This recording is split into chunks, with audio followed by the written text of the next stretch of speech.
Hide the porn. No, show the porn, you bastard. Alright. Hello everybody, welcome back to the Fate of Asharon. I hope everybody is having a wonderful weekend and that everybody that is watching the stream is doing well. Thank you guys so much for joining us for this session. Last time we left off, you guys were traveling throughout the astral plane. Yes, you guys did start. Great, we finally started. Mm-hmm. Yeah. Motherfucker, Jesus. Anyway, no. Hold on. Where was I? You made him lose his train of thought. ADHD kicked in. You put God out of his groove. You can't put God out of his groove. That's surprisingly easy. Shut the fuck up. Anyway, now it's where was I? All right, yeah. You guys left off the last episode with you guys traveled from the east of the astral sea to towards the center. You guys are more like right center now, like a few degrees latitude off of the eastern part of the great astral sea, northeastern part of the astral sea. You guys came upon, as you guys left the great Valvanian city known as the Ark, you guys set out on a journey where you guys headed southwest towards a city known as Ragnar's Rock. You guys set out, and you guys are now on the way there. Last episode, we ended off with the players getting found by a dwarven ship. And it so happened that that dwarven ship had Rurik's brother upon it. Hold on, Will. Just hi guys, I'm back. Hello. Yeah. Yes. We're streaming, by the way. It's okay. So here's. They ended up talking to the captain and have all of this squared away, which was the thing. Now. You guys are currently, Voxy and Rurik. You both made it back to your ship and are currently upon your ship, which has now been tethered and is now side by side with the actual ship of the dwarven. I'm so sorry, of the dwarven ship.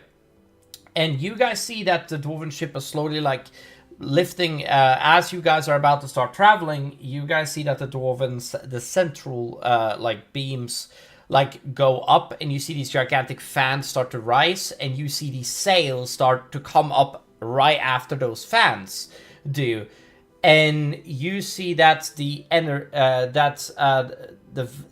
fans are being powered, and they are blowing into the sails, and they are moving you guys in a certain direction. Now, where were you guys on them? Okay, let's do I'm just gonna do a little bit of maths. If anybody here wants to do anything, now is the time. Feel free to say anything to me. Math. No, I'm kidding. Okay, it's gonna take you guys approximately 2 days to travel to Ragnar's Rock. Approximately. I think it's going to take you... Yes. You guys will arrive there in the evening. In around 2 to 5 p.m. in the morning. I think I would spend those 2 days communing with my god. Communing with your god. Excellent. Yes. That's fantastic. Okay. Does any... other than Saris, that is choosing to commune with his god, is there anything anybody else wants to do before we... get started? I guess I'll change out my spells. Fair. Yeah. I mean, you guys have had several days to travel this far southwest. I did ask you guys this last session. I know you weren't here last session, Sarah, so I'm just saying. Alright, so this is what we're gonna do. You guys are currently traveling. Alright. Nobody has anything that they wish to do. Julie? Anything? Well, besides I was trying to communicate with God, I would probably just get get ready to meet more dwarves. All right, excellent. She's y- getting Hey, hammered. Warwick, how's the best way to talk to your size of people? My size? Yes. Just grunt like a greeting. Or like her. Oh, Just don't act too friendly like a potsy elf.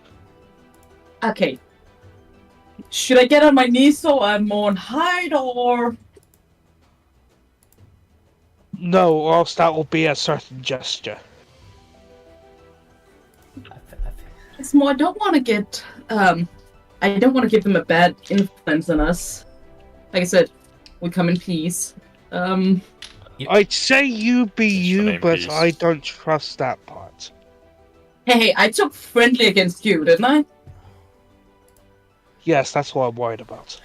What do you mean you're worried? Not Rick! Okay, let's go. You see that your brother is lagging a little bit behind, giving you guys a little bit of space to talk about this. And as soon as he gets the chance to, he taps you on the shoulder and he whispers in your ear, "Brother, we need to speak. Of? I have found information on the Stormforge." Oops, sorry, that was an We'll accident. discuss this later. Right. Best to be cordial about this. You know how it is. I All right. I will be coming too upon your many years ship. around, brother. I'll be coming aboard your ship. Feel free to peruse the ship, there, milady. Did you say that you were the princess last session, Julie? I don't think I did. No. She did. Okay. No, she didn't. Fucking. Yes. Okay. All right. Right. So yeah. You deal with that. If there is anything anybody wants, sorry. If there's a all right. So a couple of dwarves make their way down to your ship. By the way, and as you guys see this, they are carrying like resources to help a little bit with rebuilding and remaking the ship, and just making sure that if you guys are attacked, they can, fix. If there's anything that happens during this, and there's an attack, that can be the ship. The ship can be used for combat if it comes to it. Is my point. Sorry, I'm struggling right now. My brain is... Yeah, anyway. Yeah. Anything anybody wants to say? I speak to my brother in Dwarvish and nobody understands. Yeah, we call ourselves Rorik and Company. When they say me, they swear their loyalty to me.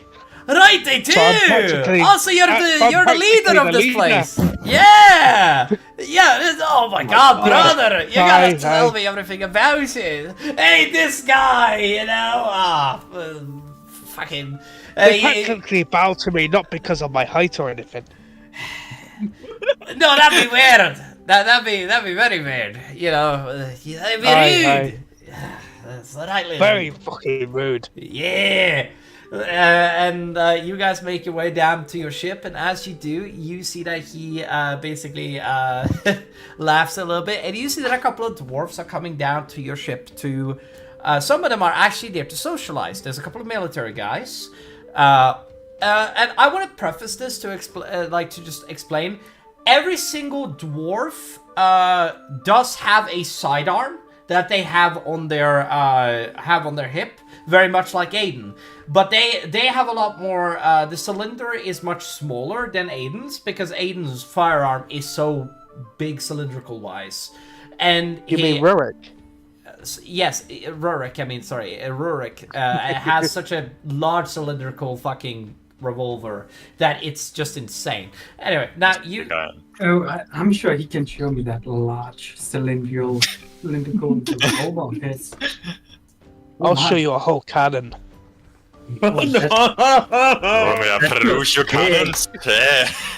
You can say that. This became is, very gay. This became a Hello, gay stream. I accidentally fucked up and I just changed my pulled profile. And now out it a became little extra cannon. gay. Golden is back. Goddamn. Alright, perfect.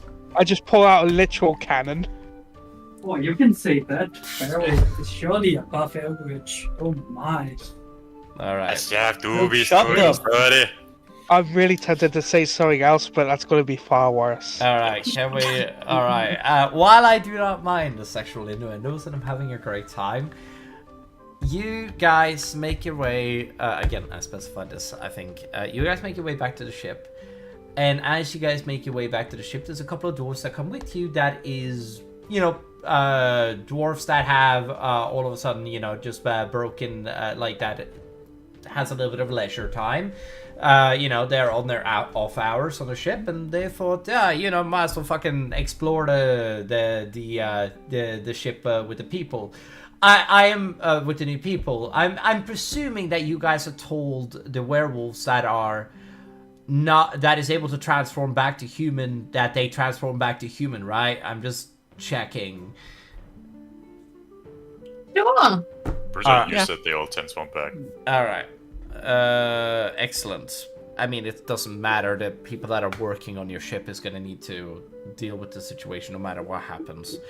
Because the reason they need to go to the bottom deck, and you can hide as many of them in the bottom deck as you can, but, there's only so much you can do. Right. You guys see all of these dwarves make their way down. And as you do, you see that there is a group of dwarves that basically is on top. Björn and Rurik are currently together on top of the top deck, and they're currently discussing with a couple of dwarves about business. While you guys see these group of dwarves. If anybody here wants to interact with any of them or talk to any of them, this be up to you guys.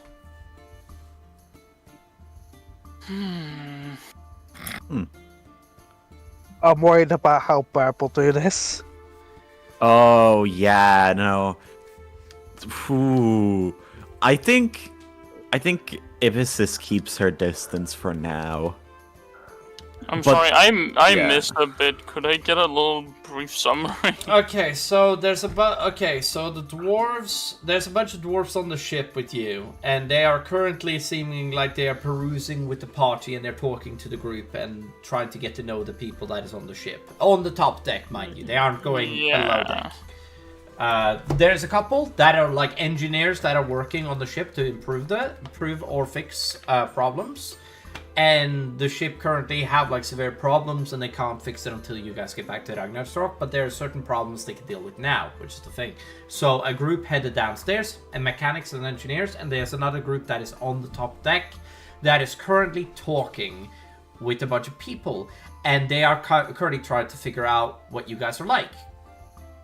So they are currently, they're on the top deck. If you want to interact with a dwarf, now would be the time.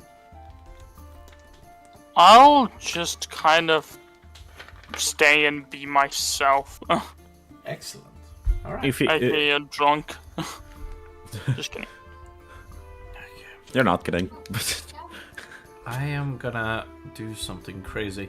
If anybody wants to message me on Discord, now it's not gonna be the chance, because I'm going to have my notes open for this entire part, so that I can read off the script I have planned, which is very important for me.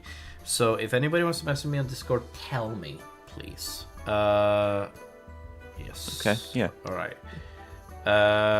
You guys are currently... I actually want to go and talk with the tiny people. Excellent, Bird. Okay. Don't call us that! That's not Bird. You fucking Wrong. How do you keep getting us Excuse me, wrong? Becca? You're both women, okay? Don't complain. Alright. It's... I will You know what? That's complain. fine by me. Yeah, that's all women do. You all just complain. I don't. I'm overly happy. I heard you complaining the entire day yesterday just because Julie was You're both talking. the same person, right? You're both women. That's She's gonna kill me. Julie's gonna kill me. You can't reach. She's too small. Oh! Hey Julie, can we swap heights? I'm 6 foot. I don't want to be 6 Saris, foot. don't let her kill me, please. No, you're all on your own, my guy. Alright. Damn it, As long as you man. don't give her a ladder, I'm safe. Alright. I'm gonna... Oh, shit. Jesus. We have a stepping stool at home. Yeah, but I'm not home, luckily. She can bring it with her. Have to climb up a tree. She will actually kill you if you fucking let her. That is absolutely correct. I can say yes to that. Don't worry, Sebastian got freebie. He's not a family. Sure. Wow, but I'm not. Wow, Julie, how dare you? No. Brother, I am actively family though. I know, I'm fucking with her. She knows that I'm fucking with her. Anyway, it is. Anyway. Oh my But god. murder is something. No, murder is not an option, Julie, because if you murder me, I murder you. Anyway, you guys... In game. Who's that, mama? No. No, Julie. No, bird. Fuck. Huh? How do you keep getting us wrong? You may excuse me, this time it was me talking. It's more impressive than anything that he always fucks it up. It's not like Yeah, no. sometimes or like most of the time. It's always. I have brain damage, okay? Shut the fuck up. We know. Alright, now... We know that already. Man, okay, where was I? Alright, yeah, you guys... so yeah, you want to interact Julie with was the... about to talk with the dwarfs. Yeah, you want Yes. to interact with the dwarves. Okay, go on, Julie. Okay, I walk over to them. You So, do you guys like to party, or is that only myth and legends I've heard? Look at this girl. Do we like to party?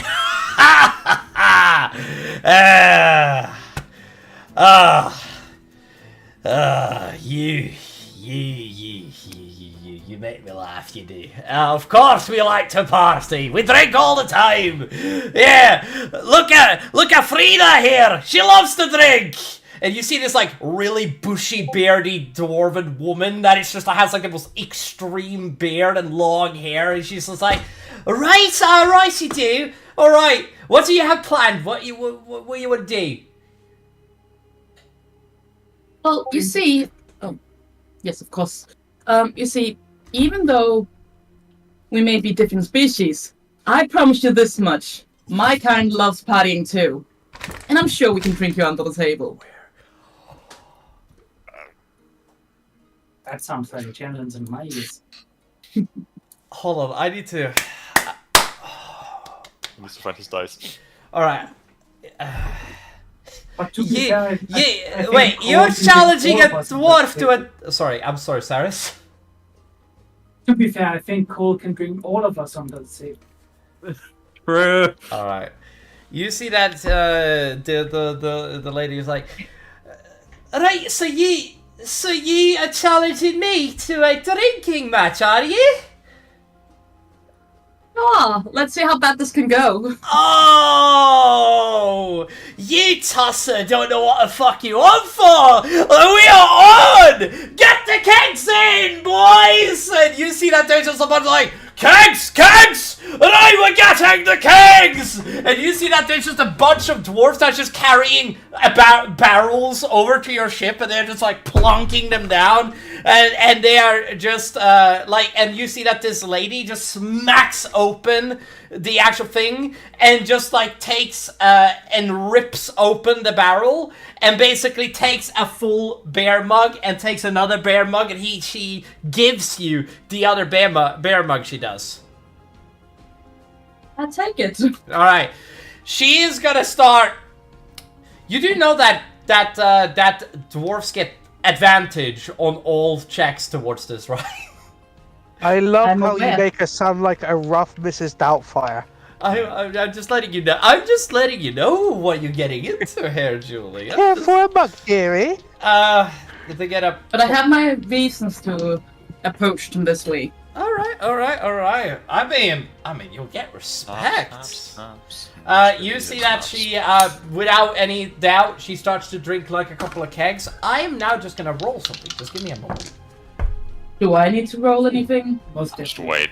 For the first check, I want you to roll. I just want you to roll me a straight Constitution saving throw. Straight up. For the first roll, just don't get a 1. Just don't fail. And it's a normal roll? Yes. Yes. How bad will it go? Hey, that's Negative 20. All right. You meet How her the fuck? roll. That is really funny. You meet her roll. That is hilarious. All right. You see, you guys drink like 1 keg, 2 keg, 3 keg, 4 keg, and you guys just chug down the barrel in like 10 minutes. You do, and you guys just roll out the barrel. One dwarf picks it up and carries it back onto the ship, and you see that there's another one coming in, just the same thing being over again. And I am now going to ask you to roll again. Again, she gets a +4 to this roll. And she has advantage, because dwarves. Alright. Because dwarves, the perfect reason. Good luck, Julie. Fuck. 3. No. That's not a 3. That's the reason why it's red in the color. You want to know what's crazy?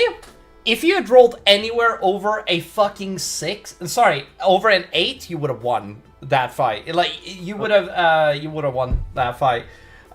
Which is crazy. I got a 2 and a 4 on her advantage. which is crazy. I dismissed all that right? I thought I lost. I thought I lost for a second. I was like, oh, this is gonna suck, and dwarf loses a drinking game, and I was like, oh, that's not how it won. Anyway, I'm not gonna linger on it. Sorry, I'm sorry. Alright, so what happened? Alright, what happens now? What happens now, Julie, is you feel yourself becoming... Okay, I'm gonna say something. You are, as a causality of this, what I like to call blackout drunk.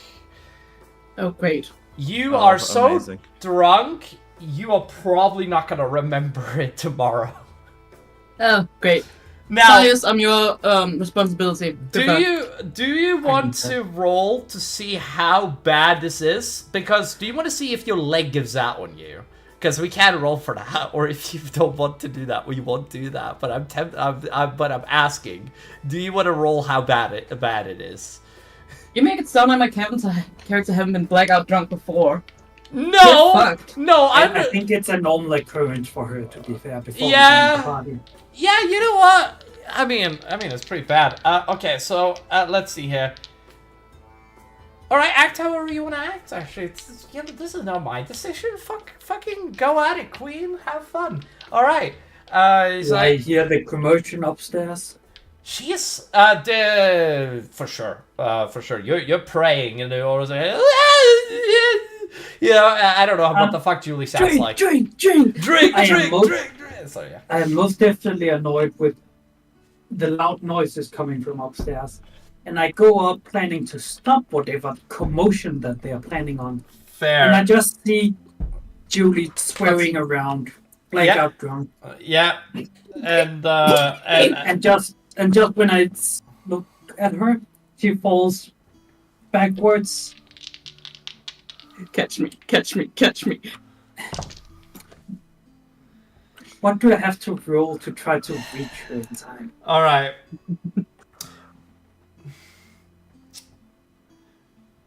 All right, do me a favor and just I'm tempted to say dexterity saving throw because you're trying to catch her, you know. I think it's more like No, athletics. but more like acrobatics. It might be Like, acrobatics. That's athletics. what I'm thinking. Yeah, that's what I'm Yeah. thinking. Yeah, it's fair. I like athletics more. Will I allow that? That's a fair. No. I'll give you body inspiration in my You are tongue. blackout drunk. That's not going to happen. I can give you it. I'm not. What do you want me to flash? I am gonna. Oh my god! If you told me that fucking she's black, if she's nude while drinking, that would be even funnier. But no. Anyway, now yes, you So may much for absolutely. this, You may. I will allow athletics. Not, Yes, constant- I will allow it. I think I reached 25. in time. Yeah. You catch Voxy. I You do. catch her in a bright position. Just look stupid down on her. Yes. I think it's bedtime for you fucks. But I'm making friends. And you're very good. One of them shouts, "Lightweight!" Lightweight! Lightweight! I mean, the dwarven female is as drunk as... Restore my honor. She is... Imagine if he got a nat 1 and she falls off the ship into the void. would I allow... Nah, no, I wouldn't allow that. That'd be so That would be so fucked! Why would I do that, Aiden? Because it's you? Fair. You know what? GG. You know what? GG. I put Julie to bed and go back to the dwarves. All right, you Ready go. for round 2? Motherfucker, you real with me right now? Yes. If you guys didn't hear it, Vaxi literally asks Cyrus to restore her honor. You walk up to a daughter female and says, "Right, but you're gonna have to drink it. You're gonna have to drink one of the half of this one." And she like shows you like half of the barrel that is left after you took Julie down. I hold my spiritual amulet I have around my neck and be like, Saloon, give me the strings. No magic! Yeah, no magic! No magic! That's cowardice! Come on, you can do this! You dare dishonor our honor with the beardless! Excuse me? You use heard no me, you bastard! I don't use no magic. I simply put out a prayer to my god. You see some of the dwarves are just... They all just go boo! No. That's a... Dude, a lot of the dwarves believe in a Norse god, dude. They're not gonna... They're gonna be like, yeah, giving a prayer to your god makes sense. This is fair. It's like... Some of them are gonna be like... drinking? Yeah. Yes! I feel like I most definitely need to put a prayer out to my You're god. praying to help you with drinking. I mean, there No, is I a don't. there is I a just pray. there is a Norse god for fucking party. I'm just saying. It's goddamn. Yeah, man. but we won't pray for help. We will pray to let it last long. Yeah, and I pray for help, not because I'm casting a spell, because my character most definitely need mental help after this. Oh yeah, makes sense. Whatever matters, I will pray for it to taste good. Probably. Probably. That is also a fair prayer. There's a cleric of fucking of fucking of Odin or something in the fucking hole. It's just like, oh, this is gonna be great. Oh yes, that's not even gonna pray. I don't think that the fucking clerics of fucking of the Norse gods pray. I think they just do. Anyway, yeah, go on. Sorry, Cyrus. Good luck with the Constitution. I believe in you. I Pray to not have a hangover. Hey! All right, you finish that drink. And he says, "Another!" And you see that there's like another keg that comes down, down the ramp, and you see that this one gets like she kicks it down and roll it up, and then there's another one, and there's another one get placed down. All right, and as they get placed down, tastes good. yeah. Oh my god, this is gonna be awful. All right, you see that as you finish that one. You see that there's she basically fills up this, and it's just, and she basically gives you a keg. It's just like, all right, to the victor goes the spoils, I suppose. Oh, okay, that's a good roll. Okay, yeah, fair. All right. Good luck, Cyrus. If you get a nat 20, you win. It's not even a joke. If he gets a nat 20, he wins. Oh, man. Alright. Okay. Okay. This is gonna be the final roll of this challenge. You have to beat a plus 15. Sorry, you have to beat a 15. You guys finish a keg. It rolls up, comes down, opens, and there's another one. I'm going to ask you to roll a final time. I'm gonna roll, and I'm gonna tell you what you have to beat. You have to beat a 12. Easily. Nat 1, here we go. The lady is like, alright, it's like I said, she couldn't hold her. And it's just her face just shrivels up for a second as she tilts backwards and lands on her back, just spread eagle, and she's just laying there, her legs flying up in the air, and she's done and out of the game. You're not super good either, mind you. You're for sure drunk. Blackout? Hell no. But you're doing good, man. You're doing good. And I feel the rush of victory and take the keg, the rest of the keg, and just lift it over my head, and chuck the rest of it down, and fall backwards myself afterwards. I was gonna ask you to roll a con save with disadvantage, but that's fine. Oh, This reminds me. fucking fails on This reminds me of Legolas versus Gimli in that drinking contest. Yeah. Yeah, I my fall backwards, like God, out that is myself so after finishing bad. them. Oh yeah, you pass out drunk and it's just that. Hey, hey, hey! Oh. And it is a bunch of dwarves that's just like all that. It's like they're like, hey, hey, chug, chug, chug, chug. It's like a frat party, and then all of a sudden, just asshole. I did finish it. Yeah, I know you finished it. It's just I'm just imagining like alcohol just spills all over your face as you're trying to drink all of it as well. It's oh my god, this is nasty to imagine, man. Don't worry, we have a lullaby for Julie. Sleep, sleep, sleep, sleep. Oh my god, you man, as you pass out. You see that two of your you guys see that two of the crew members come and help carry you downstairs. You do, Saris. You guys, as you guys are gathering together, you hold on.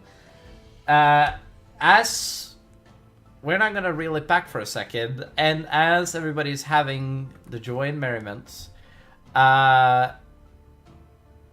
Bjorn is going to catch on to his brother, and he is going to tap him on the shoulder, and he is going to say to him, "Right, let's go downstairs. I will show you." And he has his bag with him, by the way, as he goes downstairs, essentially to the lower decks, as most of the crew members are on the top deck, because there's nothing to do for most of the crew members. So he just brings you down to the food hall where people eat, and he basically pulls out something from his backpack. Aiden? Yeah? Yeah. He pulls out something from his backpack.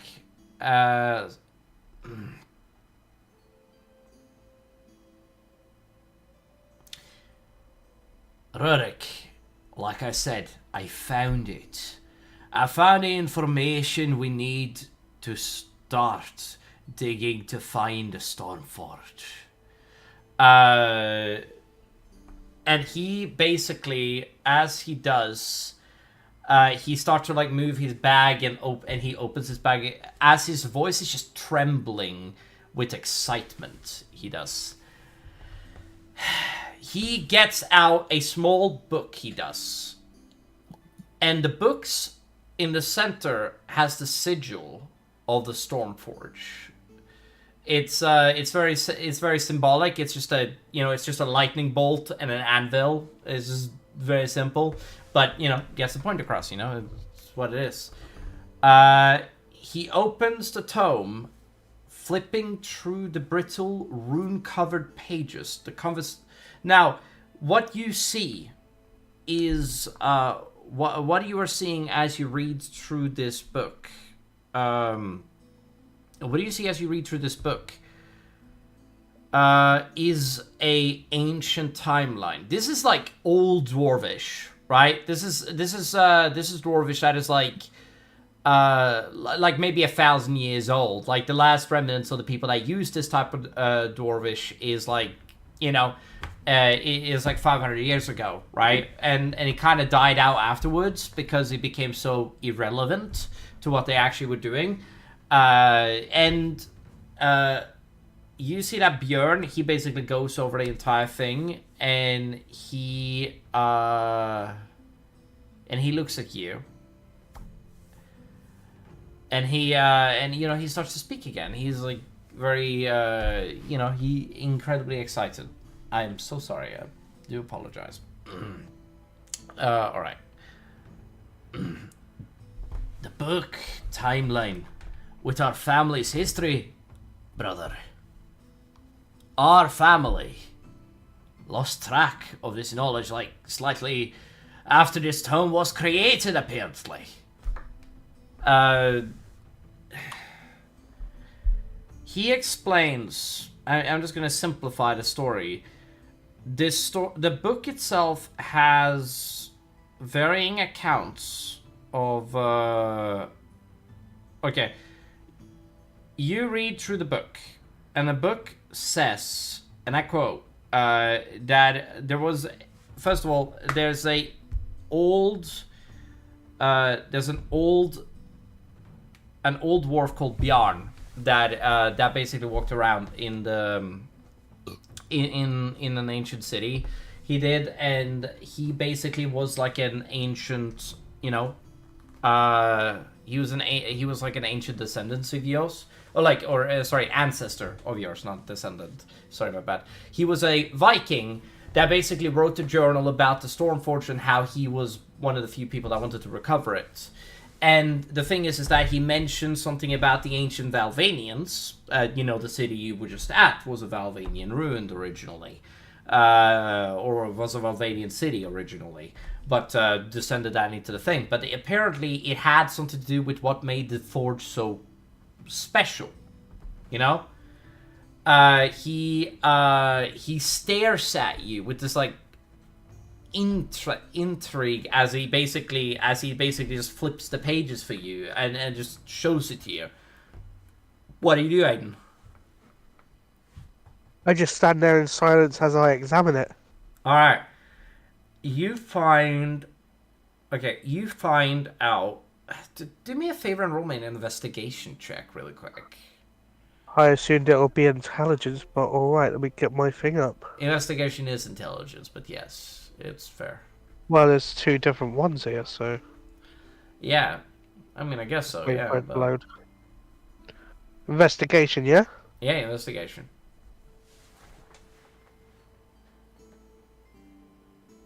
Just waiting for it to do it. 5. Just that long wait for a fucking 5. It's an old book. It's an old book that is... It's an old book that, again, like I said, has like the old dialects, but as a child, you will learn the dialects, which is why you could speak it. So it's at least somewhere around 300 to 800 years old. I don't know, man, but that the Stormforge was lost like 500 years ago, approximately. 500 to 600 years ago. The actual date is a little off the mark. But your great-great-grandfather would have, your great-grandfather, it would be more accurate, or, no, it would be great-great-grandfather, never mind, would be, the one that would have discovered a city. You know how it is. And, as that happens, you find out, as you examine the book, you see that, like, the old runes that you have, which is again, want to stress this, it's like a dialect one of the dialects that you want to speak. I don't suppose there's anything else you want to try here. I don't know. Fair. I can roll intelligence to see if I can decipher it. Sure, go ahead. Fuck! Fair.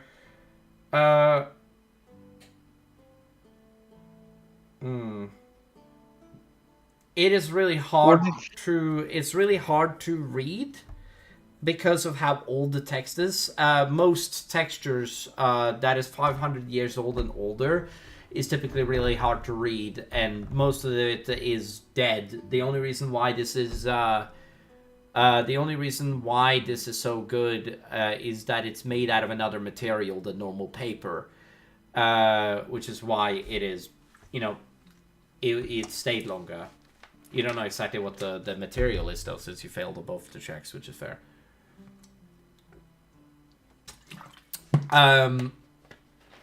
Your brother, he basically takes out his hand. It's like, right, Oh my god, I forgot you don't have the sight.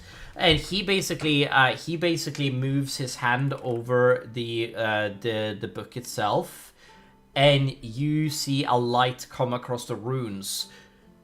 These you see that he doesn't. Okay, you know that your brother is a paladin. Your brother knows a bit of magic, right? Not magic, but rune magic in specifics, because dwarves don't use magic, they use rune magic. Yes, he uses rune magic, or what they call... Well, it's not magic, it's technology, but they call it magic because it resembles magic. That's what people call it. That's what halflings call it, it's what gnomes call it. It's not really that. That's official magic. It's yes, it's science but on steroids is what it is. No, it's yes, and essentially you see that as the runes start to light up, you see that there's like a secret scripture that goes into the story of like again, I want to preface. Oh, hi, William. Here. And there is a ancient realm. I'm here. Welcome.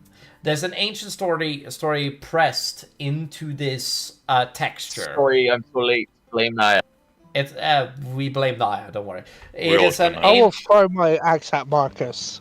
oh no. Anyway, He's not here. it's an ancient story that is explained that has been Marcus is coming. Don't wait. Oh I no. apologize. I'll Stop be right back. interrupting the voice in my head. Oh no. Sorry. Go ahead, voice in his head. All right, so you know that there is... Okay, so what it is that the magic... Again, I'm going to call it runes. The runes come alight in this brilliant blue light. It's okay, she'll come back. Brilliant blue light. And as you see it, you see that there's a different text that overlays. The story itself that is told now is a hidden story that is of the ancient Stormforge and where it might be located. Now, it is currently a scripture, and it isn't actually a 100% like an accurate location, and it's still like... What? Okay, your brother explains, I believe it's an encryption, I believe it's a secret encryption that Bjorn made back in the day.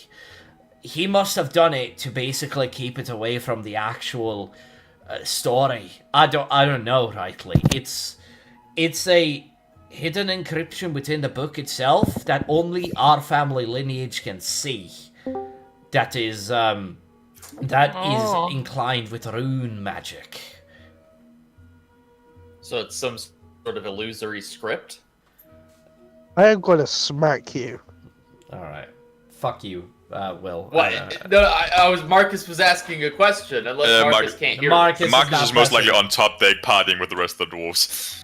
Yeah. Oh, my bad. Okay, my bad. You're right next to a World War I destroyer, Will. Just take that into account. Marcus stumbles in with a drink and asks that question. What the hell is going on? Falls over. You come downstairs and just and immediately as you come downstairs, you see, whoa! Who the fuck are you? He like trips a little bit as he comes in and spills some of his mead. You see that like the book gets closed immediately, even though like nobody can fucking read that dialect anymore. But you know, it's like what the fuck are you doing down here? You are still on your ship, mind you. Well, just letting you know. What location on the ship is this? Second floor. Marcus just goes. Okay, so is Marcus has been partying. That's what's been going on so far. Yeah. Correct. Okay. Yeah. So Marcus stumbles in. He goes, "What? Am I not allowed to walk around my own ship?" All right. Walk around that lad. All right. My apologies. It's just well, all right. Now we're discussing some family manner. Oh, right. My name is. Oh, my bad. Should I go? I can go. Preferably, yes. That would be fantastic. I'll be back later. Y'all have fun. All right. Closes the door behind him a little too loud. All right. Vadom! All right. And he looks at us like, right. Didn't know who that was, but that was a charming fella. You know, I'm sure he's having a good time with our brethren. Right. It's fine. He was raised by a dwarf and a lizard. Let's just get back to this. All right. Dwarf and a lizard. It's true. He's not wrong. Yeah. I read the book out loud. Once upon a time. All right. Marcus busts the door back in upon hearing that, and you'd be like, "You damn right I was," and then closes the door again. And he's like, all right, I just got to let you explain. Oh, sorry, I got to explain. I'm still trying to figure out the encryption, and I'm heading back to the material in not so long. I've been staying at the Ragnar's Lock for the last week, and it's crazy. Brother, they're friends with the elves. Who? The dwarves of Ragnarsrock. They're allies. They are a long-time enemy, our rivals. How could they be friends with them? You will see when we get there. See a bunch of pointy idiots. I agree with you, but it's some kind of treaty. I do not really understand it, but King Ragnar seems like he knows. Ragnar and his rock. I know, right? Fucking Ragnar and his rock. You guys finish up reading this book and the encryption, and you guys aren't able to get any leads into what the encryption means because of Aiden's bad rolls. No offense, Aiden. Were you? I deserve that, to be fair. I deserve that. Anyway, now it's now what you may not understand the runes. We're now going to, unless anybody here wishes to do anything, aka Will. By the way, I should probably describe the situation. You currently, just what you know, is there was a World War I destroyer that met up with your ship and is now currently dragging you to harbor because your ship was damaged during the last raid. Yeah. Are we still in the astral plane? Still in the astral plane, but you guys are currently being dragged there. Yeah, to Ragnarsrock. You are Tau. By a fucking destroyer? How the fuck did that thing get here? A dwarf. It's you don't know. You don't know. Nobody has asked the question. I suppose to be fair, none of us probably know it's from Earth.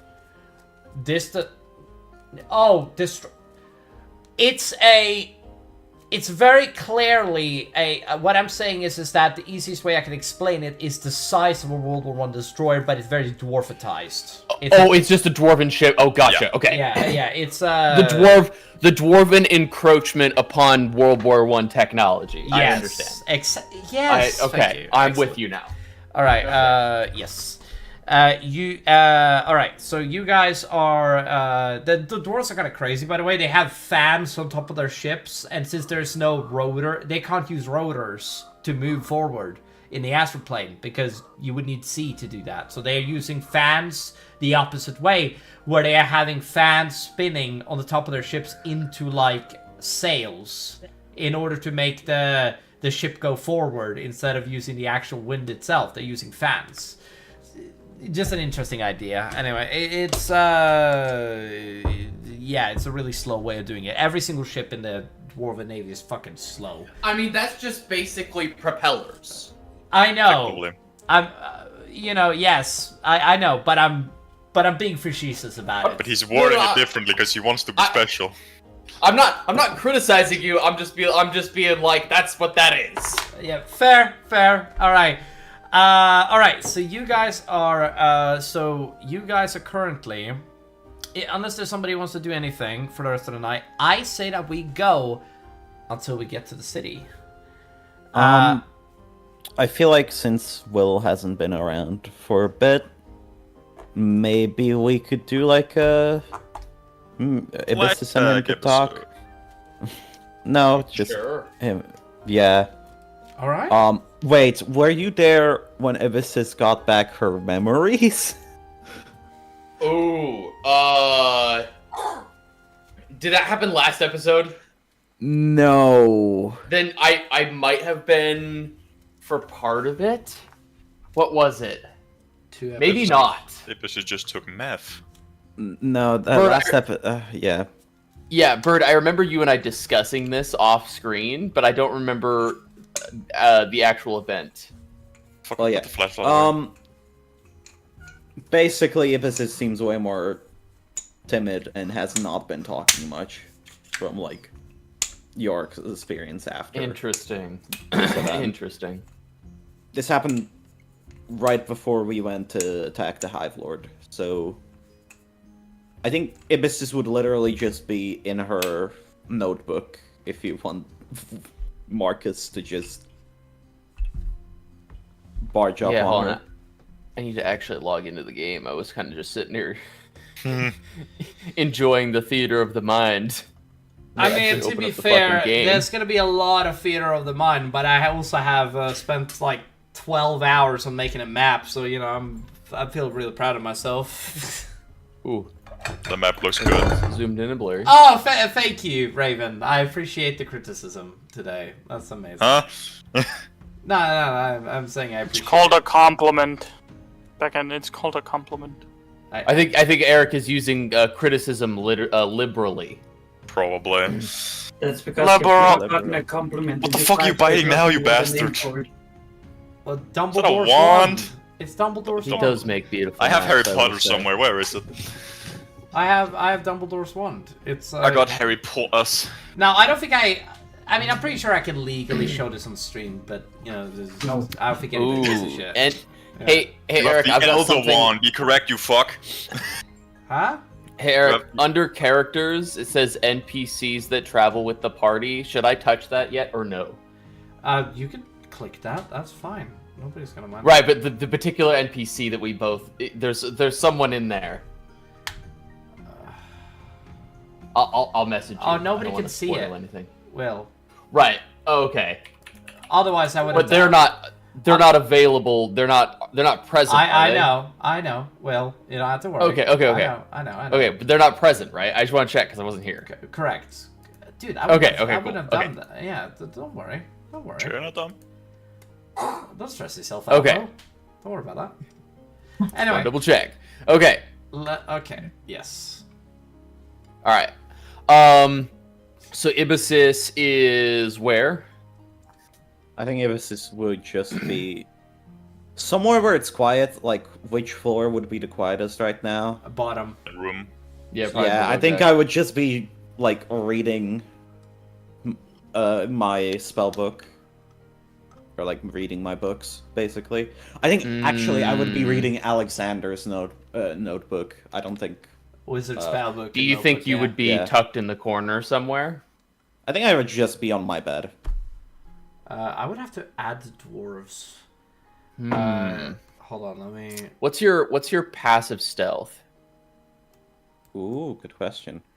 My passive stealth is +2. 12, yeah. So 12. My passive perception is 14, so that's not gonna matter. I feel like you should get but a there's a- -5 because you're drunk. Yeah. Yeah, possibly. But we want something to happen, so. Yeah. I'm just saying. Oh, how about this? I'm forced to roll, and I do it with disadvantage because Yeah, fair. Sure. That Yep, is- that's- instead of rolling off perception. Yeah, there we Yeah. go. Okay, so my character is going to kind of wander downstairs. Now I have already crafted a reason why, but we'll give it a second. So Marcus wanders downstairs into the lowest deck. We don't have that available, do we? We do, but I don't have the dwarves prepared, so you're guys gonna have to. Oh, okay. That's fine. Just full theater of the mind. That's okay. We know what it looks like. I mean, I can open it. It's just that I don't have the dwarves. I mean, the dwarves are only on the Oh, top that's deck, fine. so does it matter? Yeah, no, I was mostly just thinking for visual sake, but yeah, it doesn't really matter. I fixed it. It's all Okay. good. Don't worry. Yeah, about yeah. it. Okay, all the werewolves are still in there. Yeah, I don't put worry about myself on the bed now. Let me actually just fix some shit because I gotta do that. So you guys just go crazy. Hold on. Let me see if I can. Go ahead. Get started, please. Okay. I'm going to put down a couple of dwarven units on the top deck because that makes fucking sense. All right, there we go. So I think we could probably just assume it's just Marcus and Ibesis down here. Yeah. Some of the webs are down there too, I believe, right? Yeah, but this is out of that room. Yes. That's like we can. Inside of your bedroom, it's only you two. Yeah. Ooh. Like even Biggie's like probably just playing with the kid. Probably. Also, I really like the way the dwarven guard weapon looks. I'm sorry, man. I'm just enjoying myself. Also, by the way, just imagine all of the guys on the top deck that are werewolves are humans. I know I could fix it, but I'm not going to do it now because there's no fucking We point. don't care. I know. I'm just 4 feet out of the mind situation. You know, it helps. Yeah, then use the mine and not the eyes. So you gonna roll? Oh, sorry. I was assuming Eric was gonna start removing some of these characters. I am moving Apologies. shit, so go crazy, yeah. Yeah. Just doing it while you Okay. guys do it. So I wanna actually set in this scene if I can take some narrative control. I want to set that this happens at a time where Marcus believes there's no one else down there. Okay. Right. That's the setting that I want here. Right. That's the narrative. So right. Yep. So at some point when Marcus at least believes there is no one else down here. Right. I'll just make a perception check, just in case, at disadvantage. He opens the door, looks around. That's a 10. So, The failure. yep. So you just Can I- passively sitting yeah. there. You're like reading a book or something. Yeah. Okay. So yeah. So I walk down the stairs and just don't notice you. And I'll kind of just sit on one of these barrels, and I'm going to pull out the what is it?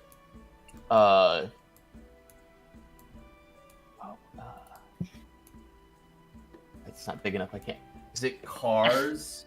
Cars Dragon Scale Dagger, the one I picked up from Ashville. Yeah, it's in your fucking character inventory. Look at it. Yeah, it's just so small I can't read it.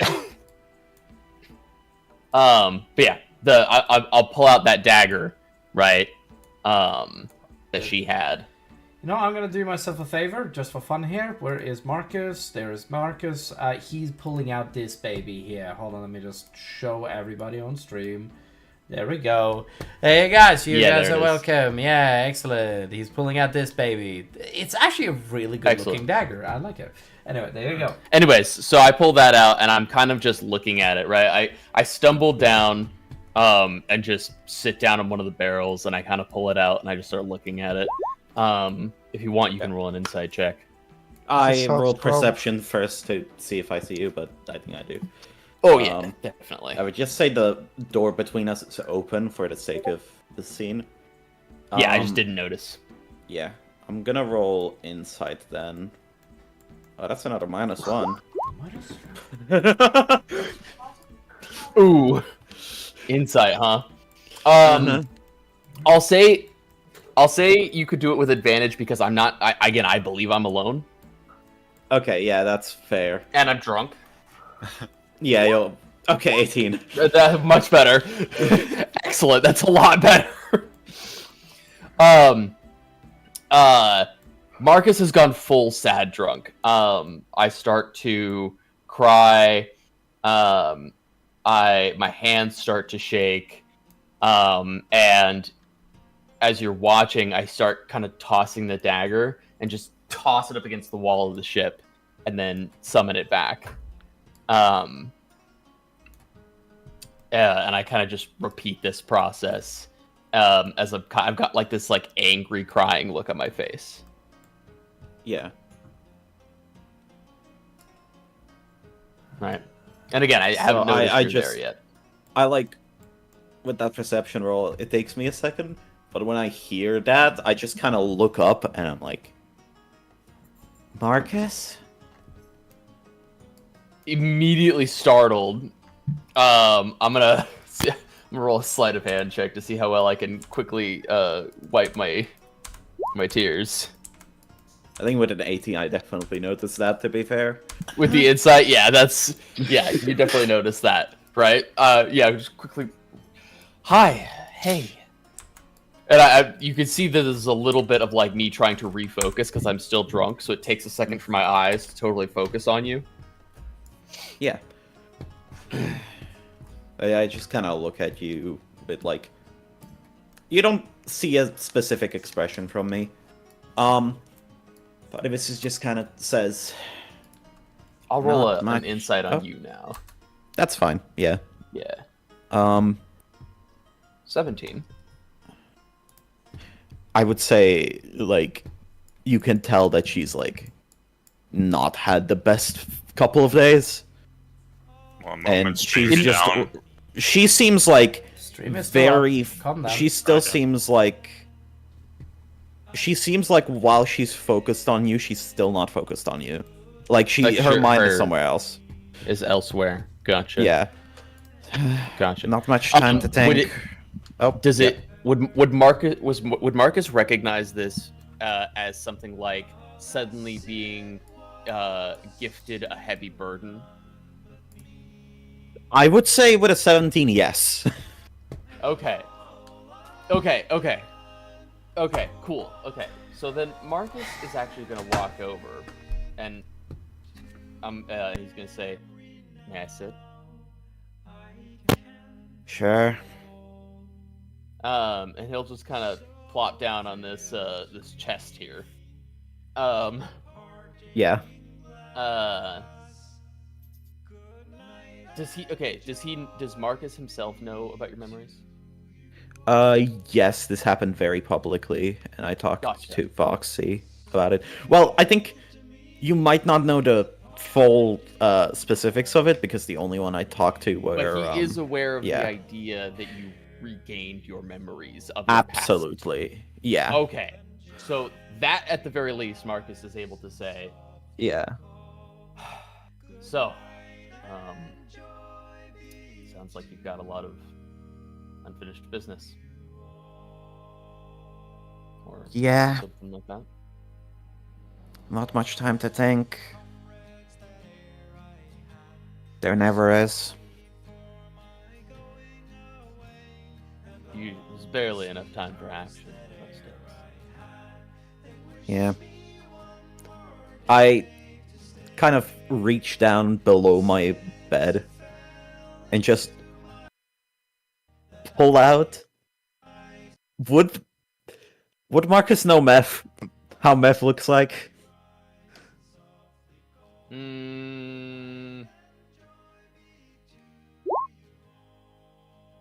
Yes. Okay. He's probably been at least exposed to the concept at Yeah. least once or twice. I take a tiny piece and just like, you want some? I'm good. Okay. I also don't recommend that stuff. I've heard it's not great for you. Yeah, I may have not slept last night. I mean, my Marcus kinda sleeping nods with like an uncomfortable smile. Yeah. I mean, I haven't exactly been sleeping anyways that well. Yeah. You know, Marcus at this point is kind of just staring, like, at the floor, but like through the floor. yeah. Like he's still listening, but he's like, you know. Yeah. You know, I was really focused when we were in the Valvanian city. Well, in the ruins or whatever. And I really dislike how I wanted to talk to you after Ashvidal died. And What do you mean? I think... Okay. Well, with my memories, I lost the first 20 years of my life, basically. And any and all emotional growth.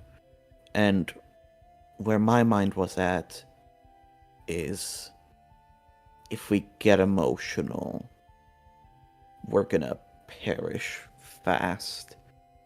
And that was definitely happening with you after Ashvidal, which absolutely makes sense, but what I was thinking about telling you was just not okay. And this is like, Are you saying you feel guilty for the thought that you had? I guess so. It's okay. We all have variance in our thoughts. You held your tongue, and even if you hadn't, an apology would have made up for it. Although I may have reacted in a volatile manner at the time, I also would have, in a better state of mind, apologized afterwards. So everything would have been good either way. Yeah.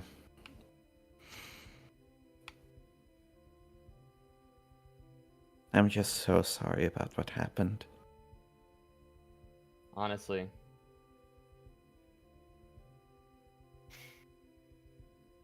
I mean, it could have been any of us. Yeah. It doesn't make it hurt less, but...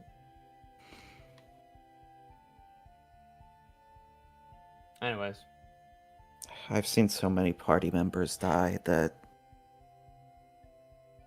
it didn't faze me. And that is another thing that I feel guilty about. That I wish I wouldn't.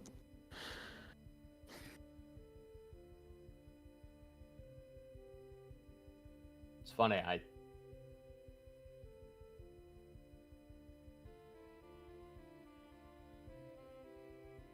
we have priorities.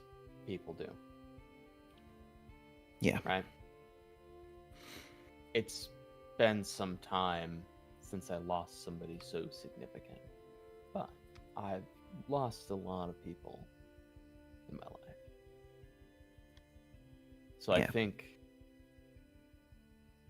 personally, I think it's more of a matter of when you've seen enough loss, you start to get particular about the things you try so hard to hold on to. You start prioritizing.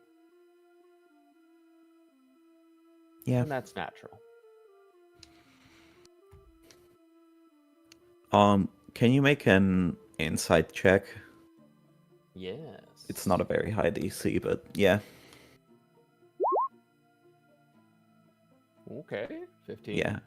If this is like this entire conversation, like even if you weren't looking at her, she's been kind of looking away and sniffling. Like you aren't used to seeing this much emotion out of her, especially with crying. Would I be able to intuit that it was likely because of getting all the memories back? Oh, absolutely. Okay.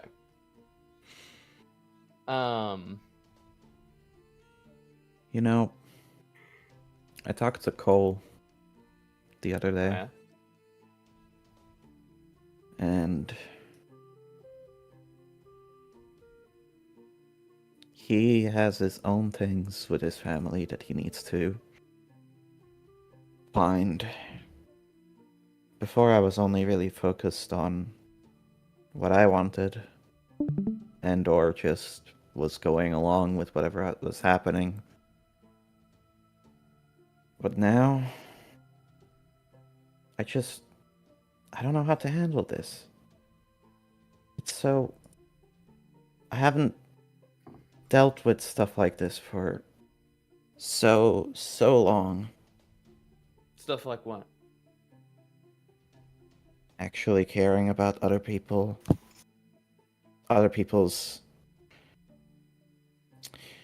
I would say other people's Marcus is problems. gonna stand up, walk over to you, put his head on, or you put his hand on your head, and he says, "You do what you believe is best. Do what feels natural." And then he's gonna walk and sit back down. Yeah. It's hard to trust myself after so many years, though, but... Why? Look at all you've done. Look at all you've accomplished. You're a hero.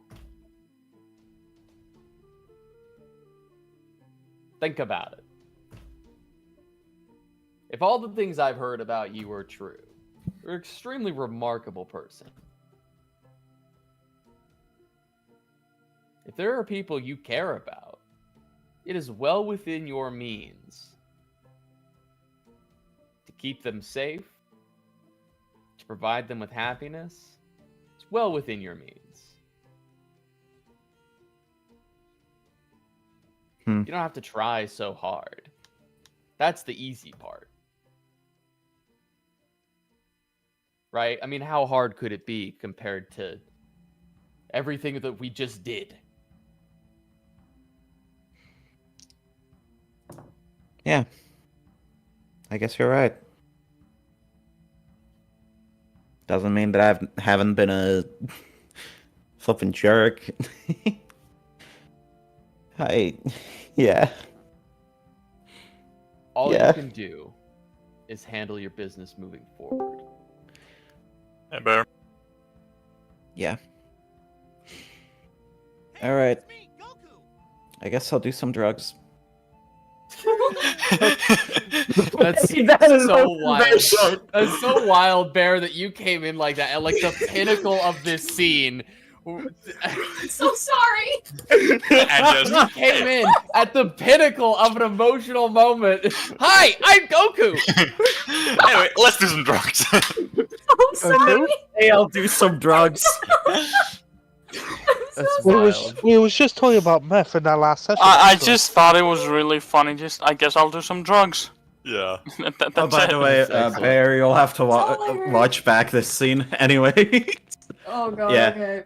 This is just kind of... Yeah, okay. Trauma dump. Back to the scene. I'm so sorry. Yeah, let's Yeah, wrap this up. Yeah. So... okay. Ibis is like... At this point, can't hold back the tears. And she kind of looks... And she kind of... Like, passes you the book she's been reading. This is, one of the older party members who died. It's their spell book. I've been learning anything I could from it. And honestly, it means a lot to at least have something to remember him by. There's a little passage with, like, if you ever find this book, like if you ever lost it, who is the owner, if you want to read it. I think it's kind of to give you the gist of who he was. Honestly, I'm not much of a wizard. That's fair. I just thought you would like to see the... I don't know where I get my Yeah. magic from. An old dragon in a cave helped me learn how to control my powers, but nobody knows where it comes from. I've got some sort of family lineage, but my parents were killed at a young age. When I was young, I never learned from them where what my lineage is or where these powers come from. And I've never been much for the sigils and the incantations. Yeah, it just Fair. isn't quite me. I just kind of wanted you to know how he was, because it very much tells in his writing. He left an impression on me, Cole, and Let me roll an definitely Arcana Biggie. check. Oh yeah. Eric, let me know if I can even understand any of this. Oh, 11. You are... Okay, so what I'm going to let you know is that you notice that the writings of the book is incredibly magical, and there are certain spells that you even remember that you have access to yourself, so you understand the complexity, the complexity So of there these are a few magics. spells that I recognize because I Have them resonate yourself. with Yes, you. you understand how... Okay. They are okay. It's different to put magic on paper as it is to just know it, right? You understand because he explains the science or how the spell works. That's really what magic is. Is what wizards are. They are scientists, essentially, in the magic And world. I would Right, think magic that science. Alexander would want his that Nexo would want Alexander to have like kind of a way he writes, you know, kind of his Yeah, own flourish to it. Yeah, because I just imagine that a lot of spell books also have like these big sigils and like inscriptions and stuff. Oh, true. Yeah. It's all like, right? It's like the scientific way to cast, and I'm looking at that like, I don't know what that means. That looks like yeah. the fancy drawing. Where is his character sheet, Bird? I don't know. I don't remember, honestly.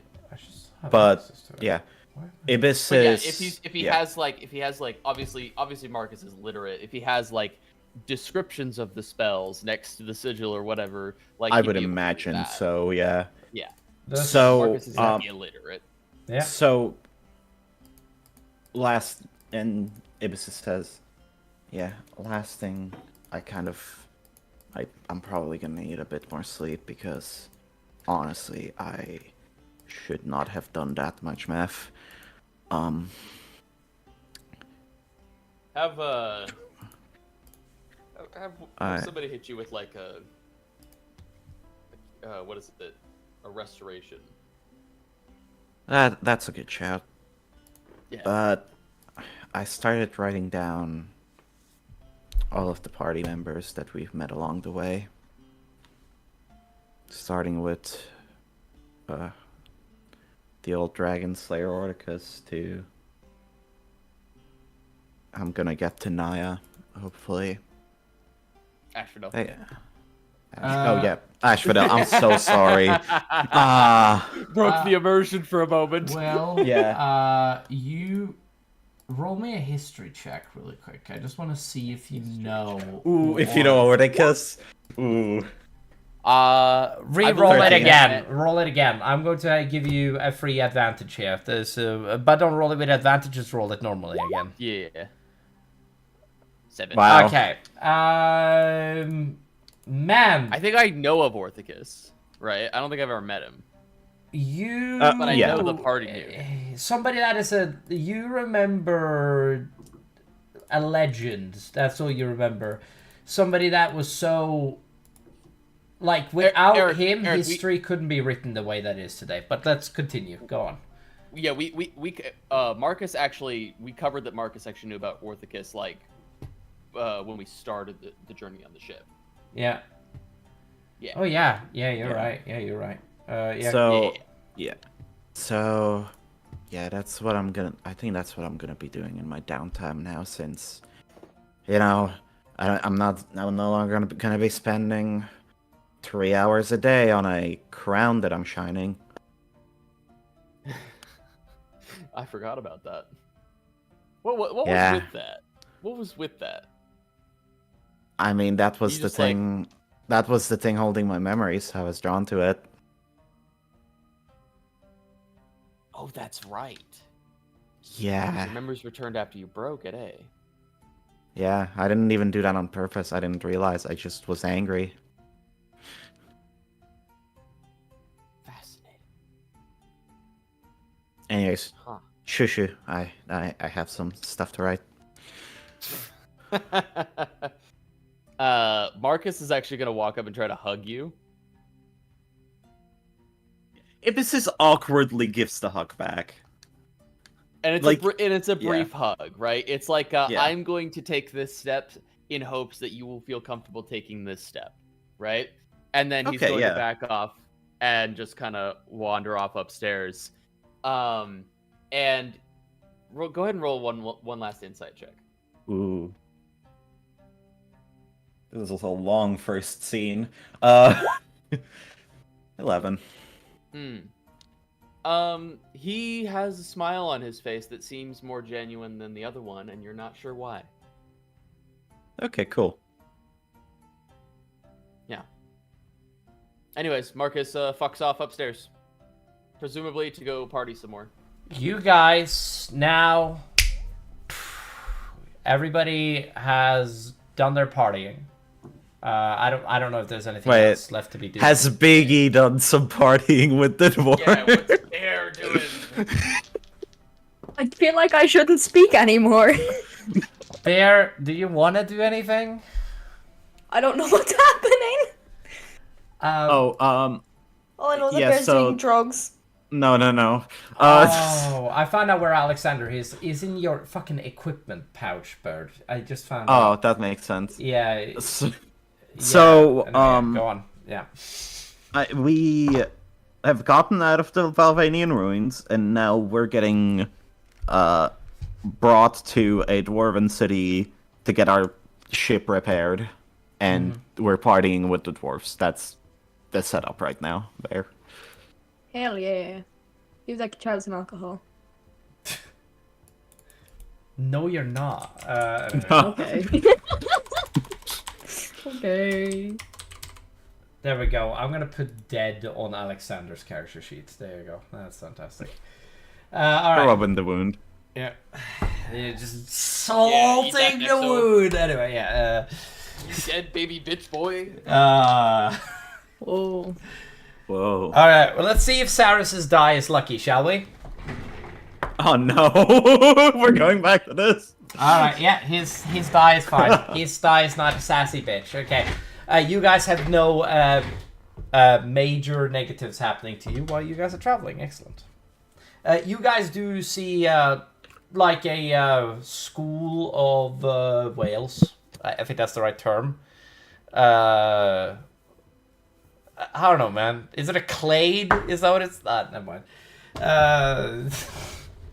I don't know what the term is. Don't ask me. I'm not a fish biologist. Anyway, yes. And you guys, Bear, is there anything you want to do before I just railroad? Nah, you railroad you railroad. All right, fantastic. You guys go to sleep, and you guys wake up the next day. And as you guys wake up, you guys have traveled day and night, by the way. You guys, because of the reason that ships in the Astral Sea travel remarkably fast, you guys all get sleep. But I'm going to simplify this and say that none of you guys wake up until like before midday. And by the time that midday happens, you guys feel a breeze come throughout the entire ship that wakes all of you guys up, and you guys make your way to the top of the deck, and you guys hear the sound of "Land ahoy!" as the city comes into light. It does. As you guys are approaching the city, a landscape comes into view. Far in the distance, flying creatures dart across the astral space. Drakes and dragons weaving intricate paths throughout the shimmering expanse. As you take in the sight, a sudden gust of wind washes over all of you, carrying with a deep resonating sound the thunderclap of a dragon's wings. You guys spin around, and as you do, you see that there is a dragon. Sorry, I misspoke. There is two dragons. One massive, one smaller. Sorry, let me read from my notes. Turning, you see two dragons. One brilliant crystal blue, its scales catching the reflecting light of the astral sea. The other is a gargantuan, a Titanic-sized dragon. Its sheer presence dwarfing the first. Vulnerable to water? They soar. There's no water in the astral plane. No, I'm just sorry. You said Titanic. That's a bad joke. All right. I'm leaving now. Fuck you. I'm done. I'm done with this D&D game. Fuck you guys. All right, I'm done. I'm sorry. Anyway. All right. No, it's fine. Titanic. They're a normal. Okay, so they soar from beneath your ship to the top. They come from down, up. They're enormous forms gracefully navigating the air currents of the astral sea.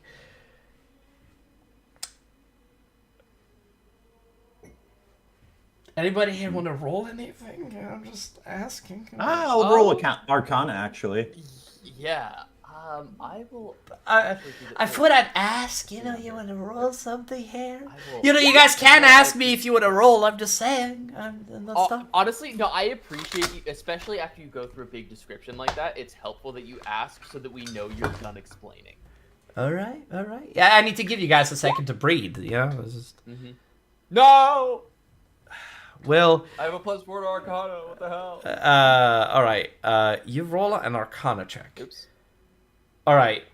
The first, Bird, on the first dragon, you see that the first dragon doesn't have. Sorry, the Gargantua dragon has a magical trail behind it, but it is very weak. While the other dragon has a strong magical trail, very strong. Okay. It does. Now, oh my God. Will, I'm gonna ask you to do something else. Roll me an investigation here. Or perception or investigation. I will. Okay. I think this is perceiving, so maybe. Let's go, dirty 20. The scale. Okay, I'm reading. Okay, the reflective sheen of its scale, combined with the immense size and the depth of its presence, reveals that the dragon is older than ancient. The big one. From just a glance, it's older than ancient. So it's legendary. This is like a primordial dragon. Correct. That's the right term. Okay. Let's put it this way. In case somebody is on the big one. What color? What color? Red. Big red. Red. Okay. Yes. Okay. But for anybody here that doesn't understand what that information means, aka somebody that isn't Saris or Will, that means that the dragon is somewhere between 7,000 to 10,000 years old. And you can tell on scale. One of, like, the original dragons. Huh? Primordial means. Isn't that what primordial means? Primordial means the first dragons, but it doesn't have to be the first dragons created. Gotcha. Interesting. Okay. Just wanna explain that. Yeah, it makes sense. Will got a good enough perception. I think it's fair. Anyway, the dragons arc towards the city in like a coordinated dance that they make throughout the sky. The larger dragon executes like this barrel roll mid-air as it flies through, turning gracefully alongside its crystalline companion. Their scales shimmer in the astral sea. In the astral light. Sorry, my bad. Their immense forms, awe-inspiring. The larger dragon size is staggering, far beyond gargantuan, eclipsing even the Hive Lord you fought before. So it's pretty big. It's yeah, it is. Yeah, it's very big. Anyway, as you approach the city. Hold on, am I on the right part? Yeah, as you approach this, I'm sorry, I apologize. As you approach the city, its defenses... Bad Dungeon Master! No, just kidding. Sorry. My pain. Sorry. My suffering! Anyway, no, it's... as you get closer to approach the city, its defenses come into view. Ragnarsrock, to be specific. I should specify, you can see two cities. One elven, one dwarven, right? And that you guys don't see everything that comes with it. But as you see massive cannon lines the city's walls. Their muscles gleaming in readiness. Among them, you see stone giants patrolling the dwarven city. Their colossal forms move with the purpose, each step reverberating with power. Aiden, Rurik, my boy. Yeah? I am now going to just let you know some information that the rest of the players do not get to know. These giants are offsprings of magic, not science constructs or mystical ingenuity. Sorry, not science constructs, but they're not. No. Is Golem science? No. No, golems are magic. The golems are magic. Yeah, Wait, golems no. are magic, but they're like No, but these are magic. They are like Warforged. They're magic made. They aren't. They have a soul. They have a being. I was about to say it depends on the type of golem. Yeah. gotcha. Yeah. Now, you gaze shifts to the Elven City, where an ethereal glow emanates from the landscape. The beauty is breathtaking, with illusion magic dancing in the air and around the grey halls. Light flickers and shimmers, adding to the spectacle. At the city center, you see a young world tree, the branches slowly growing, radiating a gentle, ancient energy. As the dragon descends, the Elven City reveals another marvel, a giant dome atop of its grand structures. It opens slowly into this flower-like pattern, a mystical mechanism inviting the dragon inside. The crystalline dragon and its massive companion enter, their silhouettes disappearing into the domes of the city itself. You guys approach the city.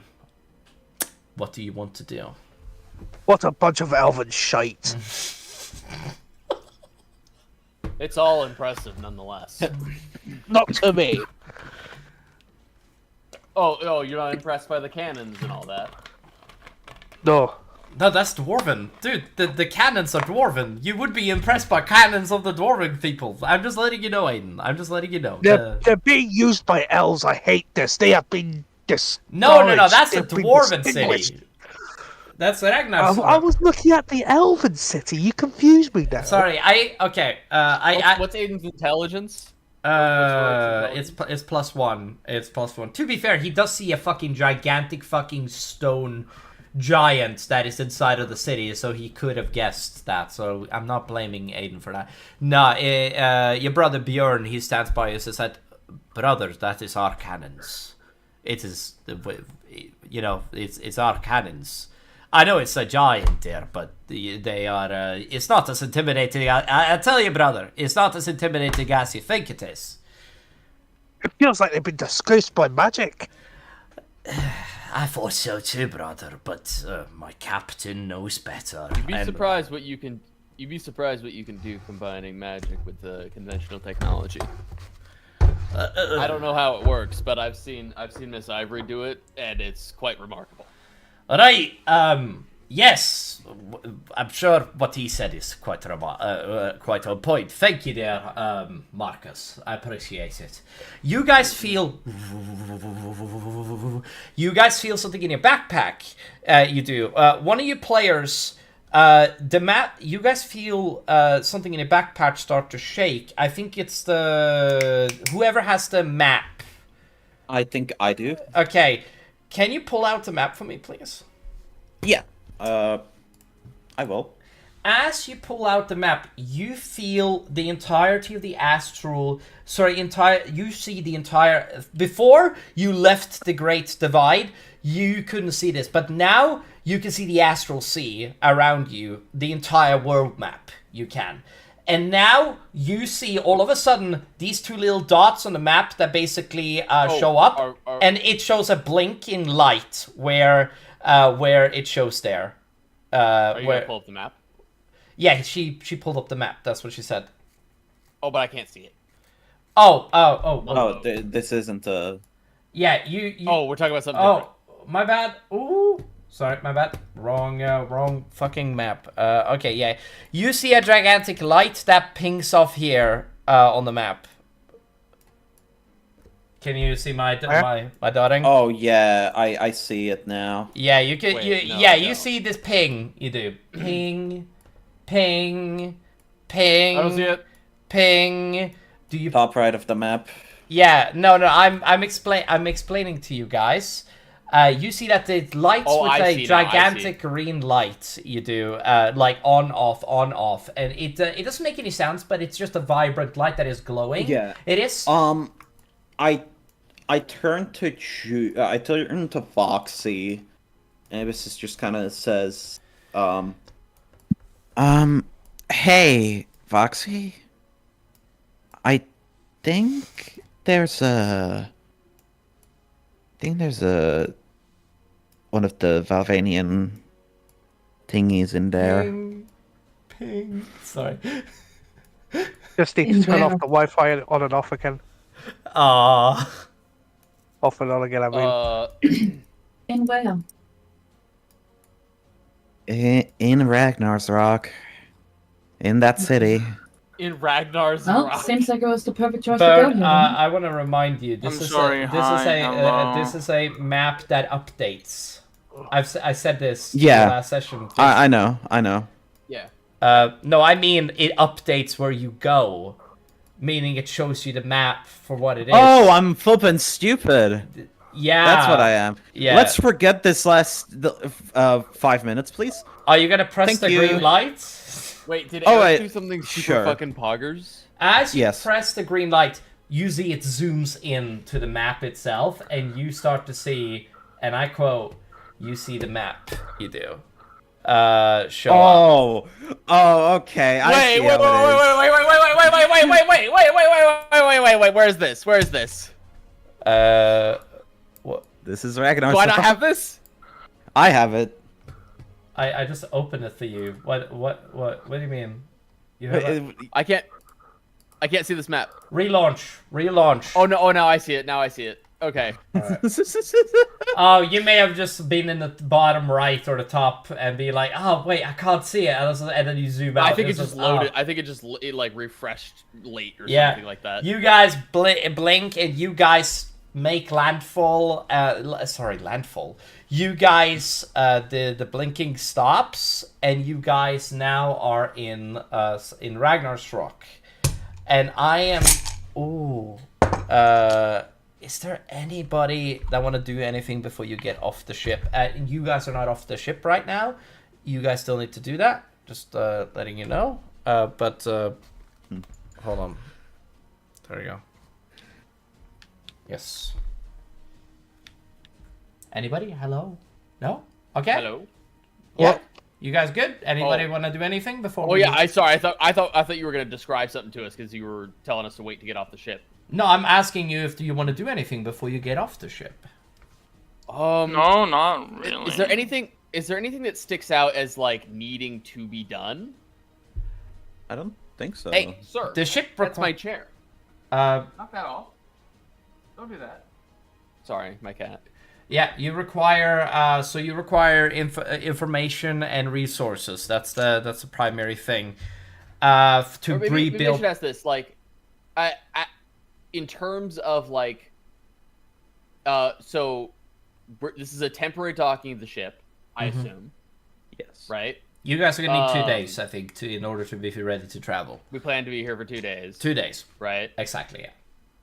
Yeah. And we're basically just it doesn't sound like there's anything we really need to do other than like make sure everybody's ready to depart for a couple of days. I don't know. All right. I do want to specify your crew members have been exempted. This means the werewolves have been exempted from leaving your ship while the ship is being repaired. And they are encouraged not to get in the way of the dwarves that is going to fix the ship. Okay, so does that mean we need to find shelter for them? No, they can't. No, they're just gonna stay on the ship, but they're gonna stay out of the ways of the dwarves. Oh, and the dwarves are gonna just handle the repairs. Yeah, Gotcha. You know, they're used to working in harsher conditions than this. You know, mines and shit. Anyway, you guys, okay. If there's nobody that wants to do anything, then I'm just gonna continue. You guys okay with that?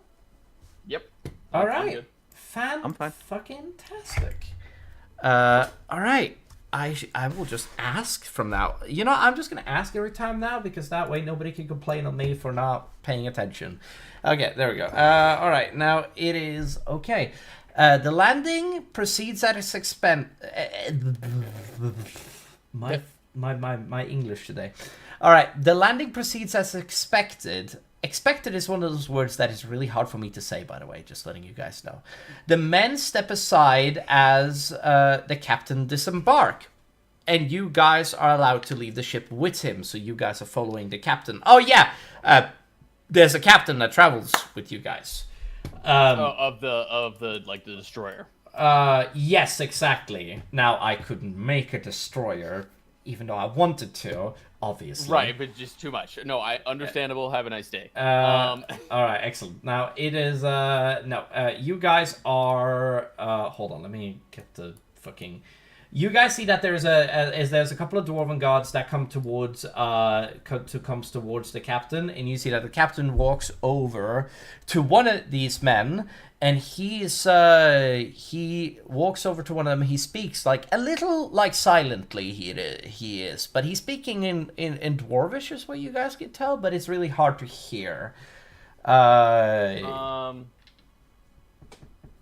don't think I actually speak Dwarven. If you don't speak Dwarven, you don't speak Dwarven, man. Yeah, I speak Common, Draconic, and Primordial. Sucks to suck, I guess. Yep. All right. Anybody? I'm just gonna ask if anybody else wants to do anything. I don't know if Rurik wants to try and listen in. I wasn't paying attention the whole time. What? These two guys are kind of whispering to each other in Dwarven. I make a perception check to listen in. Okay. Sure. Go ahead, dude. I want to see if they're trying to insult my baby boy. Your baby? Is that me? Yes. All right. That's crazy. That's great. I've been suddenly adopted. Your Okay, father's go ahead, dwarf, Aiden. I'm dwarf. Hey! That's a natural 19, everybody. All right, now let's do this. All right. You hear, and this is what you hear, you overhear him giving specific instructions. Double the guards around the docks, just in case no one else is allowed off the ship except for the ones who disembark with us. If anyone else tries to leave, notify me immediately. Racism. Yeah. And he... I mean werewolves. The guards salutes, and you see that they both just disappears and runs away. They do. They just yeah. And it is, and as leaving the captain to turn back towards you guys, his expression serious but calm as he addresses you people, the group. So first, I'm going to be speaking. You people. Huh? You people. Yes. Fuck you. Us Anyway, people. So first off, I'm going to speak with my king. If any of you wish to accompany me, say now. Otherwise, feel free to explore this. Explore either of the cities. He pauses for a moment. He pauses for one moment, then looks over to Björn. Björn! Oh, you coming? And Björn doesn't respond immediately. Instead, he turns towards you, Rurik, and his face, his expression is expectant, as though waiting for Rurik to make the first move. Honestly, I'm planning on going with to meet this king. Oh yeah, It's been far too long since I met a dwarf king. Yeah, I know, right? Yeah.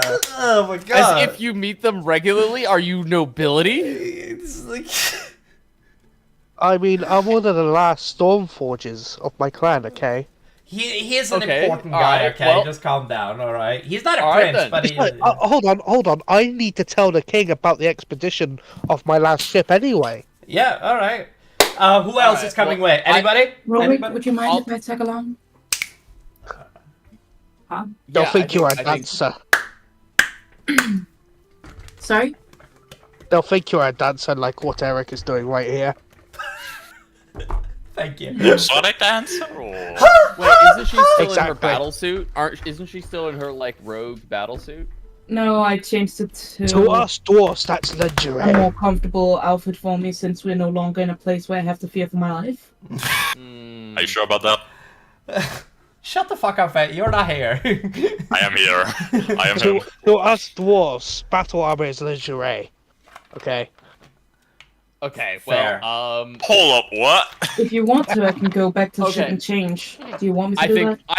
I think, at the very least, me and Voxy and then I kind of look over at Ibisis while I say that. Nah, I'm good. Guys, would you mind tagging along? Yes, where you As- goes, I guess your god needs to be right behind you. The guard You dog know, is coming. if we're going to meet royalty, and I look over at Ibisis, and I'm gonna roll a persuasion check against Ibisis. All right, Bird, set a please. die. Set a die. Set a number, Bird. Set a number. Ooh, setting a number. Well, I think it's a wisdom. I think it's like a wisdom saving throw. Honestly, in this case. Do you have command? Or Command charisma. yeah. stay. I would say it's like a DC 15. All right. Bird has spoken. Like this is very hard. Okay.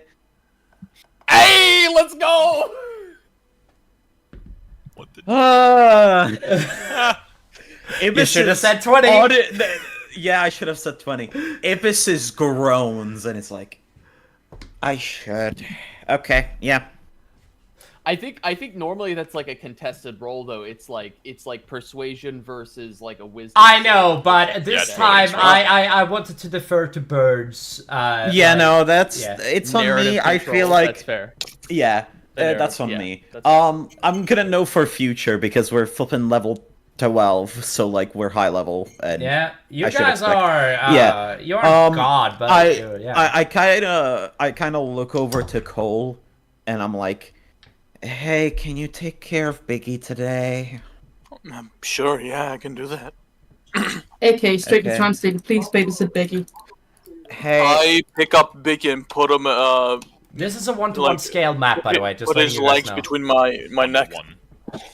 oh yeah, like It's Piggy correct riding you. scale. That's my point. It's collective scale.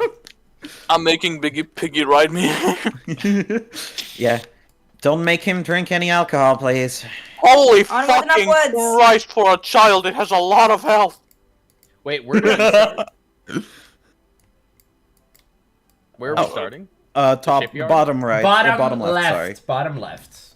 Well, You Bottom might left. Oh, want to bottom show left. it on the Oh, I stream, see. my guy.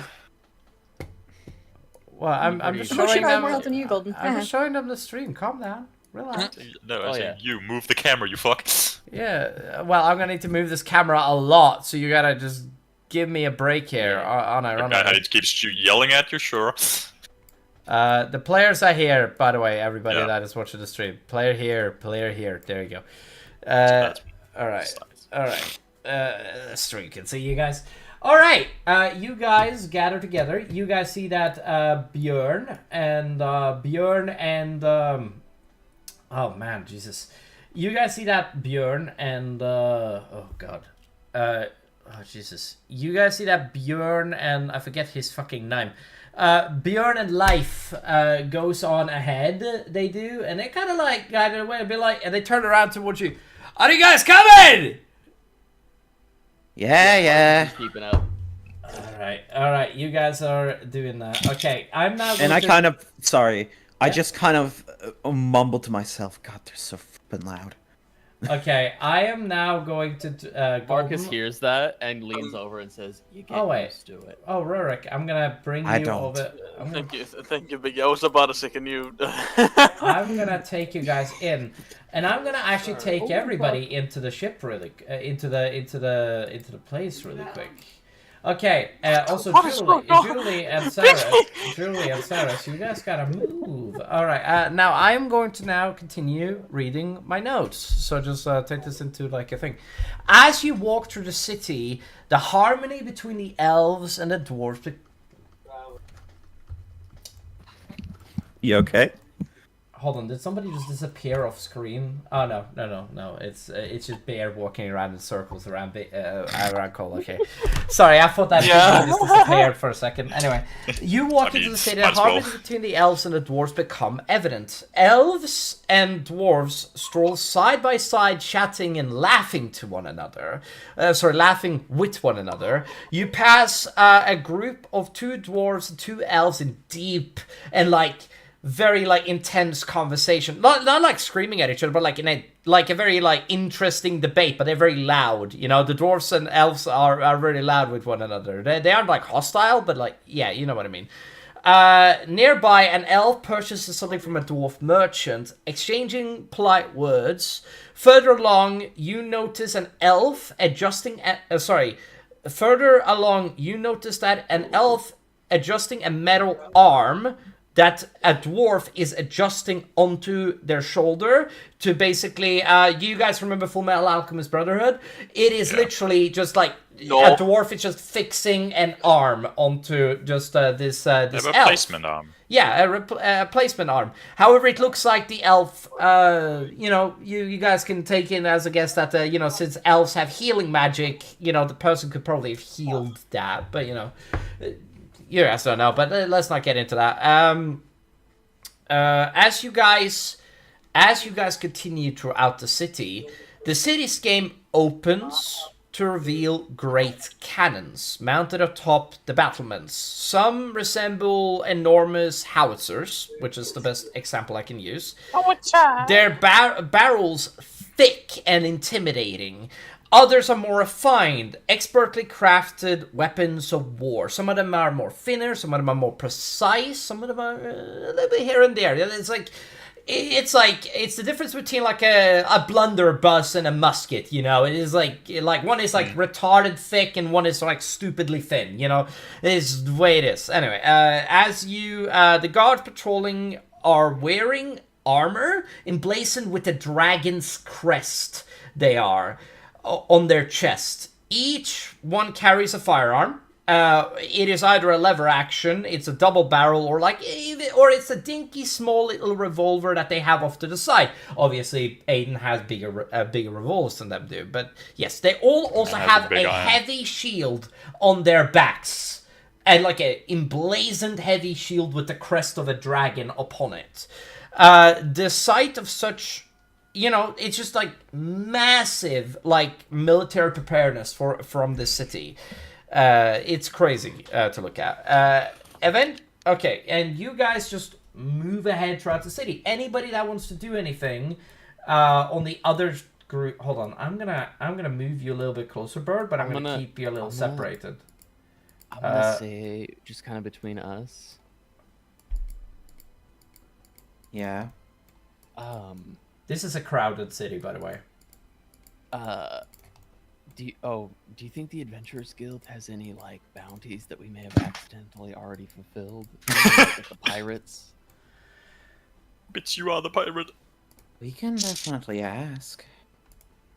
No, I mean the other. Remember we got attacked by the orcs or whatever. Oh, True. Yeah, you're right. Actually. Yeah, That right. might Like be if it. there was a bounty on that, maybe we can just collect. Do we have any evidence? You guys see that as you guys move throughout, as you guys are explaining this, you guys see that kneeling down on the ground looking into a smithy, you see that there is a gigantic stone warforged that is like a colossal size that is like right next to you guys.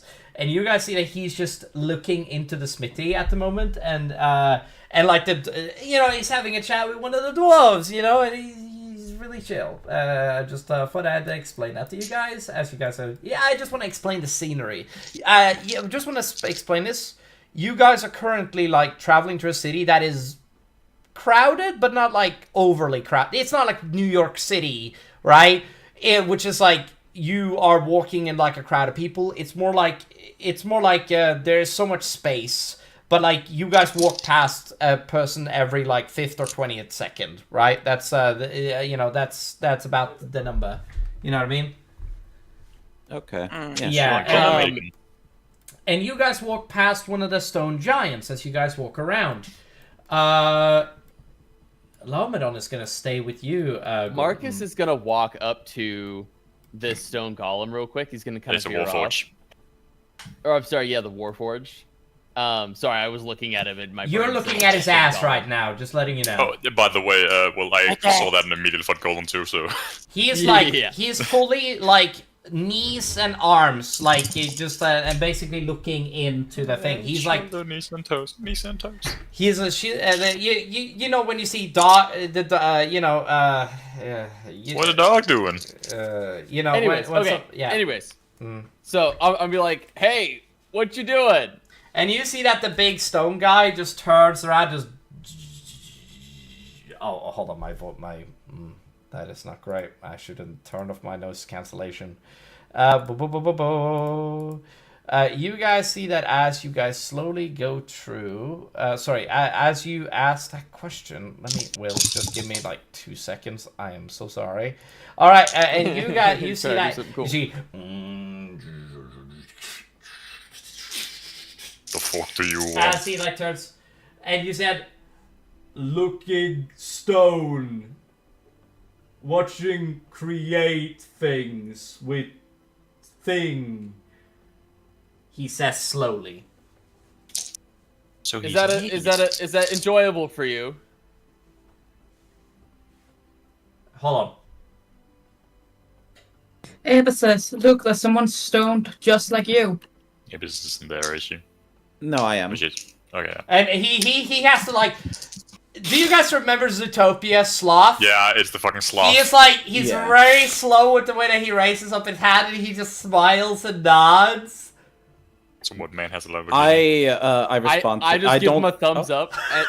Oh. What'd you Yeah, say? I just want to say I don't respond to Voxy. I just kind of look at her, but like pissy, Just a bitch. What the fuck you just say?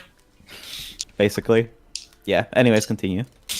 And you see that he just nods and smiles. He has like a weird, like, very like wholesome smile he does as he like just... Yeah, just the like nods like very slowly. He's Man like... is simple-minded. Yeah, he's like... and he basically goes back to looking, just like... Yeah, and I just leave him to it. Yeah, can't even blame him, you know, simple guy. Beautiful. Yeah, Ignorance is bliss. if anybody cares to look, there's a sort of like childlike satisfaction look on Marcus's face, and you get the impression that he really just wanted to interact with this thing to get a sense for like its complexity and was satisfied with the answer. Aww. Not necessarily impressed, but he's like, "Cool, this thing's kind of neat. I like it." Like, Cool, like, it's an idiot. Almost like he's looking at this thing that's magical, and he's like, "Oh, this thing's so cute." I mean, he kind of is. I mean, you know. Right? That's the expression. That I mean, you know, Riddick is kind of funny. You know, he's a goober. Okay, he's the way he is. Anyway, he's just a big dumb guy. Yeah. All right, you guys continue walking. You do past the smithy, which is burning the forges. As you guys walk past the smithy, you guys see that they are forging weapons. Not just, you know, guns and shit, but they're forging like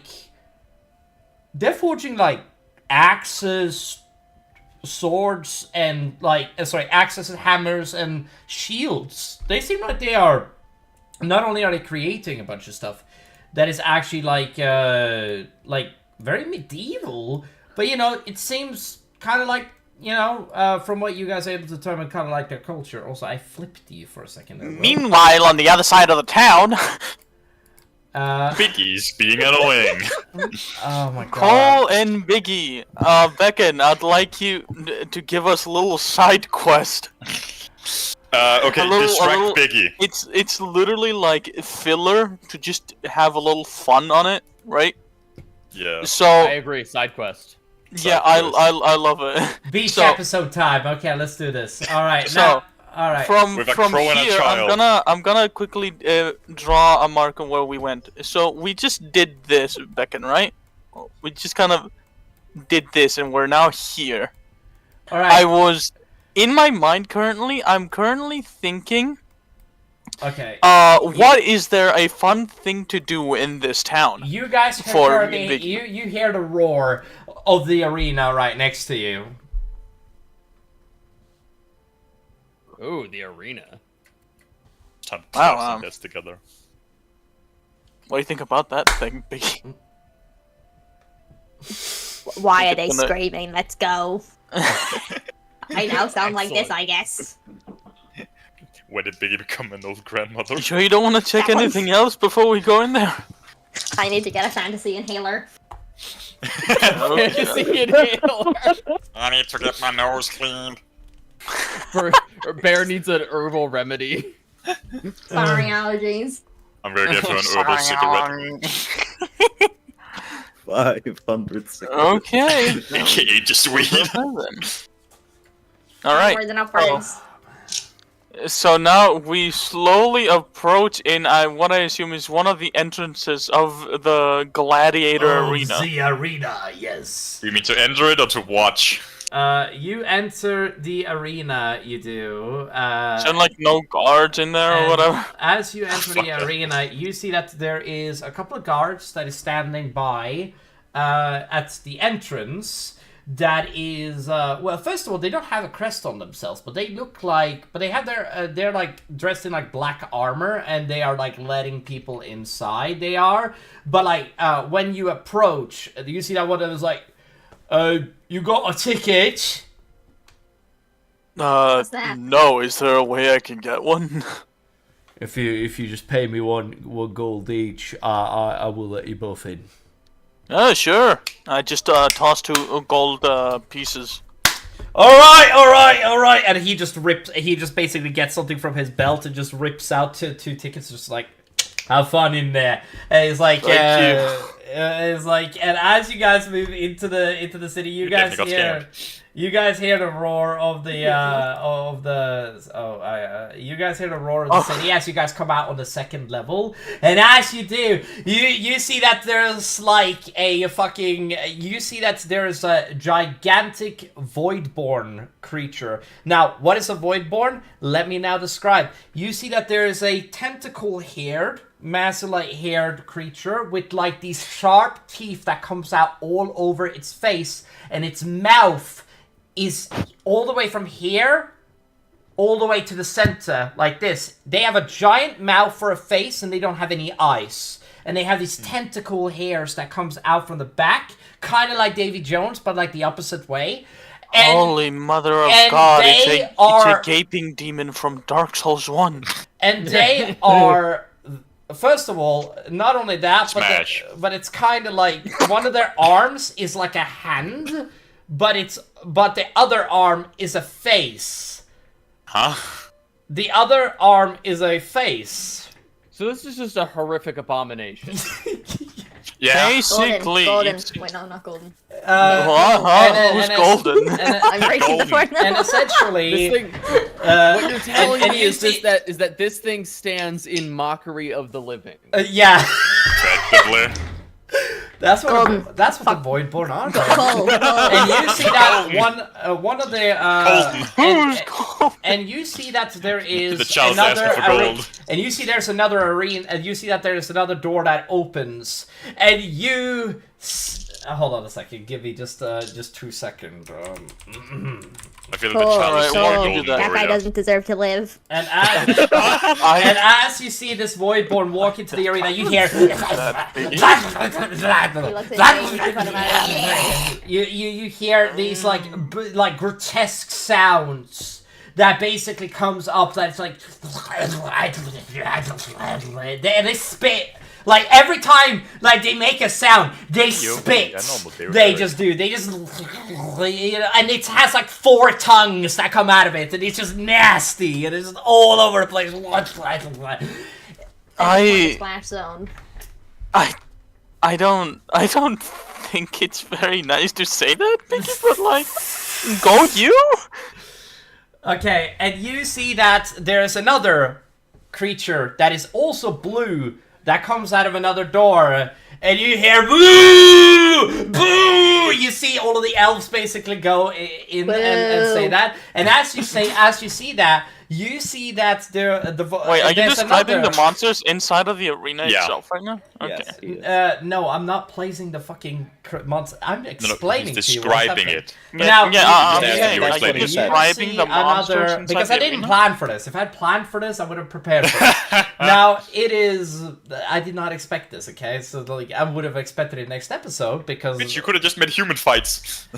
I could have. Anyway, that would not be fun. That would be boring. Anyway, you see that You see... No, Becky, you could have pulled the coolest ass fucking quote and reference. You're gonna be like, at the end of a fight, some guy raises his hands and says, "Are you not entertained? Are you not entertained?"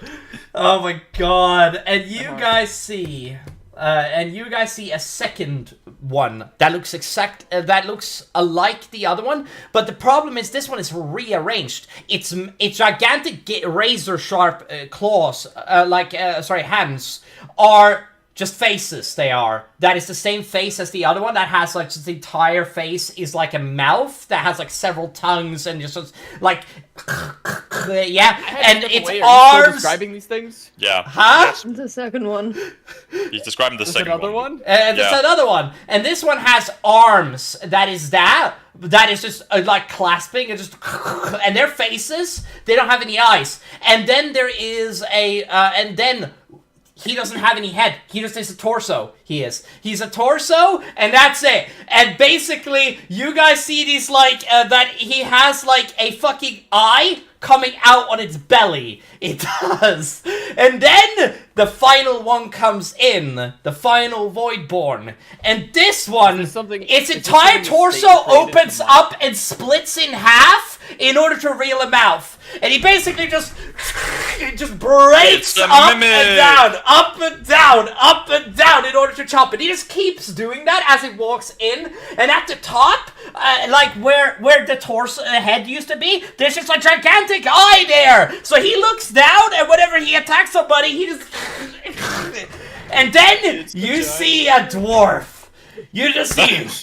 Hey! We fight!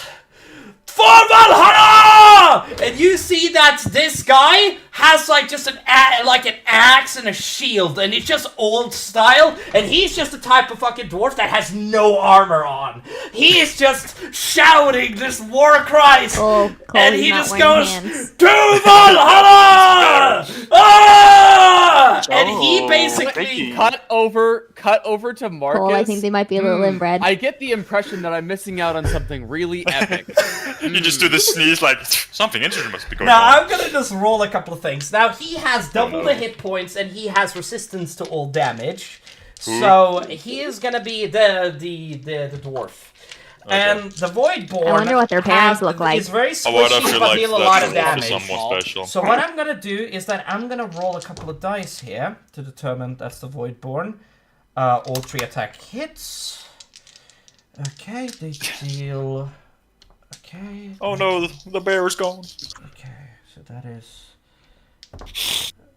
Okay. I'm just gonna be like to Biggie. So, who do you think is gonna win? Okay. All right. Bear's gonna be muted. All right. Oh, okay. Give them a second. All right. Yeah. Oh yeah, he's fine. I think they're all gonna have a very early death due to being very obviously inbred. Okay, he's dead. You muted a little bit too fast there. Final roll I'm assuming to you said determine who wins. inbred, but Yeah, they did. All right. but it just cut off as inbred. All right, you guys see that all of a sudden, as you guys, he basically he doesn't run at the enemy. He just takes a brisk walk, just... His steps comes towards it. As they do, you see that he doesn't use his fucking, the actual, blade side of his axe. He uses the side of it, slaps away one of the Voidborn, the handy guy, and basically slaps him away. And you see that as he slaps him away, you see that the Chomper, the one with the torso, comes, bites him in the shoulder quite severely, and he just... and cuts his fucking, just the rest of his body into the half, and his half falls down on the ground, and his eyes just sprill around, and his legs are shaking and moving around. That one is down. He is just gone. And you see that the fucking guy that has, the entire, face, it's just terror. You see he just jumps at the dwarf, and the dwarf just grabs his face, and just... rips its fucking, snaps it, like, King Kong and the T-Rex, if anybody remember that fucking scene. Yeah. And then and he just throws the body aside, and as the final guy comes in, he, And as he comes in, he grabs the arms, rips off the arms, and just kicks the fucking Voidborn to death. And everybody, the crowd Why did roars. he have a shield if he didn't use it? That was fucking awesome. This is the most spectacle thing I can imagine in my life. This is very entertaining. On!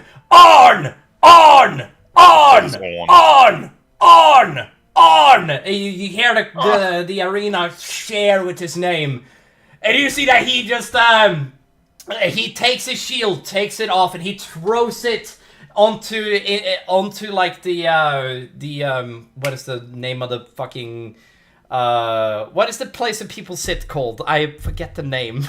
Like the Spectating booths. Yeah, spectating booths. Stands. Stands! Thank you, Will. And you see one of those, like, ooh! You see, like, a bearded lady that just picks it up and says, oh my god! And you probably should have done a luck check if that actually, like, it got thrown in towards us, but... You know what? You could just ask. You could just ask. Yeah, you could just ask. Cole, you're getting the axe straight towards you. Good luck.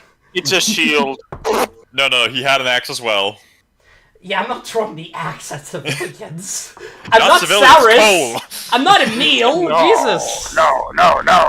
Cole is sitting to the right of Biggie. Biggie turns to the left where no one's there, and he's like, Golden, you're fucking this up. No one. You see that somebody else catch a shield, and you see that like, oh, I was like, yeah, there's just a bunch of people that are kind of disappointed, and he's just like, I did roll there, Golden. Thank you for asking me to roll. They got pretty lucky, huh? Oh, you just got this lucky. It was a 10. You needed a 15 or higher in order for it to come close to you, and then you would have to nab it. And then you have to brawl someone. You would have to. Oh my god! I'm imagining. Have you guys ever seen those scenes where, like, when two women fight over like a item in a store? Yeah, it's like that. Yeah, it's hella funny.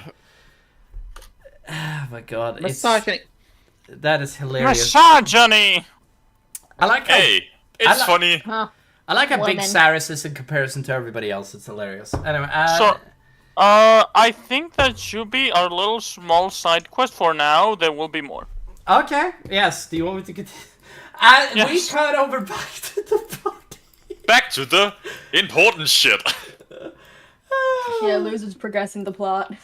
Yeah. Back to the plot. There's the people having fun and the people doing shit. You know, nobody asked what Aragon was doing, it was all about Frodo.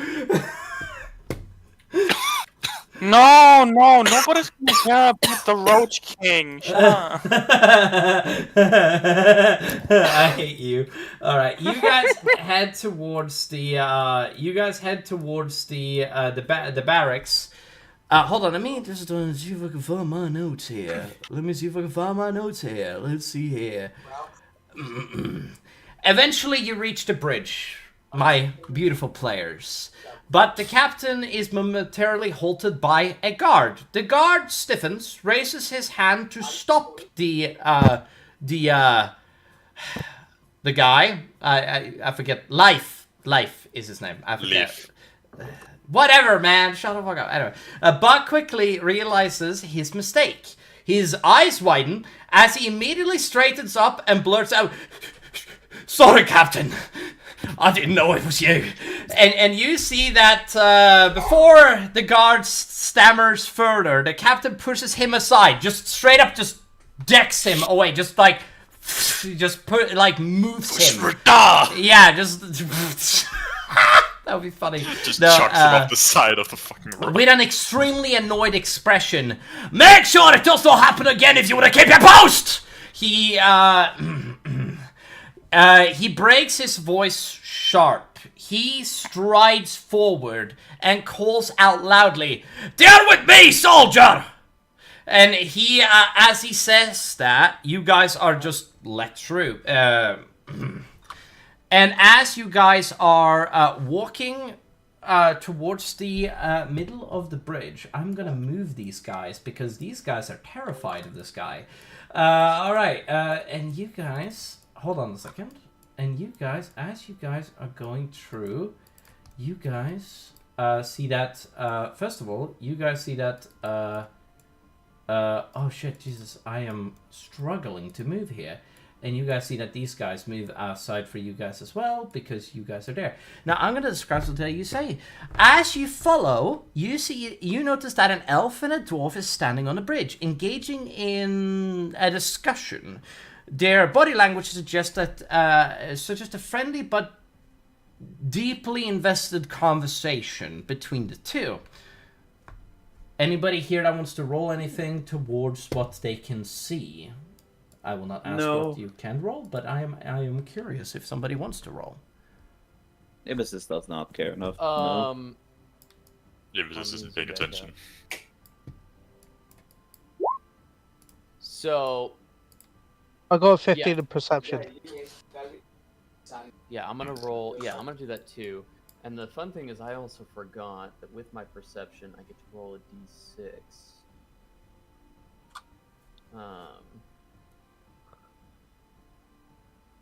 Roll back. There we go. This would be insight, not perception. Yeah. Oh, everybody else is rolling insight or perception, so I started rolling. Okay. Sorry, I didn't see that you guys were rolling that. I'm assuming the now. penguin's going to bed, Julie, or... Mm-hmm. That's fine. Sorry. Okay. This has lasted for a while, so I don't blame Well, you. that sounds like a you problem, Bacon, to say we just should roll and expect us to know what we should roll. He didn't. I didn't. Okay. That's my insight. Okay, well, nope, doesn't matter. Can we go with perception instead? I mean, to be fair, you asked them what they would see, so it would be perception. Yes, I guess, but also we're looking but at this social is this is reading body language, what they're required to know here. But yeah, Eric, yes, please specify what you would like us to roll. It is helpful. Makes things cleaner. Aiden? Yep. Did you want to roll anything? I rolled perception and it was 15. Roll an insight. Can you roll insight really quick? Okay. I mean, you're gonna need to roll a perception and an insight anyway, but that's 19. okay. Yeah, okay. Bruh. He's good. He's Everybody good. else roll poorly. All right, okay, how do I get this across? Aiden. Oh, this is gonna hurt you more than everybody else here. Nobody here would care about this. The only person that would give a shit is you, Aiden. And you're gonna get very annoyed for what I'm saying. But pay attention. Okay, now, you observe, Aiden, subtle signs that the elf and dwarfs might have a deeper connection. For a male, his posture is slightly more open, leaning subtly towards her as he speaks. A subconscious, single of something, you never know. His gestures are animated but focused, directed towards her as though she's the only person in the world. His eyes stay fixed on her face, lingering when she speaks. For the female, she tilts her head slightly, her body angled towards him in a way that suggests, that you feel comfortable. Her gestures are softer. Her hands occasionally brushing her hair aside, just a little... And, she maybe lets out a giggle every now and then. A small inventory, there's a warm smile on her face. And her eyes sparkle, every time, he responds. Occasionally glancing away shyly before returning her gaze.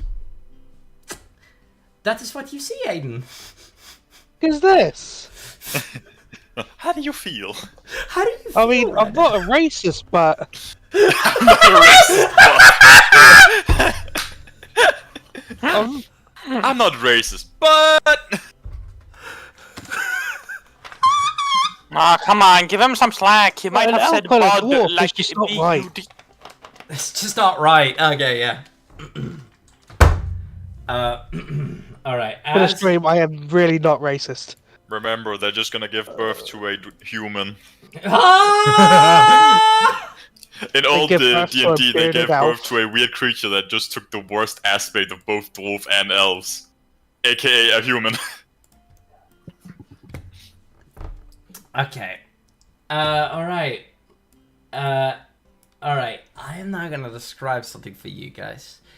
As you walk with the captain, you notice him smiling as he approaches the figures ahead. His posture straightens as he draws closer. He salutes the dwarf with a crisp motion and stands at attention. His expression is firm and respectful. The dwarf clear... There's an elf and a dwarf. There's an elf and a dwarf, yes. The dwarf, clearly a king. He's wearing a crown. He's... Clearly? Yeah, okay, clearly. Yes, just want to just... Yeah, clearly. In case you didn't understand at this point, but yes. You're gonna get yourself Responds killed. with a warm smile and steps forward, placing a hand on the captain's shoulder. The captain speaks in a strong, unwavering voice. Reporting in, my lord. The elf beside the king giggles softly at the formality, her melodic laughter carrying a sense of warmth. She flashes a beautiful smile, her gaze drifting to the king with attention and amusement. The king addresses the captain, his tone light but authoritative. My brother, how many times have I told you to call me Ragnar Life? Life, still maintaining his upright stance, smiles faintly and replies with a touch of humor in his voice. At least one more time, my king. Where have I heard that before? Pirates of the Caribbean. I hate you. With that, he relaxes slightly, letting go of his rigid formality and, gets a little bit more less stiff. He relaxes his, body. His tone becomes more conversational as he reports, Voidborn ship has been taken care of, my lord. No survivors, as you commanded. The king then shifts his attention to you, the players. His eyes narrow slightly with curiosity as he strokes his beard thoughtfully.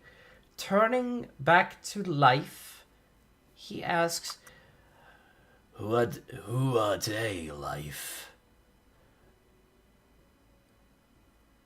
Life pauses for a moment, as to wait for somebody to say something.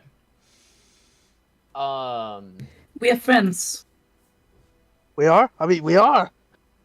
Rick. We literally saved your ass. Marcus does that thing where he just kind of backhands your chest a little, get it together. What is wrong with you, man? Come on, man! Come on! And then, I'll kind of step smack me at the back of the head. I was about to say, hold up, isn't Warwick wearing armor? Shouldn't it just hold your hand? I have an armored gauntlet as well. Fair enough. Right. Okay. So I also kind of step to the side a little bit and gesture for Voxy to get up beside me. Get your ass up here. Right? As the other talker, I'm like, hey, come up here and help me. Yeah, I need to find out where the fuck we are on the map. Bridge. The bridge. Bridge. Look for the bridge. Right in between. Yeah, I see. Yep. I just kind of stand behind Everybody you two, screams slumped, bridge. Bridge. slumped over a bit. The bridge. The baby. dwarf. We're gonna cross that bridge when we get there. Hold on, I'm don't We're finally... at bridge. that bridge. You guys can finally see the people behind them as well, so I'm gonna actually do that. You guys actually haven't seen the other side yet. There you go. Yeah. So can I just roll a What do you want to A roll? vibe check. an introduction check to Charisma? yeah, would it be charisma or persuasion to That just do depends a introduction check? Are you right? just trying to make a fascinating. good introduction for yourself? Yes. I would say just charisma then. For everyone. Well, yeah, yourself. Probably. Yourselves. Maybe I should Yeah. be the one rolling it. Yeah, what's your charisma? She has a plus Do 10. you, No, do you really want me to answer that? Well, if it's base charisma, right? No, it's beautiful. Oh, he mean... My charisma is 22. So that'd be 6, right? Yeah, so you Yeah. should do it. Yeah, you should do it. I'll give you the help action. Sure, yeah, I don't mind that, that's fair. And it's Yeah. persuasion, yes? Just charisma? No, just charisma. Just charisma. Okay. So Yes. just normal charisma roll. Yeah. Yeah, but you can roll it with advantage because I'm giving you a help action. Oh, that was the first one. Sorry, I No Yeah, it worries. doesn't matter. didn't click on advantage, so I guess I should just roll twice then. Once more, yes. All right, excellent. All right, what do you say? You need to say something. Oh yeah. Okay. So I'll let Voxy lead because she was the one doing it. Hello there, Your Majesty. We come from afar. Also to bring back a lost one of yours. But we have become fond of him. We've enjoyed the adventure with him. But our ship sadly took quite a beating. So therefore we are in your town just to fix up. We wouldn't stay for long. But we love to get to know your people. You The name's Marcus Aventine. I'm the captain of the said ship and this crew as well. And this is, and then I kind of gesture towards Ibisis. Oh, I am like, Ibissus is reading a book and she kind of realizes what's happening and it's like, oh, my apologies. My name is Ibissus. Wait, give me a second. Out of character. Okay. Need to find Davis's full name. Yep, again. at least you are. My name Alexander. is. I bow slightly and I am Alex. in a very, I think Jason? I would have the same kind of royal demeanor as Voxy, right? Or I would at least have like a stereotypically royal demeanor. My name is Ibisis Lalashu Shamulsha. It's you. Kill yourself. All right, you guys see Life then. As you guys finish your statements, you see that Life then leans in and he whispers to the king. He does. The king seems to listen intently. Unchanged, straightening, he clasps. Can I spell cast enhance ability Owl's wisdom and then try to listen in on what they're saying? Is it verbal? He said silent spell. Subtle spell. Subtle. So he's gonna use a spell point to not make Yeah. it verbal. Yeah, This you is just for cast it without any perception, sign. correct? Yeah, it's for all wisdom checks. Gives me advantage. Well, I'm gonna have you roll a perception check to see if you notice something really quick Before I cast that? before you cast it. Okay. Just regular perception? Regular perception, baby. Okay. Ooh, 21. You notice they're talking Dwarven. 21? Ah, okay, so I would. So when it mattered. See, this is why I want to be generous here. Excellent suggestion for a roll. Thank you. Thank you. You're very welcome. Yeah. Do I understand what they're saying? No, you don't, motherfucker. I can. Go ahead, Aiden. Go ahead. What do I roll? All right. Perception for hearing, I presume. All right. You have good perception, I always- or should I give you the wisdom? I can give you the owl's wisdom. Julie could give advantage. It really takes time just for it. I got a 12. Okay. Here, I'll give you owl's wisdom. Roll it again. Alright then. I'll take one Sure. step. Do I roll with I'll allow it. advantage? I'll allow it. No, just roll no, again. Yeah, you just roll it one more time. Yeah. Alright. You have advantage. 4. That's a crazy. That's You insane. are able to. Okay, this is what instead you of- hear. Werewolf. This That is must being be a Dwarvish. fucking classmate. You hear werewolf. You hear Pirate. caught them on the outskirts, and that's about it. That's all you hear. Yes. And that's all the context clues you get, and then basically you see that again the king, his expression unchanged, straightening. He clasps his hands behind his back, and fixes his gaze on you, the players.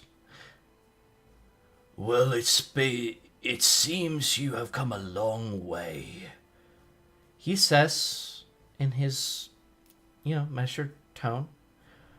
Thank you for saving one of my brethren's soldiers. My name, I believe you should know, is Ragnar Bloodfallen. As he thanks us for saving them, I give a it's like a soldier's salute bow. So I've got like my hand on my chest, and I just kind of bow a little bit. You know what I mean? Well, I'm not gonna do something that not many people do, but I am going to do this, and this, well, you don't need to roll this. Yeah. You've seen kings do this before. This is a great honor. This is only respected onto a few doing the salute. You can't help but see Marcus feel a little like puffed Child up, happiness. Fuck yeah. This guy, because like he clearly recognizes this guy is important. He's like, hell yeah, I just got recognized by somebody important. But I look between them. I look between them both. What the fuck, man? Why him? What the fuck, man? Anyway, as you guys see that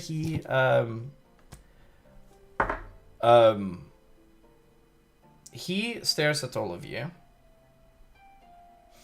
As the conversation, unfolds, the elf steps forward with her graceful poise. She performs a delicate curtsy towards you and politely bows her head slightly to show her gratitude. Her voice is soft and musical as she introduces herself, a warm smile spreading across her face.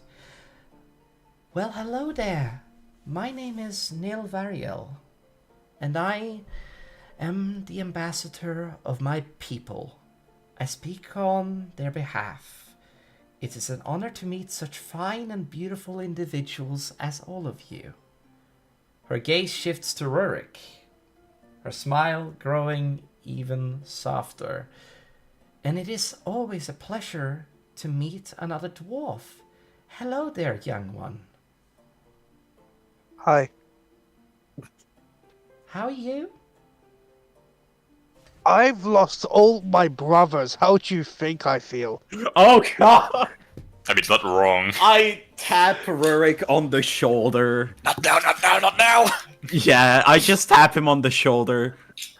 I'm just waiting for someone to smack me at the back of the head. She walks We chuck over. you off the bridge. Aiden, something is now going to happen that you are not going to expect. She walks over to you. She does. She's not going to kiss me, is she?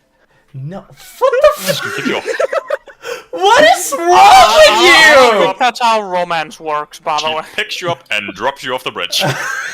Yeah, I think all of us comically smack him on the head or on the back in some way, shape, or form. Just everyone punch him the way he is. Like the clank, clank, clank, clank. She walks over. As she notices that you guys are doing that, she ignores it. She does, and she immediately, as you say that you lost your friends, she hugs you. Oh, I don't know how Rurik's gonna take that. But oh. My body stiffens. What the fuck is going on? His entire body's different. What is this? I never experienced this before. What is this? A woman's Nobody's thing? hugged me since my mother. Marcus, who, if anybody cares to notice, is fully coping right now, just goes, ooh. Oh, shut up. Well, I will. Shut the fuck! She turns around and power word kills you. Fucking no, this is like, I give And 105 HP! shit! Power pain. It didn't work. I'm just thinking. I give Mark Oh, my a deadly plans! side glance. I'm sorry. You My see, ultimate plan. she smiles and death says she turns away and her eyes turn from happiness to a bit of sadness as tears fade down her cheek. She does as she stares at you, Rurik. Well, talk about emotional. I'm sorry about your loss. It is always terrible to lose. Can I roll an insight on this chick? Yeah, go on. His chick. Go ahead, Will. Oh yeah. By the way, Actually refers to the entire fucking best of the I want elves to- as a I'm also chick. I'm gonna throw my d6 in there.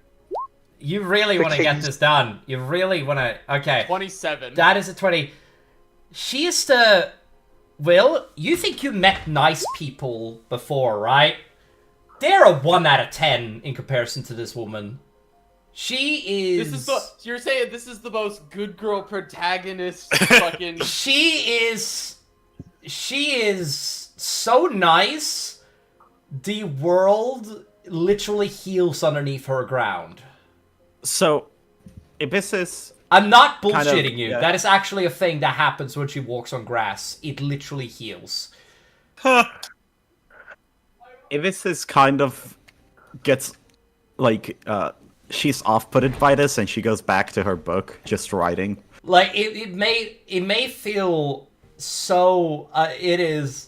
She is such a nice person, it makes me feel unwell acting her, because I don't think I could ever act that good. Because he's not that nice. Because I am not that nice. He's an asshole. No, you're not. Alright, but she hugs you and she tears up, she does.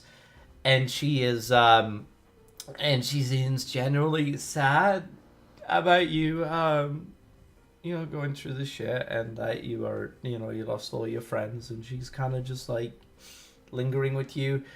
And Will, you think that she just experienced his pain? William? Interesting. Voxy, Do I think same there's anything thing. Like... Yeah. Will, what did you say? Oh, okay. So that's just based on the insight check. Like it seems like she's like a. You genuine think she empath. absorbed his pain in some manner? You're gonna have to roll an Arcana to know more. Oh, okay. Yeah, I'm not paying attention, Foxy, so what's I'm your not doing Foxy, what's your Arcana? Well, you can both do it. Why don't we just both roll and hope for the best? Oh, I was okay because one of us could also give the help action. Do you want bardic inspiration? Stella? Advantage. Do you want my bardic inspiration? Yeah, do Beg for that. it. Do that. You're about to Beg. make it again. I'm Please, gonna Tommy, go give me naked. bardic inspiration. You Close got that it. You got a bardic inspiration then. Maya would be so mad flashes. if she heard me say that. Show me them titty. Okay, can I do it with advantage? Will you give me the help action? Oh no, you did it by yourself. Okay. Yeah. Okay. As your bardic is a D10, right? I believe so, yes. D10, correct. So that's a 22 Arcana. You sense that she is in... Okay, emotions leach into her, essentially. And she is literally an... okay, how do I describe her? Whenever She's she a gets psycho. close to somebody, life... Does it feel like she's absorbing magic from? She's... No, she's not... She's absorbing emotions. Raw. She's Demon she's killer. literally taking away Rorik's sadness Interesting. by being She close feeds to on him. emotions, killer. It's a vampire! I yelled that off game. Does she No. she at the same time seem to like emit like an influential amount of like positive emotion? She is trying to, but Aiden can absolutely reject her if he wants to. Yes. Right, but does it seem like a passive effect where she just like literally, because absorbing emotion is already an absurd concept. She does has it an seem aura like of happiness. She's like literally sucking in bad feelings energy In and order then to give out good energy, yes, correct. and then projecting good Yeah. feelings energy. Yeah. Okay, so that's bullshit, but I'm with you. Bullshit in the sense that like, okay, that's like, how does that work? But okay, Don't worry about it. I'm You know- exactly, don't worry about it. Don't ask questions. I'm with it. I understand. I'm with you. I mean, Okay. there's a, the magic makes sense. Have you ever heard of calm emotion? It's essentially just a fucking ripped out spell of that, but it's a... So she has like a constant calm emotion. Hallelujah. Kinda, but, she kinda has like a field which, like, absorbs Oh, is emotions. anybody else getting that from Eric? Yeah, there was some static splapping. Like, I'm muting it for a second. who the fuck? Oh yeah, Okay, right you now. have to just reset the stream, it's fine. I thought it was my headphones. Yeah, I thought so too. Because my headphones are usually fucked. I have to adjust the input just so I I was can like, hear you oh both no, do I out have to mess with of my both headset my again? headphones. Like That both doesn't the happen in earphones stream. instead of just my left one. Also Oh, get for me it a was huge both. headache. That doesn't happen in the stream, does it? No. The No, stream it doesn't. Yeah, because a it's about a Discord thing. Discord. Discord only. Yeah, It's only us that has the fun of hearing that. Yeah. You guys. Yeah, there we go. Yeah, Aiden. I'm now gonna throw a bone to you, and feel free to. Does it have any meat on it? No, it's a boner. I am going to say something. I'm going to throw you a bone. And feel free to say no, or literally just reject her and say that you do whatever the fuck you want to do. I don't care. Be racist.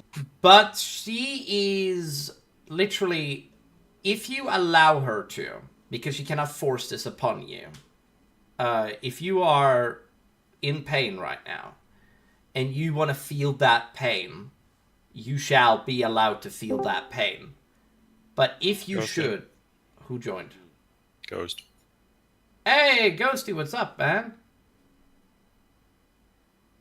He's muted. Yeah, he knows he's not supposed to talk here right now, so it's just a thing. Okay. And then this is I me. like you, Raven. Just here to listen. Yeah, alright, so... Okay. And you know that these emotions are... Like, you are feeling these emotions... Kind of... You're thinking more rationally than you did, which is the thing right now. And you feel a bit lighter, but you can reject these emotions if you want to feel that pain. It's up to I you. turn to the party. I must warn you now, I'm an ugly crier. Do you cry? Honestly, I feel like I would because I lost all my friends in that fight. So Just you're being finally having the ambushed by time to get a monsters. breakdown. And Marcus is gonna seeing... put his hand on your shoulder and just kind of also mourn with you. Alright. The last thing I remember is one of them reaching out to me. All they said to me was, "Run, Run, boy, run.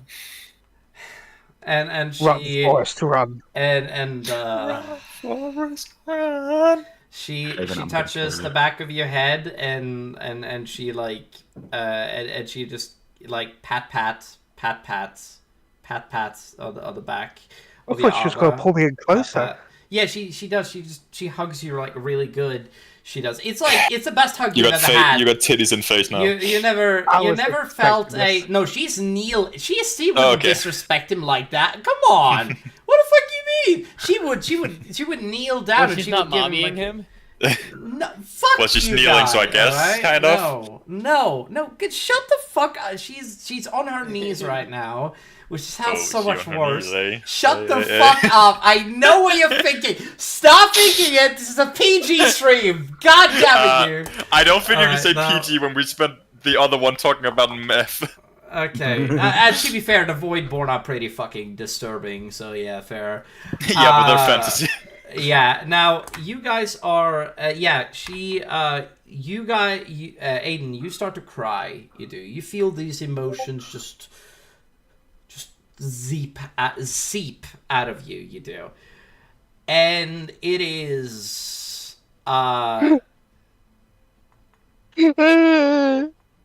Tim. I kind of look up, clearly was not paying attention, and then put my book over my face. It's just the fuck like pulling the book up over so you can't see anything. Yeah, no, I'm Can I also just- crying now because because Aiden is crying. I There's just no don't other try- reason. I don't even know the context for this, but Ibis is just crying because Aiden It's is. just, well, I guess we cry now. alright. Yeah. I just turned to her. No, you watch. It's just a massive healing. It is just like she's like giving you like just a tight squeeze. She is, and she just pulls away, and she just looks you in the face and just wipes away your tears and goodbye. It's gonna be okay. It is gonna be okay. It's the cleric mom. It's not wrong technically, but let's not get into it. Anyway, she and you see that she wipes away. And anybody here can make me a religion check, actually, if you wanna. Hold on, what? Anybody here can make me a religion check. Looking at her. Anybody? This Why do bitch it? a high priest. Julie, that is a double 18 for you. That is so good. Can you roll me mean again just to 19? see if you get another one? No, 18. She rolled 18 Oh. on the die. I just want to see what the I'm fuck not you going get. to test the fate. No. Okay. She wants to save it for a better use. All right. Should I roll? I would roll on that one. Okay. do you all of I'm you not are allowed testing to. Do fate. you, if you want to roll, roll, Aiden. I think you will roll with disadvantage though, Aiden. So, If you look in mute chat, that's me right now. I got an 8. roll again with disadvantage. This is again, and if it's lower, you will take that roll. but if I'm not, sorry, you'll stick with that Aiden. roll. No, he said that was not what was happening. Religion with disadvantage. Yes. Okay, yeah, 8. that's fine. Delayed. You're distraught right now. You're not able to absorb any information. As for you, Julie, you know that she is a priest of Lyra.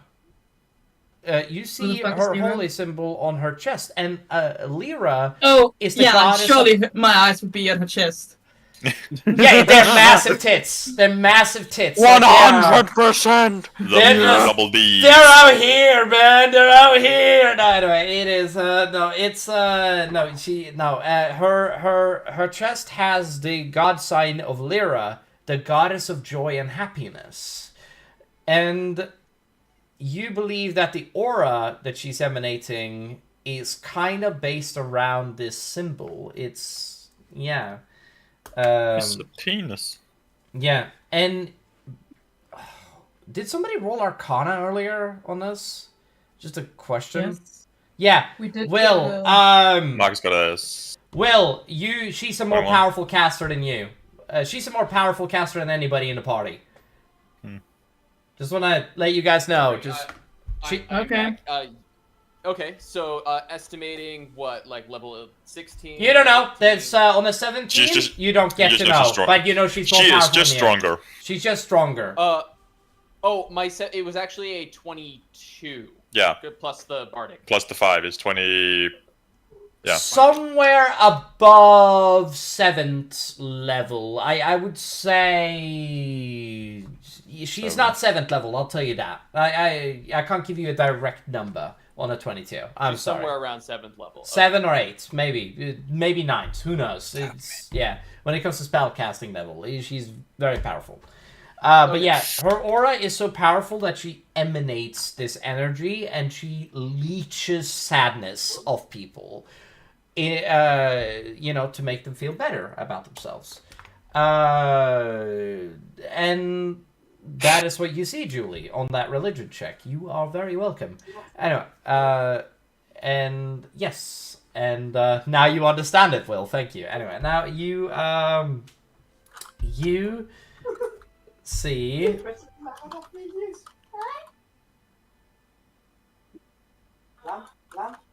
Oh, it's golden. Never mind. Oh. Yeah. It's just Sorry, like- yeah, my bad. It's just my. I No, didn't you're notice good. I was not No, I was good. just like, where's that sound coming from? I thought it was fucking Rubric beginning to cry again. Oh, that'd be funny. No, no, it's Nah, we wouldn't be able to hear him cry if he's drowning in titties. his brother. Your brother has his hand on your shoulder. By the way, Rurik, and he has cried a little bit, and he wipes away a couple of tears. He does. And she wipes away the tears from your face, Rurik, and she says it's gonna be okay. And she gets up and she walks back over to the king. She does, and she looks, and you see that Björn looks at you, Rurik. Aiden, you there? Yeah, I'm still there. And he says, "Well, that lady is absolutely fair." Fair. Fair Lovely is looking. it's an old term of beautiful, lovely, and just amazing. She got them big. I didn't expect this from you, Beyond. You were the one crying, you bastard. You're the one flirting with an elf. You're the one drowning in elf I mean, when they are fine like that, can you really blame me? I side-eye can. him so hard. Bombastic Are you side-eye. fucking kidding me? You just hear a audible sigh come out of Bjorn's mouth. Just. I nudge him with my elbow. I'm fine. Okay, I'm fine. Are you Fucking going for a woman bastard. who isn't a dwarf? No, I'm fine. Okay, ignore me. Okay, I'm fine. No, I won't judge you if you tell me, brother. maybe. So you'd seduce anything that's not just a dwarf? No. But that lady, just you hear a giggle come from her. Because you can hear it all. And she walks over to the king, and the guy walks to the side, and you or the captain walks to the side. Marcus messages to Rurik, W charisma. W race. You see that You are so grounded. You guys see that. The king. Right. It is truly an honor to have met all of you. And now that Rurik is back with us, I'm sure he would be willing to, go back to the material, to go back to my brother's service.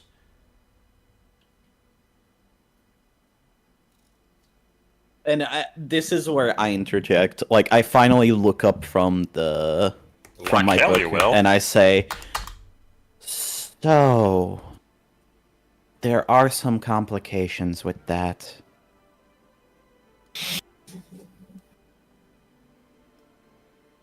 Complications? Oh, And I look over to Marcus. You know, the chosen thing. I just kind of half loudly say, "Will, are you here?" God damn it! Will I'm back now. For fuck's sake, Will. Sorry. You need it. Naya asked me to make her a coffee. For fuck's sake, Naya, make it yourself. Lazy woman. Yeah. Go back. Hey, it was a fair request. I owed her. No wonder she died on that island. Marcus hears that from the meta. Just a huh? He feels that from the meta. Just He just gets a sudden slap of sadness. Yeah. Oh, my pain! Oh my god. there's just like a glitch of sad, like ugly Yeah, like, crying. And then back there's to no normal. reason for it being there, it's just there for some reason. It's for a fraction of a second. Oh my It's Who's god. going to tell me what to do now? Alright, so is anybody going to speak up? I do say to Philippa and Marcus, like, so the chosen one thing. I'm not the best with talking. If you could explain that. Oh, yeah. Okay. So I basically give. A rundown. I feel these people are trustworthy, right? Mm-hmm. I mean, do you? What was your insight earlier? Like fucking 27. Yeah, Well, on the king? on both of them. Yeah. Oh yeah, I remember now. Okay. No, I believe it. I believe that this is Rurik's information because I remember telling Rurik to roll insight upon because you rolled that on her specifically. That 27 will. Yeah, that's right. I remember that. So right. But I guess at that but point, like, Rurik- You rolled on both of them But and got Rurik, Jack Squad. you think that they are extremely trustworthy, and I know that you're rolling this on her. You think she is trustworthy. You don't know about the king, Will. If you're gonna do the king, you have to roll again. right. I think at the very least, from my interaction with like the salute and everything, I trust him at least a marginal amount. Yeah. Right, and the fact that he's allies with this chick, I'm like, you know what? I'll at the very least give Risk him it for a the biscuit. benefit of the doubt. All bets are off, you know. This is great. It's just All You like- buy the it's like- bullet. I feel like my odds are good with the king being trustworthy. All So right. yeah, so I'll just give the full download about what we figured out. Download. You tell him everything. Pretty much, yeah. All right. He stands. He literally runs his hand throughout his beard, and he listens to everything. And he is a person that he's kind of like Garrus's father in like Mass Effect. I don't know if everybody has played Mass Effect, so I don't know why I'm making that as an example. He been a just literally the elf woman conjures 2 chairs, right? And he sits down and he just listens. And she stands up. He listens, and he just sits there and he just like gets through the information. And as the information is finished, he runs his hand throughout his beard and he says,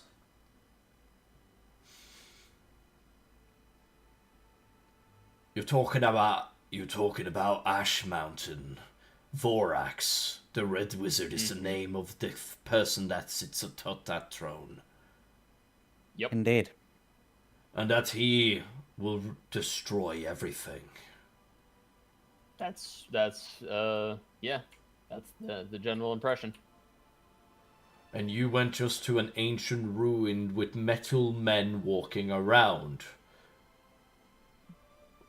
And came back Yes. with a sword made of pure energy. Huh.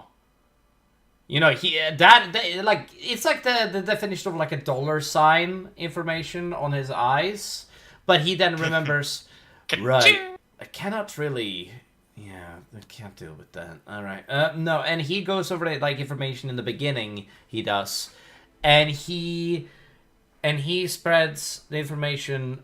Good idea to bring werewolves. That was pretty brilliant of you. He spends a second. Right, for all the information that I am now having in a certain amount of information that I know.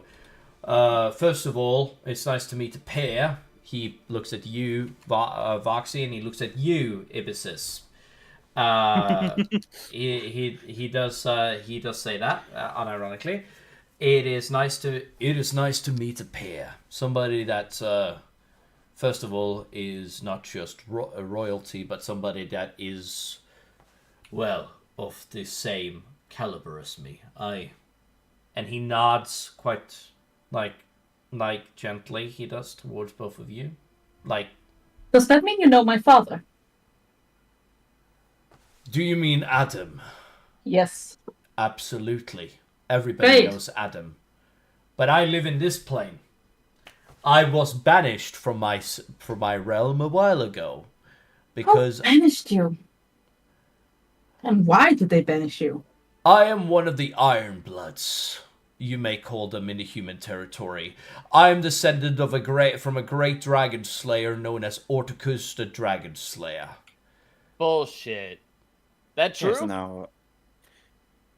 Sorry, apologies, Your Majesty. I just found that to be startling. Is that true? I will say some information that you may not realize, but that archaeologists and other people that works with DNA. Oh, right, you may not know what DNA is. What does DNA stand for in real life? DNA. Ask Google. DNA actual meaning. Imagine I the forget. fucking dwarf just pick up something, a tiny They have box and that much searched up on science? Google. That's bullshit. The DNA has existed for hundreds of years, dude. Wait, really? The dwarves? No, human will. And while Beckon is looking... no, I'm kidding. 1869. The dwarves are in First World War technology. Also, good luck pronouncing that.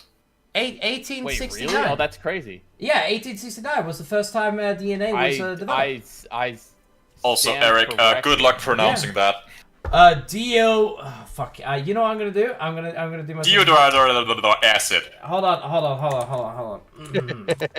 Pronunciation. You know, I can say hippopotamosis Quipialidosis. What? Hippopotamosis. Fuck, I forget the second half. Hippopotamosis cupideliophobia. That's what you say. Deoxyribonucleic acid. Deoxyribonucleic. Yeah, deoxyribonucleic acid. I don't know if that's actually DNA. Is that DNA? Yep. Is that actually what DNA stands for? It says so. Abbreviation, DNA, yeah. Alright. They found out What's about massive? and he explains, I can tell you this Ribonucleic right. I can tell you this right now. Yes. All of us are related to Orticus in one way. 90% of the world is related to him in some form or manner. But you are like directly is what we are, is what you're trying to say, right? Say again? You are like way more directly than the rest of us, is what you're trying to say. Yes. My family is an offspring of one of his human descendants that happened. Yes, correct. Yeah, but you are, you may not realize it, my friend, but you may also be related to Orticus. Yeah, I mean, from what you've said, most likely. Does Marcus believe there's a chance that that's where his power comes from? That maybe that's his. That his is a sorcerer's fascinating lineage? question to ask. To be answered later. To be answered, yeah, that's not something you would know. No, Your story has now changed. I like that idea though, Will. I might steal that. I mean, but to who be fair, knows? you can always just say that you have an inkling that that might be possible, because, you know, you still don't know where your power is from. Fairy man. Could be. Anyway, Next now, time on Fate of Asharon. and No, you- you don't. No, you don't. Fuck you.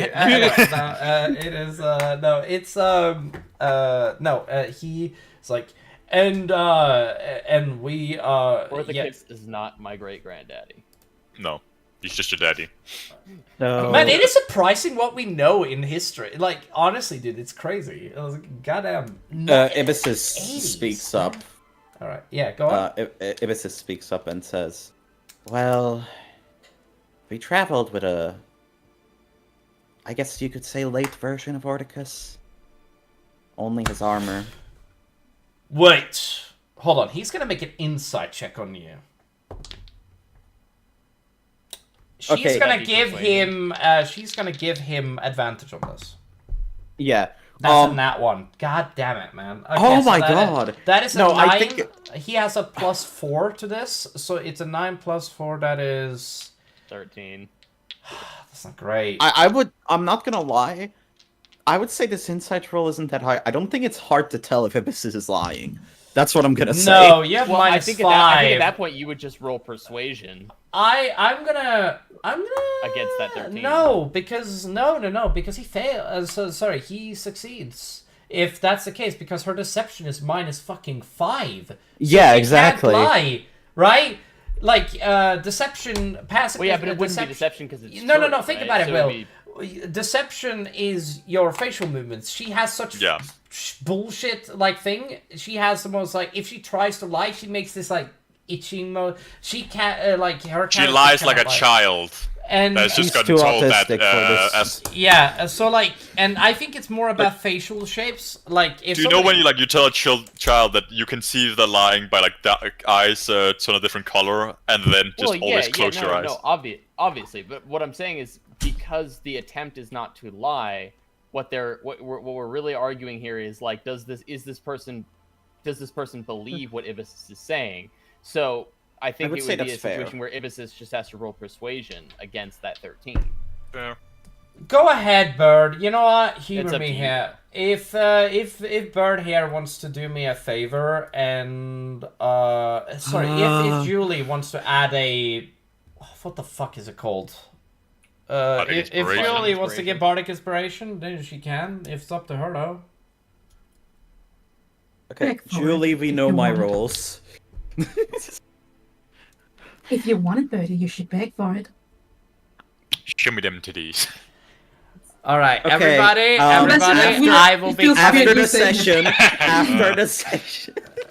I will go. I will cut to black just so that she can beg for it. I don't care. All right. No, I'm not flipping doing this live. No, even if you're cutting to black. No. You guys are Sure. jerks. I'll let you have it this one time. You got a bardic Okay. inspiration, Bird. Okay.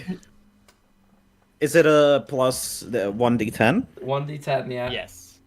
Do persuasion. I knew it. I flipping knew it. 14. That's a 14. That's crazy. Seems Yeah. like it's worth begging for it, huh? Creep. Player creep.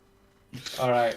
It's not necessarily that just bird dying inside. He believes you here. Oh, Because Julie's currently being a dummy he mummy. spends a second just brushing past.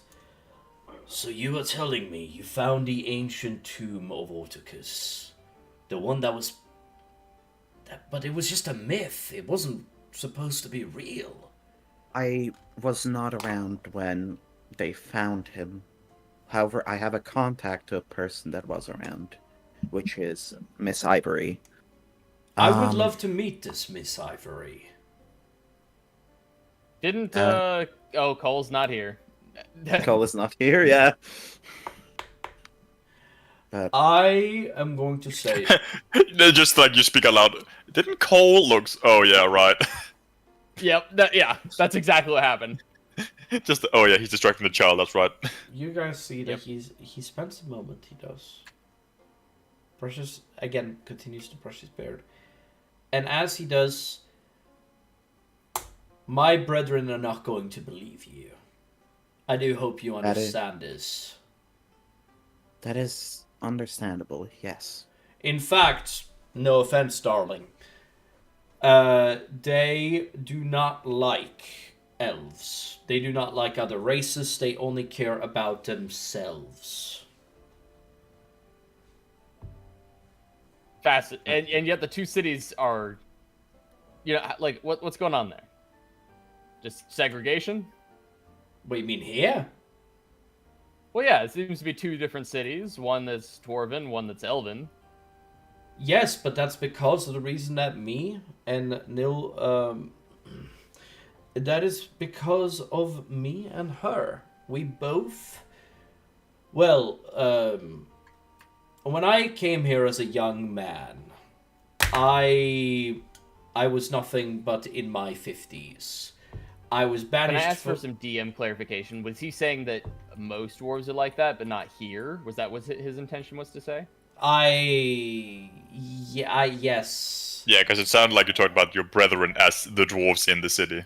Yeah, no, I mean brethren as in his brethren as in the kings. That's what he means when he says okay. Brethren. Gotcha. Okay, so if that's a context clue that he would have picked up on, then I guess Marcus would have more targeted the question. What makes it so different here? Like, how is it that, or it seems like you guys are unique in the way that you've overcome that classic prejudice, right? Like, everybody knows that elves and dwarves don't get along. Other than the factor that me and fucking hell, what is her name again? You can't. Nilvariel here and me is in love, which is one reason. The second reason. I look over at Rurik. Who physically faints.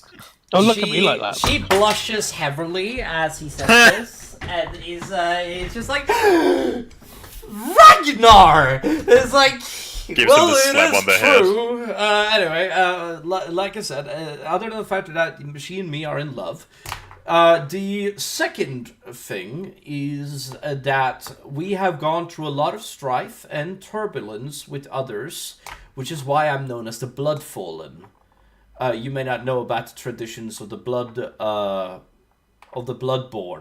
but I was one of them. And the reason why I am known as the Fallen is because I became friends with elves. Hence my title. Yet, dwarves followed me. Which is why I live here. Now, you may ask me the question, how? Well, we hated each other at the beginning. And then Voidborn attacked. And then we had disease. Then famine. Then we had, which we had to work together to live through. And So eventually to cut a long I story just... short, you had to come together against greater common enemies. Yes. Wasn't there also a dragon guy? Huh? What did you say? Didn't we also talk about there being a dragon attack the city? No, dragons wouldn't attack the cities. Okay, Dragons okay. are friendly. enough. But yes, when I was a young man, Yeah. I came here with ambition and things, and I even hated the elves. But then I realized that the elves are so much more than what our people sees. Yeah, people are people. Yes. Becca? Voxy, what is it? Meanwhile, the Dwarf King is explaining that Voxy walks up to the elf woman and be like, "So, is he good in bed?" She's a priestess, you fuck! Hey, if they're lovers, that means they have to be mating. I need to know. She blushed just him saying they were in love. Do you expect to get an answer? Yeah, are they even married?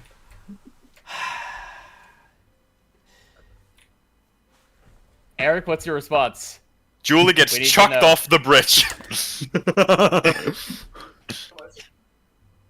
Roll a new character. She rolled a nat 20 on this roll, so I'm just letting you know. Powerwood, pain. I don't know what to do here. Our word, nah. Okay, I am gonna wait a second. Powerwood, uterus infection. You see that and she like pushes you a little bit aside. It's just like, wait, you wanna know if he's good in bed? He's a solid 9, dude. Like, he's so good. Dude! Like, dude is a fucking... Is this a wisdom saving throw that she rolled? Nah, she rolled a nat 20 on this. She rolled an embarrassment roll, and she is not embarrassed at all. I see. And she just like, listen, yeah, he's a 20. He's over the mark. He is just... You want to know something about dwarves? You want me to tell you something about dwarves? You want to? Massive cock. You want to know something about dwarves? Do you want me to tell you? Sure. lot of Why else would I be core. asking? They never run out of stamina. They looks over them. they can all go all night. They never stop. Rory gets a shiver. Like, we elves are immortal, and they just just all night. It's just and it's just pace. It just. So we talked about that so PG-13. It's like, We talked about the PG-13. Also, I don't know if Warwick, you heard it, but while she's explaining this, I look over at you and be like, "Oh." You just get a It's like a bombastic surprise side-eye. Be scared. I'm not scared of you. I'm You so put the happy fucking that Biggie content is... warning. I'm so happy that Biggie is not with us, by the way. Sexual content, self-harm, morbid images. Cool, I'm starting to feel like we're missing out on something. all right. No, you're not. I am now. What happened? Wait, who left? Did somebody leave? No one. Oh, nobody left. Nobody Okay. left. You see that she is like, yeah, but like he, call that. not only that, but like he's a king. You know what I mean? Yeah, I don't You look got that like trying roll. to fuck other kings. No. Because that means I have to go for my father. No. I'm not into You incest. misunderstand. He's a king, and she points down below. He's a He's a king. king. He's a king. Like in. Are you saying he's the biggest piece on the chessboard? On the other side of the city, there is Biggie and Cole.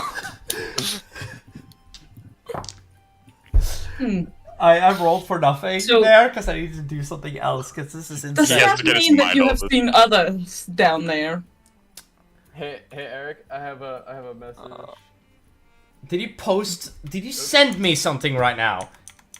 I'm about Like- to. Oh no. Becken, roll me a d20 right now. I'll roll you 2. Nat 20! Fuck's sake. Okay, you can keep going with the bit. Fuck. Hey! Alright, thank you. I That was Julie's die! That was Julie's die, by the way. I rolled 2 20s. I rolled an 11 and a nat 20. God, I wish I would have done some more of that shit. Why is my rolls good when I'm not playing D&D? Okay, But no, Becken, I did ask if she have seen other doors down there. Oh, since she knows you the asked king. the question and she's like, yeah, She has X-ray vision. yes, I have, but that was before I got with the king. Of course. Hey, I'm a So have you ever faithful tried bitch. females? Calm yourself. Roll me a persuasion right here. I want you to roll me a persuasion here. And this is gonna determine the society. This is gonna Hold on, what? This roll determines whether or not the society allows lesbians. Alright, Lesbians or polygamy? okay. This is where I'm gonna stand on this. Both. 16. Bert, don't be fighting against your rights. This is a Well, pretty average roll. I'm fighting for my rights. I said both. Bert said both. So both Yeah. lesbians and polygamy. This Yeah, is a pretty I thought we were average getting roll. I banned. respect. None of them. I mean, it's a natural 2. You guys do realize that is a natural 2 that Bert and Julie just rolled, right? Oh wow! Wait, I'd like to what? roll again. Yeah, that's a No. nat 2. No, I am doubt. now going to say something. That is insane, but I'm going to say it. So, I know it might be normal in your societies, but it isn't super common in this city to be that. It's a little blasphemous. I wouldn't recommend going around the Frowned city upon. asking that question. Okay. Do I hear this? No. Roll me perception. I would say no. Roll me perception. Perception. I have a -1. If I get 12. And Rurik, remember, Nah. you still have advantage on all your. Nah. perception. Okay, that's fair then. Yeah, advantage my ass. It gave me a fucking disadvantage last time. And she. Well, no, you still use the 13. It's not that we don't respect the thing. It's just that it's not. We aren't super, you know. It's a little complicated. It's to a explain. conservative society. It's not. No, we're anarchists. Oh. No, I'm not shitting you. We're actually anarchists. Yeah, we don't because have a form elves. of government. I'm a former representative, but I don't make anything. I don't think that was in character back in. To Oh. be fair.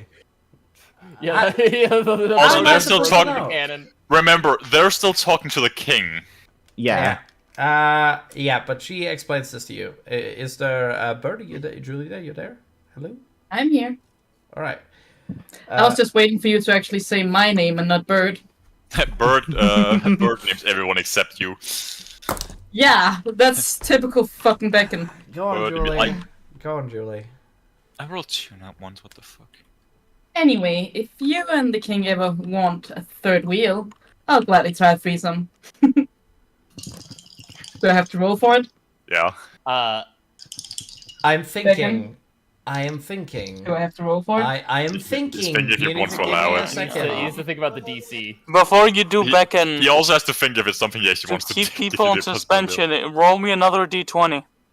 What are you rolling over there? What are he you wa- rolling for? He's rolling. If he lowers slow enough, you go back to him and Bear. That's a natural 14. Fuck! What are you setting the DC at? This is Julie's die, by the way. It's gonna be saucy. It is the way she is. Hold up. What? Oh. Huh? Julie bought me this die, which is why I call it Julie's die. Yeah, but why are you calling it saucy? Because I think it's Because really it's Julie's good. die. It's weighted. No, fuck you. I would never buy weighted dice. I at least have that much respect for myself. All right, now I have respect for myself. I have disrespect for my DM. She smiles and lets off a tiny nod for a second. I will keep that in mind. I'll bring it up with So me. I don't have to roll at all? No, you don't have to roll. Because I don't think she needs a roll for this decision. It isn't her decision alone. She's gonna turn towards you, the players. Hey, yo, what the fuck?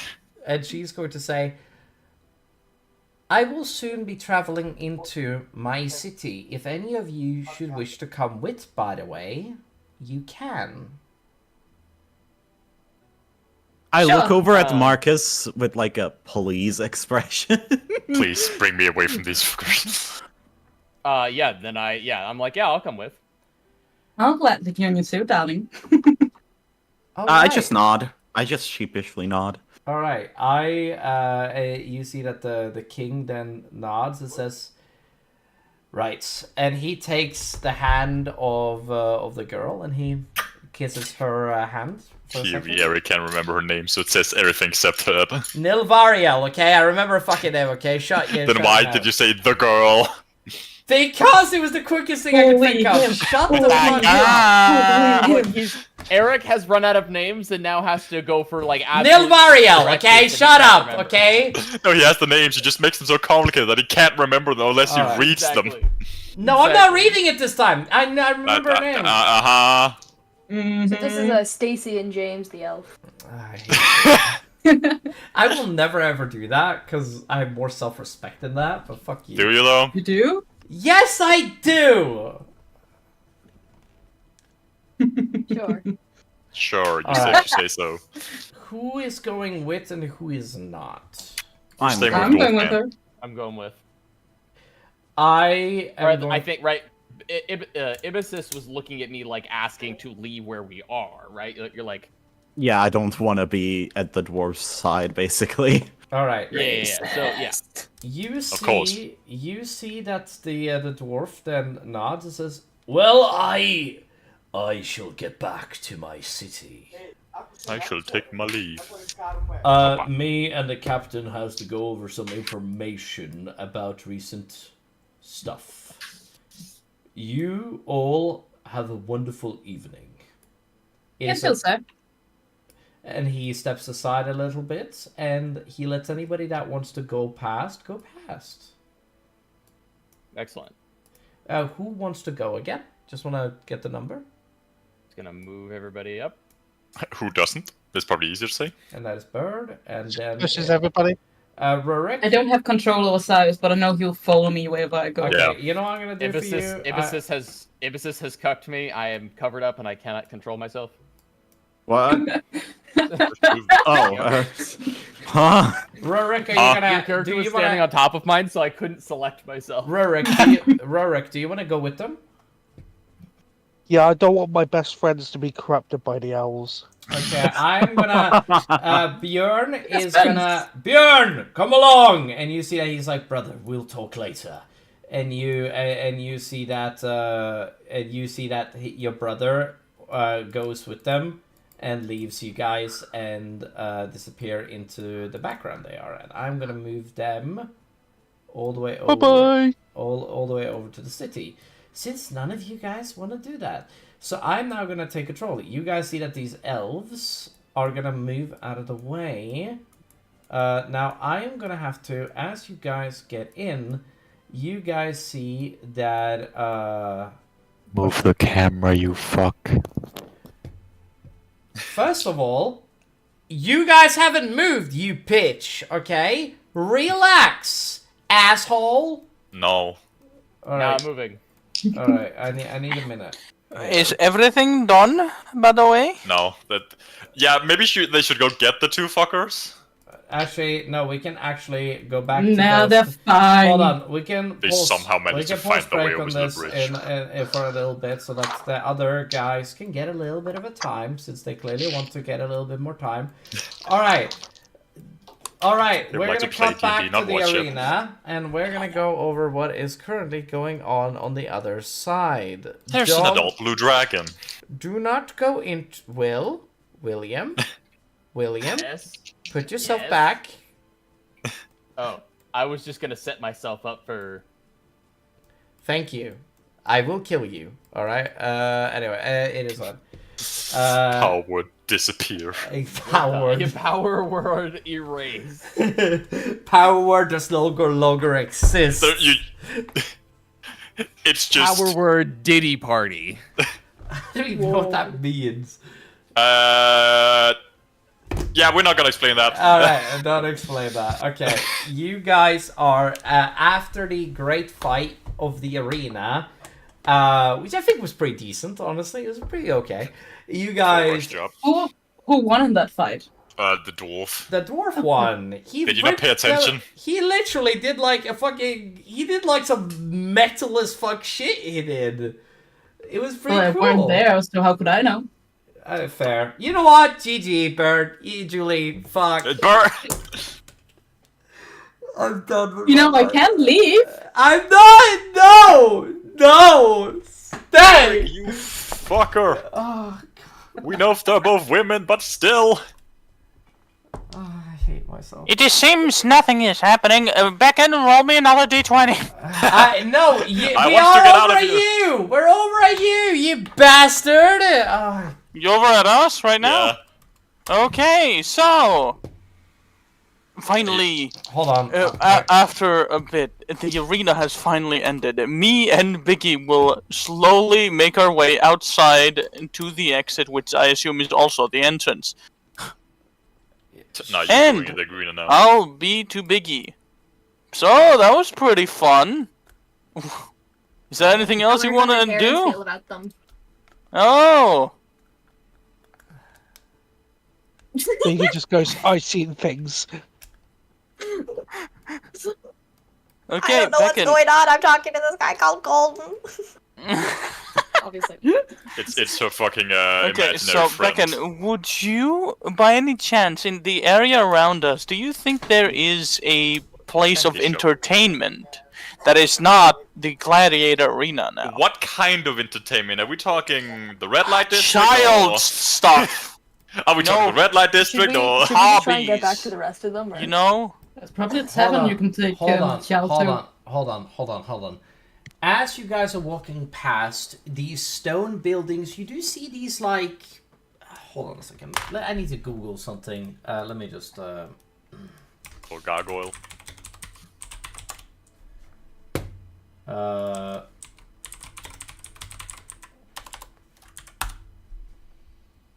Oh, Jesus! It's that old?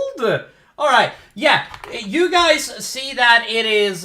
you guys see that there's a couple of, like, neon lights around that says open on, like, one of the signs. And How old were they? Like, right next to you guys.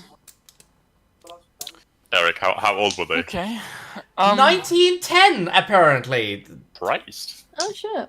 The neon lights was first invented in 1910, apparently. Did not fucking know that. Yeah, using neon gas. Yeah, that makes sense. Yeah. And electricity. Yeah. Easy. Yeah, they have fucking electricity. They have, yeah. You It's see just that- most people think of neon, think of LEDs. Somehow. you see that there is like a weird LEDs are a lot stuffed. Absolutely. You see that there's a weird stuffed little. You see that there's a weird little stuffed little plushie that is like in one of the windows, and it looks like. It looks like what looks like to be like one of the firearms that they're carrying, but it looks like it's made out of like a. It doesn't look like it's made out of metal. It looks like it's made out of something else that looks a lot more lighter, if that makes sense. Okay. Alright. Biggie, do you react to that at all? The plushie or something? The toy. The what? It's a toy. it's a dwarven plushie. It's a plushie of a little like it's a plushie of like a it's like an arcade stand or something. yeah. I don't know what the fuck that is, but I want to touch it. Sure, yeah. It's touchy time. I guess we just go inside the building that we saw the plushie at. All right, you go into the building where the plushie is at, and you have a little bit of a look around. You do, and All right. you see And that what- this is a child's toy room where they're selling stuff like Thank God, I thought they're going to an adult toy place. No, that's on the other side of town. No, I'm not a responsible father, okay? Shut the fuck! It's the building right next to it. The thing is that all buildings look the same nowadays, which is why these buildings look so similar to one another, which is the thing. Anyway, you walk into the building, and you see that there is, not only is there like a lot of plushies, there's like comic books, and that it has been written and done really well. And one is called Batman. No, that is 1939, dude. Like, come on, man. Stay with the times. We are 1910 here, dude. Like, come on. Anyway, and we're 1913 to 16 is where around the era that we're in. Shovel Man. Now, essentially, you guys are walking in. You guys see these, like, comics, which is fine art. Okay, let me describe it this way. You see that on the things, there is these, like, covers that are made out of, like... Oh my god, what are comic book things actually made out of? Is there literally just nobody inside? Are you talking about, just... like, old... Because normally it would just be paper. There's a younger individual that is standing at the desk. There is. And he... Are they just doing... Are they just minding their own business right now? Yes, yeah. He's currently looking down as he... hold on. He's stocking inventory. No. He's looking down right now as he's just, like, rolling... Hold on. Fuck, I have a thing. He's doing this. He's fondling some balls. Fondling balls. Well, Raven did say it is touchy time. But yeah, he's doing this. It's touchy time. And he is just having a little bit of a good time. He's just like doing that. He's just being a little bit simple. He's just having a little bit of a good time. Alright, okay. So, I'm just gonna look around. Could you describe me the, like, the comics that I see? The comics that you see are, like, comics of, like, this Dragonborn superhero, is what you could see on the cover. He has no cape, but he does have, like, just pants, and he has, like, no chest, like, guards at all, but he has, like, over-exaggerated muscles. Is he named Goku? Oh my god, that was so funny. No, motherfucker, because of course he isn't. So it's the Hulk! Fuxic Bear! He's known as the Breathalyzer, he is. And the Breathalyzer is the story of the Breathalyzer! The great Dragonborn of old! That knows how to breathe. He's not a liquidizer, he's a Breathalyzer. And as you're reading the entire comic book, you see that it's like it's just a man with like overly comical, like exaggerated powers, like the super speed, super strength, and super pretty much everything.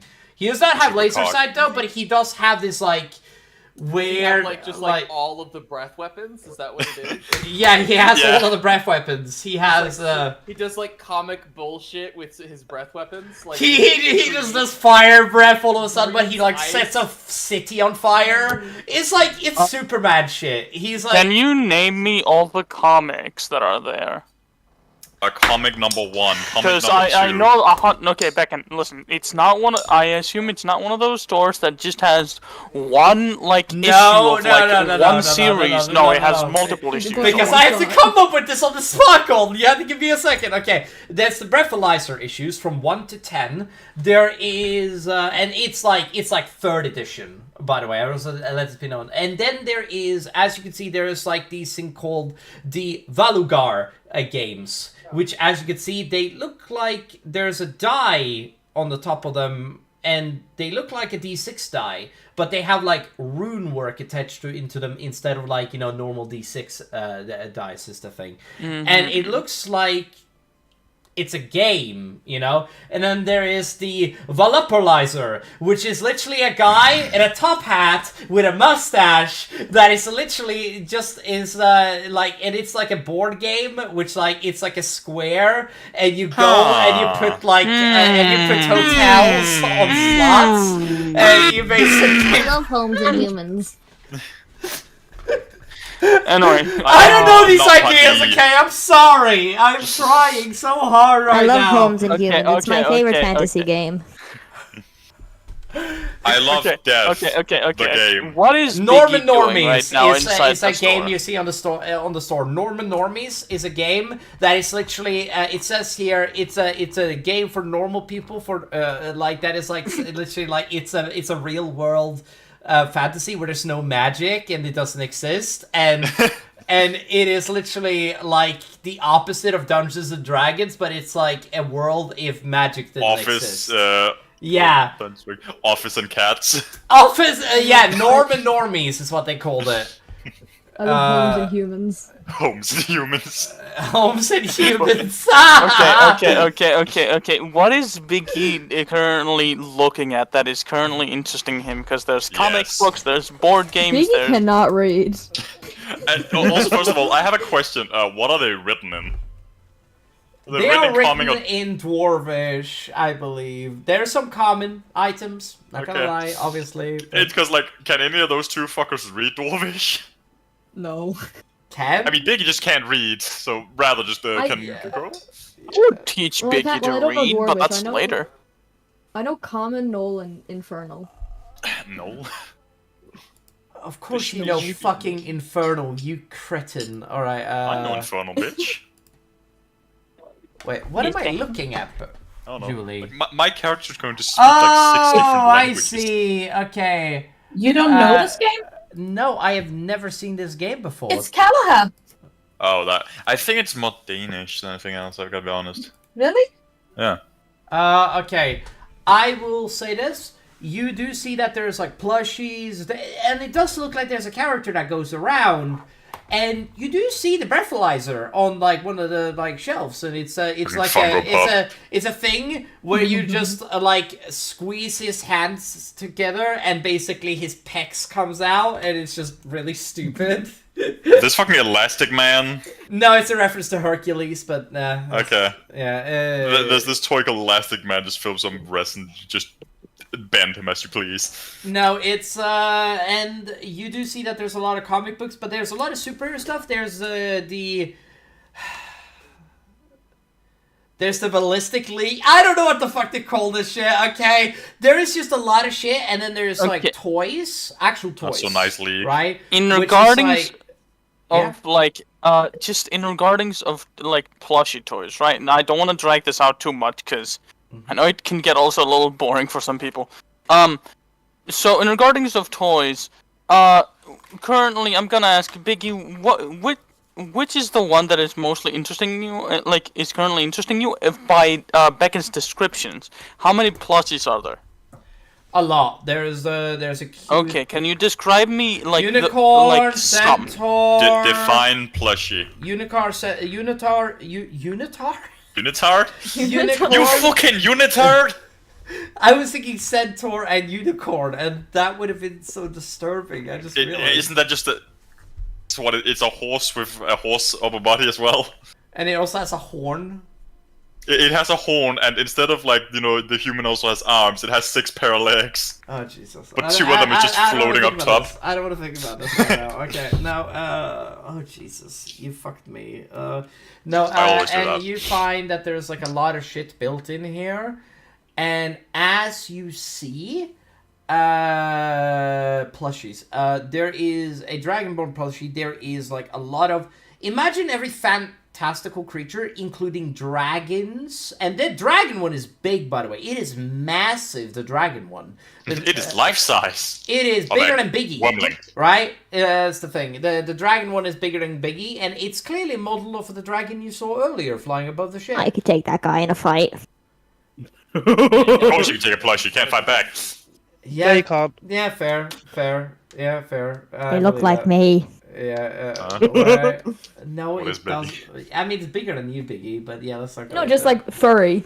Oh, it's They fur. look like me. Wait, is scaly? I could take him in a fight. I guess they're The scaly. plushie. That makes a lot What's of the sense. plushie? It's The plushie, so it's usually furry. Sorry about that. That was a mate of mine that sent me a message. Anyway, now, We're friends. yeah, there's one of like a, oh my god, oh my god. There's. I think that's all you need to describe. There's a false Hydra. What is Biggie most interested on? Biggie's probably over at the plushies. He doesn't know how to fucking raid. He doesn't know what board games are. Yeah, at the plushies. Like which plushie parts... is you most interested in? Yeah. How does Biggie look at at a specific plushie or whatever? Oh, he's just kind of poking all of them. He's like I don't know, like don't be on the spot, man. There's also a card I deck. feel Eric feels. That's a card deck as well. Hold up, what the? I just rolled 2 nat 20s. What the fuck? There's also card decks, and there's also. There's the deck of many things. There's also an air balloon. Believe it or not. Hot air balloon. Just a balloon. A hot air balloon, yes, design. Like a figurine of a hot air balloon. There's also Lego. Oh fuck yeah, give me Legos. Lego my ego. You better pay me. I'm Danish. It's my money. I think okay, Bear. I would imagine that the flippin' Biggie would just Lego and wants to start gnawing on them. Can we just Biggie either stands on them or eats them. Now Lego is a little bit of a stretch. I want to let this be known. It was invented Can we in just call it 1932. Jello? But so they would be made of wood back then. It would just be wooden toys. Yes. Can we just call them Jello? What? Don't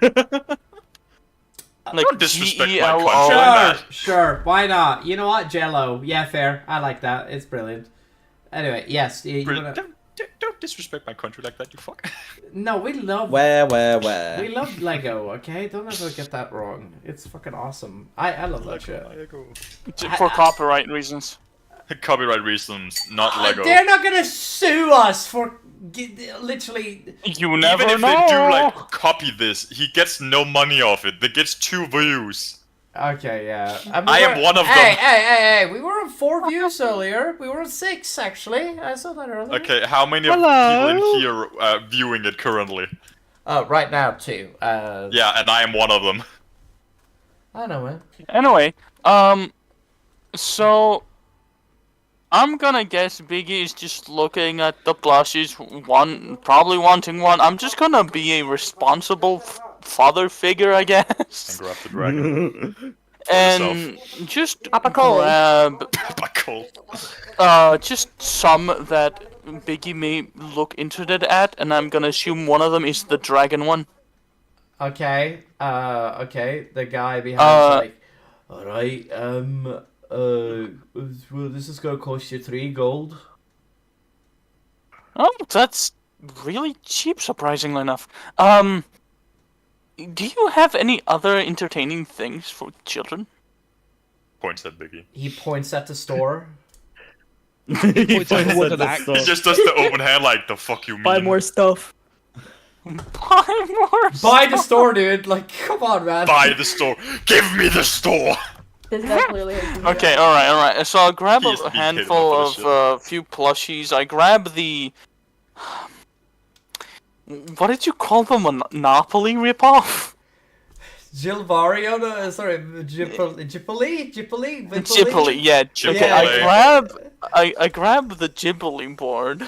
You brought a Ghibli board, yeah. I grab the big dragon. I grab a few more plushies. I grab a unicorn, a minotaur, a centaur. How are we bringing these things? A Hydra? Don't worry. A little Hydra. I grab. Do you have a bag of holding, Golden? No, I'm just gonna grab all of these. He just chucks them in his. Concerned. He puts them in his. I mean, he's not that mouth far and away we're from the good. ship. He's not that far away from the ship. He'll be fine. Yeah, He'll be fine. I'm gonna grab a few sets of Jello. Sure, man. You grab some Jello, man. Do you notice something called My First Battle Axe? Huh? Something for dwarf children. Oh, that is adorable. first Yes, battle I'm axe. adding that. I'm adding that. That is amazing. Oh, that is so cute. Instead of, Americans And I also getting grab, soft gun, A axes. picture on the box is a dwarf child with a Remove goatee. 50 gold from your inventory, Golden. Remove 50 gold. Yeah. You're buying Good, yes, all of this dude. shit. Yeah. I'm Yeah, not being... that is. No, I know. I don't. That's still cheap as At hell. home being like something's happening. I mean, something ain't right. I mean, you gotta Alright, keep in mind I have that is if we removed don't talk about 50 copper, gold. silver, and just. Don't worry bullshit. about it. Because some of these cost copper and silver pieces. I'm just letting you know. Okay, I know. Anyway, so I've finally just gave the guy the 50 gold, and He's gonna look at you like you're insane. Yeah, like, why is this man buying all this shit? Like, that is the biggest paycheck you could probably give this guy. This is insane. 50 I'll gold give is him like 5 it's like platinum 3. as a tip. It's 3. That is 6 What did you just months say? of rent. It's 6 months of Hold on, Eric. rent. What did you just say? I'm gonna give him 5 platinum pieces as tip. Huh? How rich are you? We are The very merchant rich. thinks to himself, I We are never sold very this rich. much stuff in my I don't have life. any gold in my account. You just realized you gave him a year. 'Cause you're a child. So basically, you're just saying, a hey, pocket let this kid do whatever she wants, and you can have all this. This is my store now. Monthly payment is 7 gold pieces, right? To live in a city is 7, like That in a is building. extortionary toys then. I believe was not you can live comfortably like nobly for 7 or gold per day as a noble. Yeah, Or is dude, it I listen. Be kind and that stuff. It costs like 2 copper pieces for 1 piece of food. I think it was. Yeah. What it is. So Yeah. you could live for a year on this. He can close the store for a year now. I literally just gave the guy 5 platinum pieces as a tip. This guy, I mean, he's still playing his supplier a bit, obviously, because that's to be obvious. But that is still fucking mental to me. What the hell, man? That He's is- looking like, what the fuck kind of royalty just walked in my store? This is the luckiest day he's had in a while. This is gonna be a test. He's gonna say, "Birdman walked into my store and bought all Yeah, of a these things." fucking crow walked in my store and bought half of my shit. If Marcus was And no one's present, ever you'd going see a to little believe him. pop-up. Yeah. If Marcus was present, you'd see a little pop-up in the top left that said Marcus approves. Marcus will remember that. The guy just looks down at the child. It's the most like disheveled fucking looking creature ever. He just like looks to the child, looks to fucking Cole, just keeps looking back like. Is this your servant? I'm Is your child thinking. slave? Oh fuck! What I'm currently thinking is that fucking image that Oh, I'm gonna share an image. This is like a friend of mine that has this, but like this image, like this profile picture. But all I'm thinking is just like Biggie's actual like character, and it's just this.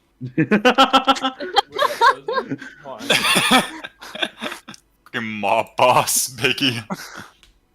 No, without the hat and stuff. Oh, Obviously, okay. it's just like specifically like like having the hands out and just kind of looking like. Huh. Yippee! Yippee! Yippee! Mute chat. Mute chat. Yeah. Anyway, No, this is the sound we just hear from Biggie. so how does Yes. How does Biggie look at me with all the stuff I just got for him for no reason other than just to be nice? Grabs the dragon and leaves. You really like toys, huh? That's not for me! Mickey just goes, I don't Rurik want this really crap." likes toys, huh? Rick, Biggie, Yes, I do. these are for you. Mickey just goes, I What? don't want this crap. I don't want this Look shit. at this! I want an iPad! I want an iPad. We don't even have fucking stage. No, they would probably have Bro, phones. fuck, iPad kid Biggie for pounce. I wanted an Biggie iPod. Biggie pounce and mutters, That's I a want nice it. skibbity of you, Cole. No! Skibbity race of you. Kill yourself. Reset. Break the timeline. Stop. Okay, what does Biggie actually respond with? What they are doing? What do you... What do you I want it mean for me? McDonald's. Biggie doesn't understand kindness. What did Biggie say? Sorry. What do you mean for me? These are for you. I don't... I got these for you. Biggie does not understand. I... Cannot compute. Alright, weirdo. We're friends. Yeah. This is what is friends do. Friends do. He hugs your leg. So Biggie remembers sharing from Fergus, right? Raven, shut the hell up! I will kill you. Never. Yeah, Biggie is just gonna like hug your leg. And then he wipes tears in your leg. Pumping time. Oh no! You just like Golden shakes his leg, trying to get Biggie off. Like, get off! No. It's embarrassing. I just I'm gonna have my Eldritch Maw activated and sort of like extend my arm a bit to just kind of pet Vicky. You say you can't reach your leg? You're so nice. One of the dwarfs walks up to you. You know all that stuff is knockoff, right? Don't know what that word means. It's all rubbish. Not to Biggie. I'm gonna find out where you live. Vicky was happy with his shoe. The fuck you mean rubbish? Anyway, come on, we gotta go find the others. He would be happy if you want- gave him rocks. If you wanted an Xbox, you might as well get the Y box. If you just pay a little bit on... What did you say? Alright. Yeah, I feel like I missed something. Aiden, what the fuck did you just say? We are now... Anyway, I said Vicky, we should probably go find the other people currently, because Okay, they're first still of all, probably waiting no, for you're us. not. You're going back to the ship with that ship before you fucking go anywhere near those players. That is true, but Yeah. like, it'd be really funny if they saw me with that equipment. He's just walking arms full, can't see I where will he's have going. you roll fucking acrobatics every 3 minutes. Sure. Sure. You have to beat a 10 every time. Okay. That's a nat 20. What? He no longer has to roll. Crazy. That's crazy. I think Beckett's Actually losing great. it. Alright. I will allow I no it. longer have to roll. I will allow it. I will allow it. Alright, we're now gonna go back to the other fucking players. Now, I am going to say that you arrive because I honestly just fucking want you to fucking arrive, Golden. Okay. To the other players. So, whether me you- and Viggy will literally be... Oh yeah, wait. I have to ask. Does Biggie take one of the plushies with him? Takes the dragon. Oh, I'll take like a really Dimona. small one with me. And just hold like the dragon. I'll hold it by its tail. That one is not small, that one is big. Shit. I'll. That one is like one of the big either bears or fucking pandas, like the giant Yeah, plushies. you can take a bear plushie. A bear plushie would be kind of small, to be fair. Bear. Oh, I'm taking a bear plushie. Fuck this. In comparison to a fucking yeah! Fuck you. I have a bear plushie on my desk. You know what's funny? An owl You're on kind it. of a little bear. So you're... It's in the name. We got big bear and little bear. Biggie bear. Anyway, so... Let's go. Now, we're just basically at the bridge, I assume, because I see everyone else also at the bridge. You're He's up with the crossing the guards now. bridge. You see that there's a bunch of guards that make their way past you. With Oh, they're not gonna question why I just have Yeah, a bunch like, of wouldn't toys? they stop him? No. Why Okay. would I? Because they stopped the other party? Because the king was in the center of the bridge. Fair enough. Okay. That's... Yeah. That's reasonable. Yep. Fair enough. Moving in. All right. Yeah, moving on. You head past, and you see that as commerce has continued, you see that the elves and the dwarfs are moving freely past the bridge, and you see that there's a couple of dwarfs that take up. Hold on, I forgot to fucking move my thing. Just give me a moment. You see that the elves and the dwarves have taken up like guard routines across the bridge. Now I'm gonna say that you guys arrive before they cross the bridge into the city. So I'm gonna do that really quick. Alright, Golden. Yeah. Okay, do me a favor and make your way over the bridge, and I want you to join the other players. But I want you to do that in the way that you would do that. Okay. So we just take ourselves up towards the bridge while we were walking, just kind of exploring, just looking around with me and Biggie. And just kind of go past and just sort of not really questioning, I guess, what's going on here. And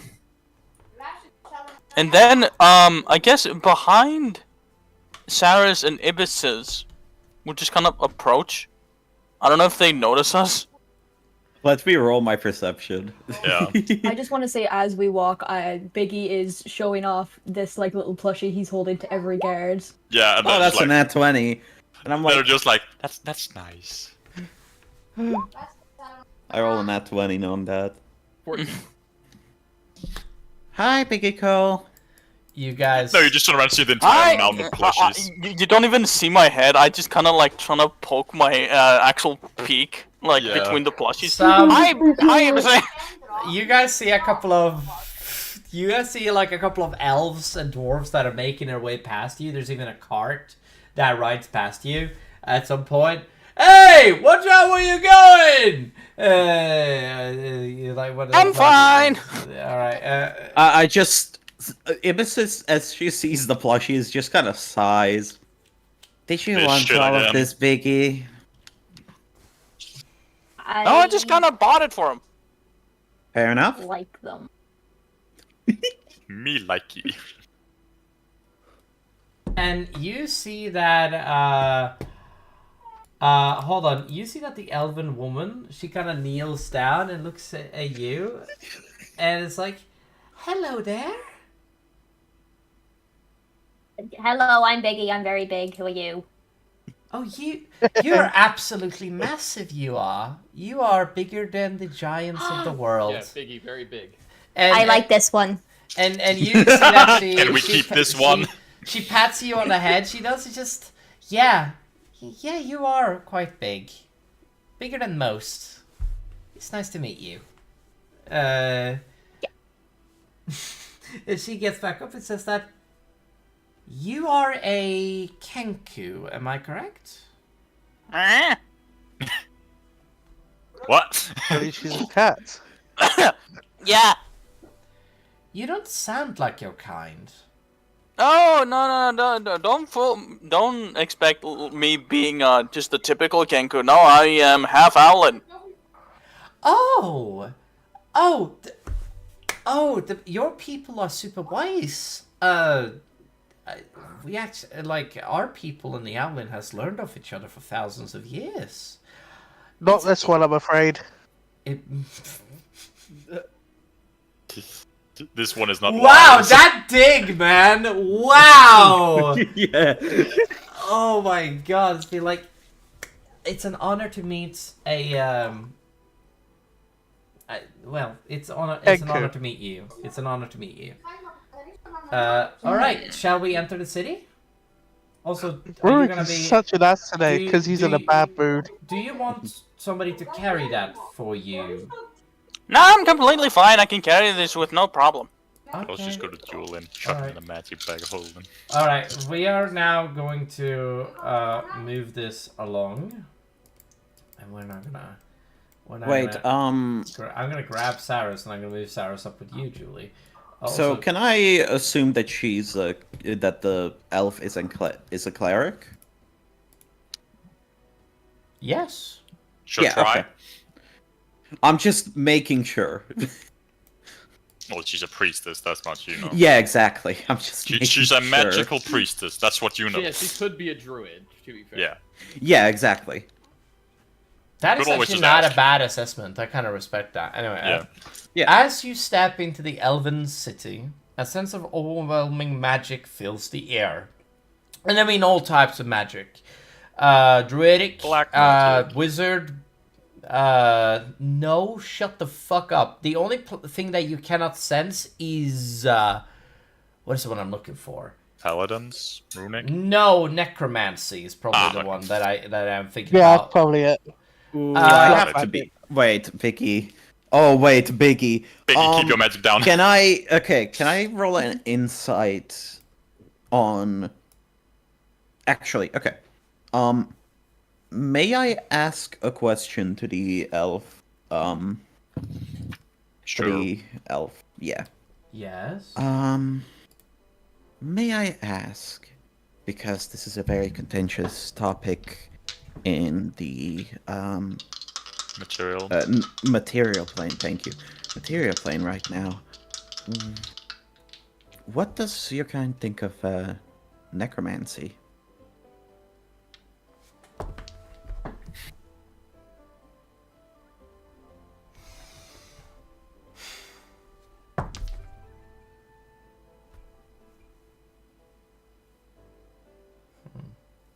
That you or her doing it.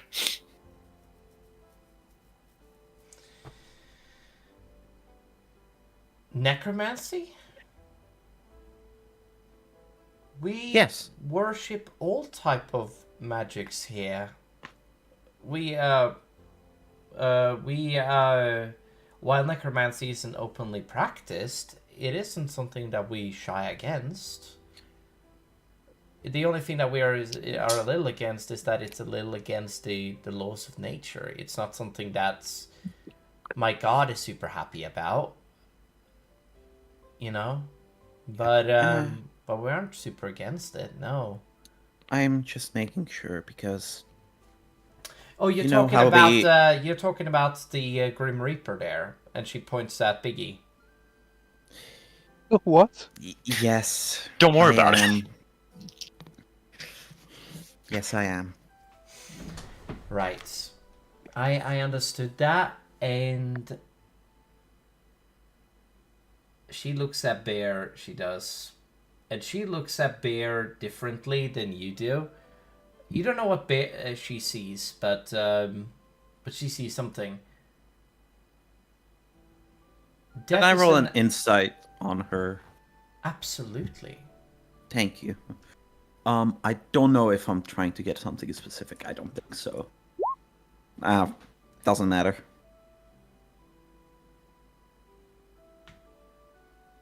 You are able to glean from her that she looks apathetic towards Biggie. She does. Apathetic? What that would mean again? She feels sadness when she looks at Biggie. Okay, that's Oh, apathy. yeah. Apathetic Apathy is lack like of. apathy I is like thought- having no emotion. Yeah, it's empathy. I thought you meant that Biggie looked pathetic. Well, he does. He does, to be fair. Yeah, she looks at Bear or Biggie. She looks apathetically at Biggie. Yeah. Yeah, she looks it's probably empathetically or apathetic. No, yeah, it probably. Oh, I think the word you're looking for Empathetically. is. I think the word you're looking for actually is sympathetically. That's the one. Sympathetically, yes. She looks at Bear God, we love this sympathetically. language. Is the best I can describe. Death is a natural order of life. But you know what the greatest curse of being one of me? Or one of us? What would that be? I am 30,000 years old.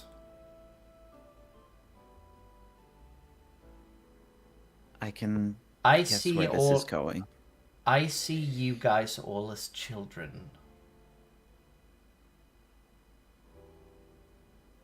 But I have a beard. Okay, alright, shut up.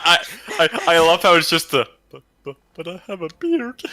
Like almost crying. It's really funny, but shut the fuck up. Marcus has no reaction to this because his mentor was an ancient dragon. Fair enough. When I feel like I am getting to know somebody, they are ripped away from me.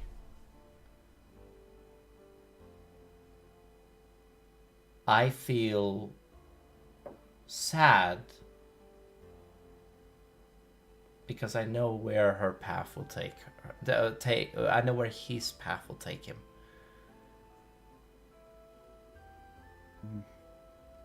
You know, I'm probably gonna live... No, almost definitely live longer than him. I can empathize with that. Rubs your cheek softly. I kind of like have a slightly uncomfortable reaction to that. Julie, what the fuck did you send me? She's a little empathetic. Alright, she, hold on. What the fuck is the... Your laugh reminds me of the Big Bang Julie, Theory. what the fuck did you send me? You know... Who the fuck messaged me? Moxie? No, it's more because I sent him something, and I'm going to reply to you over text. Oh, okay, good enough. Okay, so, flippin' Ibis then says, you know... Okay, wow, that's all very loud. Click, click, click, click, click, click, click, click, click, click, click, click, click, click. I can hear the dwarven computers from here. Click, clack, No, typewriters, kid, right? Ding! Yeah, Ibis kind of says, yeah, I don't know how I'll handle that. And, like, she starts tearing up before just wiping that away and stopping to talk.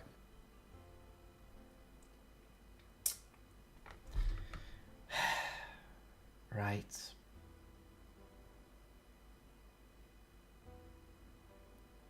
Anyways, moving on. As I'll go out with you everyone here, to be honest with you. As you step into the Elven City, a sense of overwhelming magic fills the air. The energy is palpable, almost alive, as it flows through the streets and buildings. Elven guard stands vigilant, each with a bow and quiver on their backs. But as you study them closer, you notice they're also carrying large walking sticks. These sticks have intricate swirls carved at the top, radiating faint magical energy. Around the city, dwarves are hard at work assisting with various tasks and building projects, carrying materials and even delivering gifts to the elves. In one corner, your attention is drawn to a scene of compassion. On an elf woman kneels beside a dwarf lying on a stretcher that a couple of dwarves has taken into the city. Her hands glow slightly as she hums an ancient magic, her expression calm but deeply focused. Moving further into the city, your gaze is drawn upwards to the skies. Dragons and drakes soar above gracefully, some carrying elven riders, while others glide freely. Their wings cast fleeting shadows across the streets. The air hums with their presence, a reminder of the city's deep connection to the majestic creatures. As you continue, the ground beneath your feet begin to tremble. The vibrations grow bigger and stronger with each passing second. Accompanying the rumble, then, and let me just do something.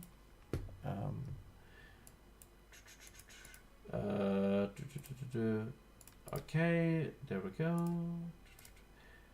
And you guys see coming into the forefront, hold on, accompanying by a low rumble. Then emerging from the dense brush ahead, a massive tree being steps onto the road.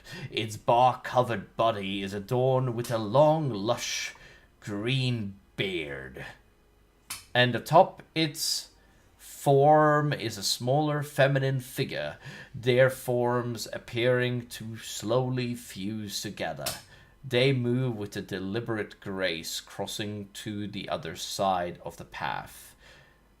You all hear the figure on top say something akin to the factor of tree cutter as they move past you and head into the brush and disappear again. You can take that rubric. You just got called slower. And as you hold on, Aiden. Aiden. I think Hello? you're AFK. Oh, there you are. Yep. They You just got called a slur. What are you gonna do about it? My internet is shit, Ah, okay? lovely. It's okay. It's Because I'm in this elf fucking city. Amazing character. I mean, that makes sense. Yeah, they're I very... touched grass. Oh no. They're very much hippies. That makes sense. And you guys head further into the city. I have actually not set up this character, so let me just go ahead and do this. As you take in the scene, a sudden crash shakes the ground in front of you. A small dragon lands headfirst right in front of you guys into the ground and skids a little bit about the ground. Its head snaps up from the ground and upwards to meet the player's gaze. The scale shimmers faintly and it tilts its head as it scrutinizes you. Then, in rapid but chaotic bursts of speed, it begins talking. Who are you? What are you? What brings you here? Who are you? I don't know what's going on with you. What's with you? Huh? What are you doing? What is this I again? cover my ears and shout, "Shut up! Shut up! Shut up!" So it looks up at you guys. only Biggie can speak that fast back.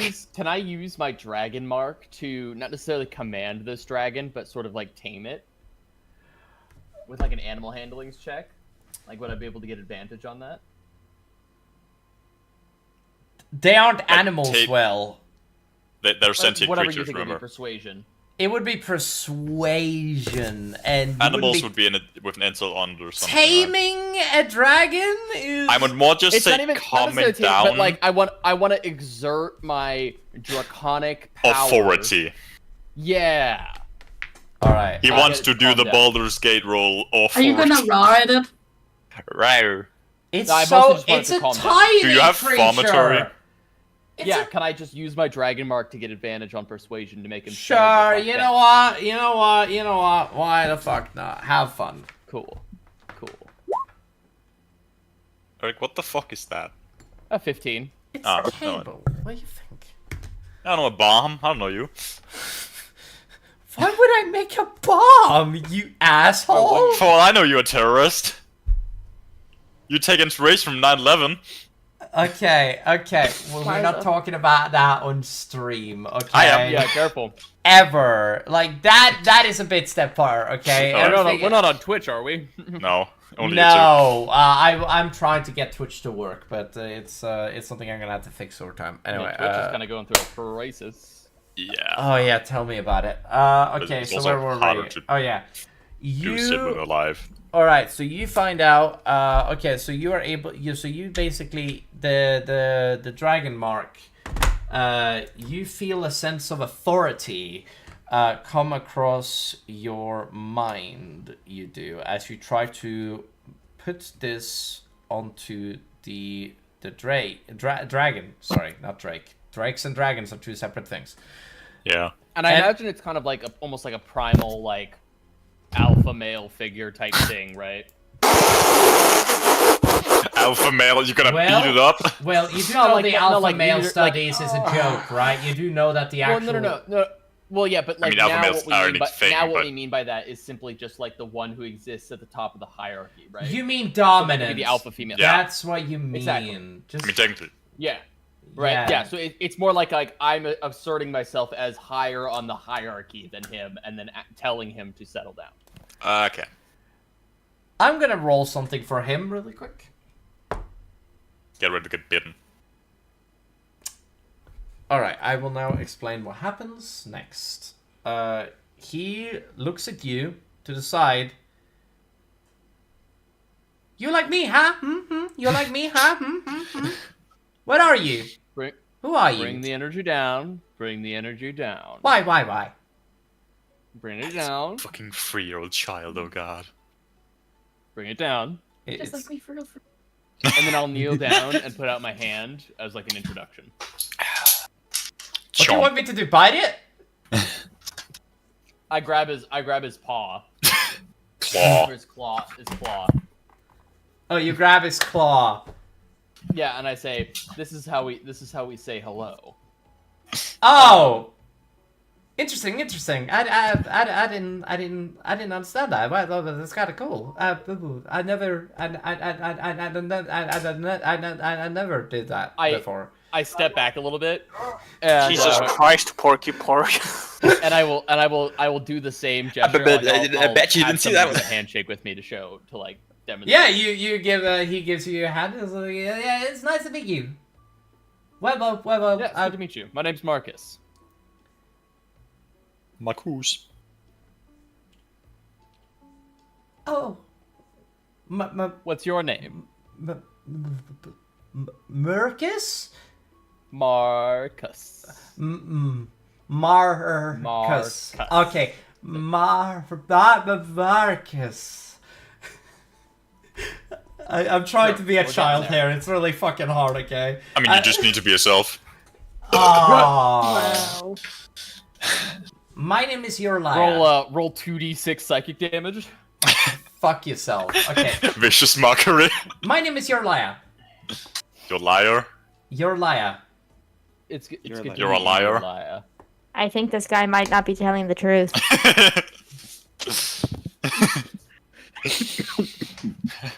Zone of truth. Nice to meet you. And he flies off. Cool. All right. Excellent. Where were we? You guys see that as basically she lets out a Sorry.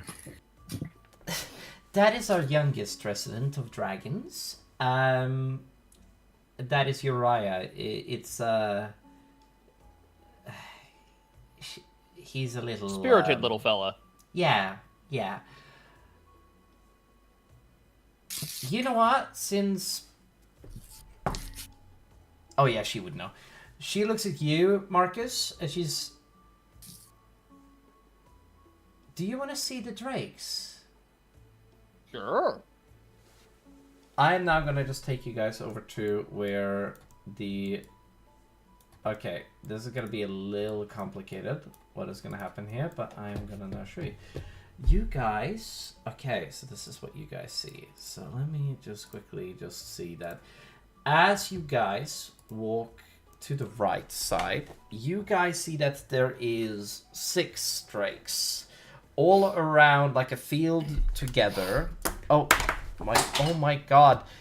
My pen. I need to hold my pen or I'll lose my shit. Okay, it's a thing. Okay. All right. Shit. Where is my... Oh, there it is. Okay. Okay. As you walk throughout the city, you take in the sight of the people that are around you. You guys do look into the trees, by the way, as you guys are walking around, and you guys see that on top of the trees there are buildings, and not only that, but inside of the trees there are hammocks, and there are also tents and stuff set up underneath the trees themselves. The elves don't seem like they live in the open. Live in most of them don't live in buildings. In fact, most of them live actually underneath the trees. Is from what you guys can see, right? I thought I'd let you guys know that's been a neat thing.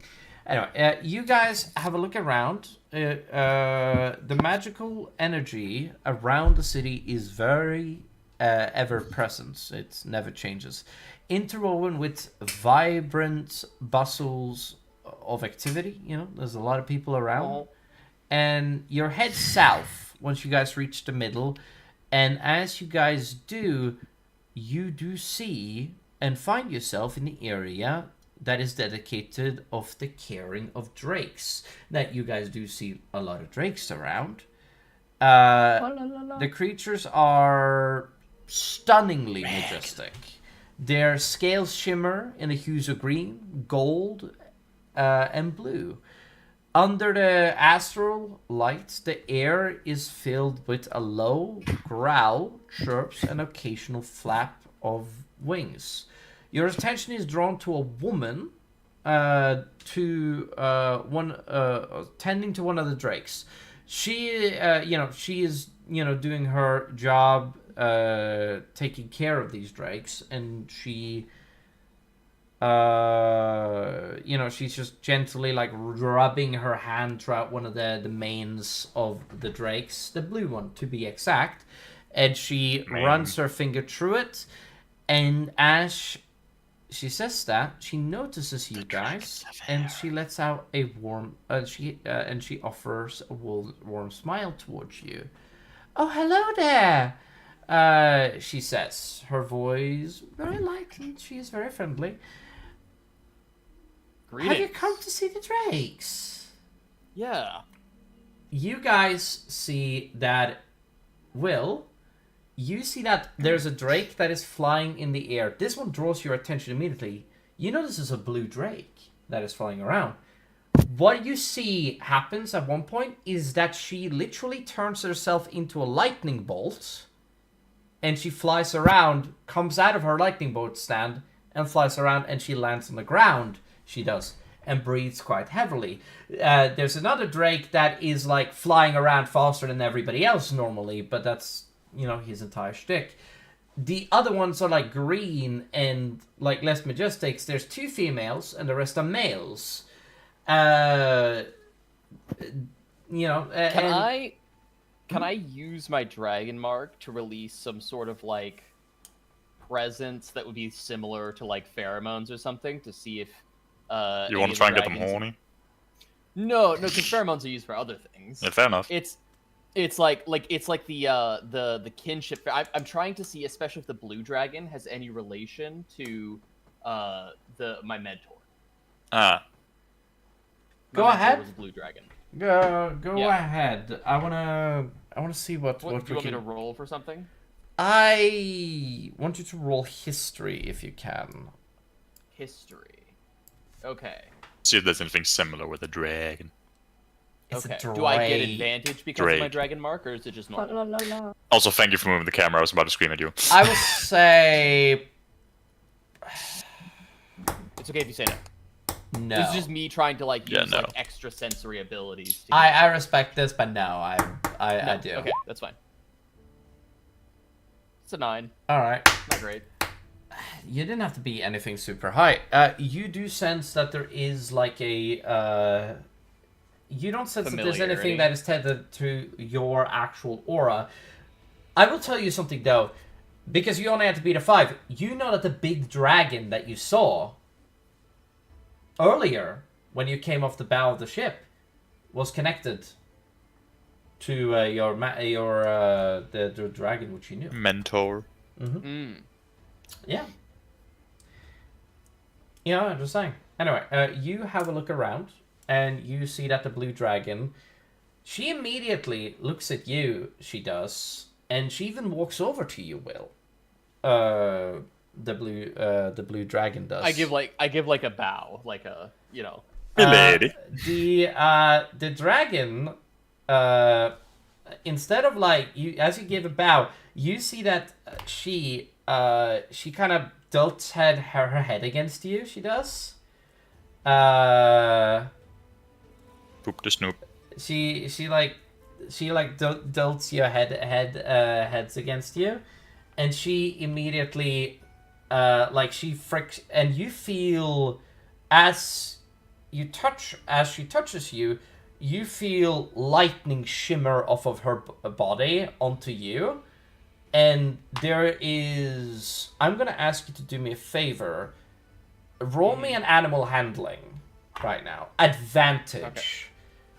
So what, the first one was an animal, but this one is? These aren't intelligent creatures. Fair enough. Dragons are intelligent, drakes are not. Fair enough. Drakes are like offspring... Okay, so I will tell you the difference right now. In fact, I can do that as a character in a second. Okay, so the Drake you walk over to, you basically, not only are you feeling like a immense connection, Will, there is something in your mind that zings with her. That's the best explanation I could do. You feel connected to her. Her body, the way, her wings, you can feel her mind. Is it like a sense of familiarity, even though No, it is a connection. It is like you don't know her mind, but you know her feelings, how she feels, right? What she but you don't know like what she thinks because it's nothing there. It's very animalistic. But she's easier for me to read. You can not only can you read it, but you feel her. There's a connection there. As you look at her, you see that the lady walks over and pets her over her thing. It says, "Wow, she I never seen Vyra connect with anybody before." And she's gonna I kind of twist my head a little bit to reveal the dragon mark on my neck. You melded with her. In a sense, I suppose. No, you misunderstand. Melding is when one drake melds with its rider. It's a form of an honoring ceremony. In order to it's a thing with the drakes. They require in order to have a rider or a familiar. Essentially, considering it's how we get our drakes. As I'm sure you've heard of drake wardens before. It's very similar to that. We are so well continued when it comes to that. The magic sort of like flows through, and you may, as your mark, yes, but you are connecting to her on a intense level. I've never seen this before in a human. If you don't, you have to apologize me. Apologize for my rudeness. No offense. No offense. All right. She looks at you, and I'm just kind of giving this Drake all of the good scritches. It's like that dog. It's like the sounds of like a cat comes out, and she's like, and as you're like scratching her on the right place, and she has like a good time. The other one of the drakes are looking at you, Bird, and she is staring at you. Jump at that dog. She kind of staring at you aggressively. She is. Oh. But it's time to die. She hold on. Roll me an animal handling. I will say with advantage. With advantage? Advantage, yes. Advantage. 13. God, my rolls suck. That's a nat 1 for her. Oh well. Alright, now I am now going to say something.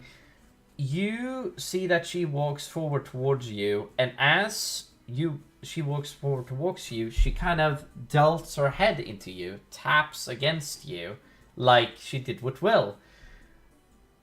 I just kind of have a reaction. I wasn't paying attention, so like I just kind of jump up a little bit. The eyes of this dragon is like a snake's eyes. So slit. They are slit and covered, and you feel a gaseous smell come out of her mouth as you notice that she has a gas breath. She does. That is like poisonous. It is. It's a poison drake. She is. Hold on, I'm gonna move these two over, and they're gonna look at, and she's gonna stare at you, and she's just enamored with you. So her tongue comes out. And she just licks you. This is like, you have poison resistance, right? Oh yeah, no, I have poison resilient. Oh, okay, good enough. Because otherwise, 10 roll damage. I kind of like. I recall, but I try to be nice. So I like give the dragon a smile.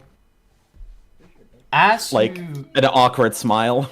As the tongue hits you, you feel the energy that Will felt, right?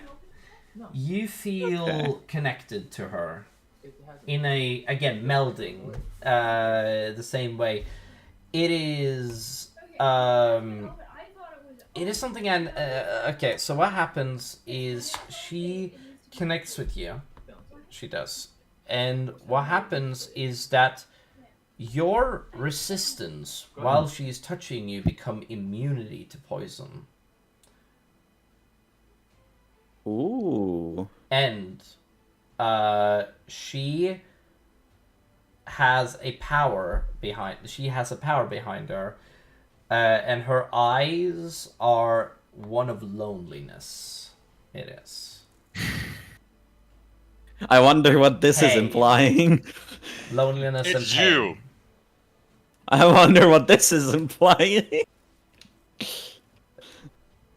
Yeah, I kind of give her a couple of awkward pets. That is Nilki, is what the elven beast trainer is.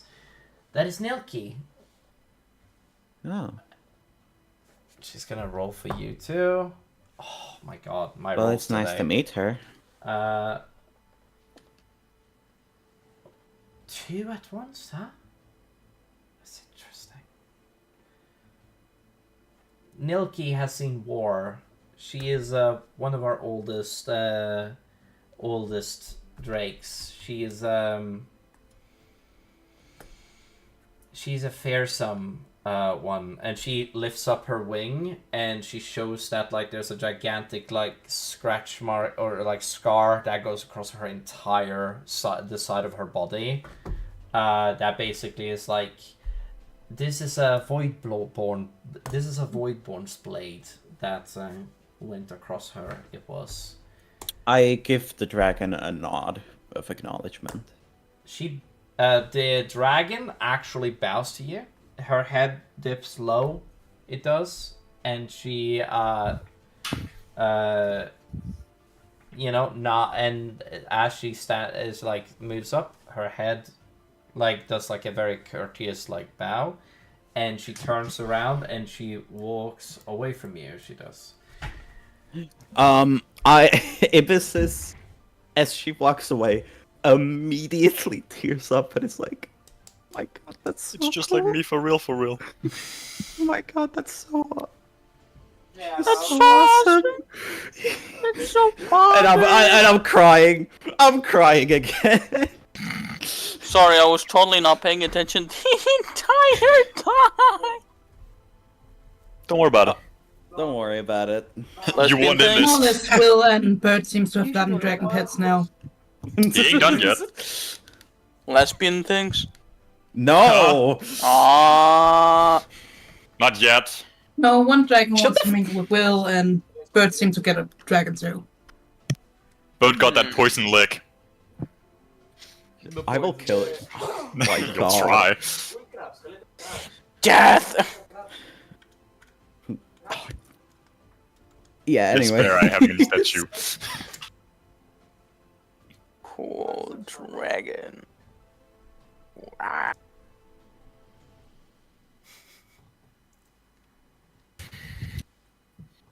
Anybody? Yeah. You guys can interact with the drakes. I'm not. Ibis just stands there, bawling her eyes out. That's all she does. Looking at the dragon. I'm not really doing anything. I'm not At this really point, I think paying my Drake attention. has.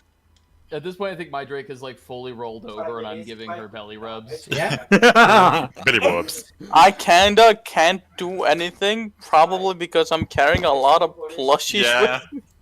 You see. Feed it to them as sacrifice. You see that one of the ladies basically has a look, and she basically has a discussion with you guys, and she like talks to her, and she tries to have like a discussion with her. She does, and it seems like it's a very slow but certain conversation. It is. She looks at you guys. Well,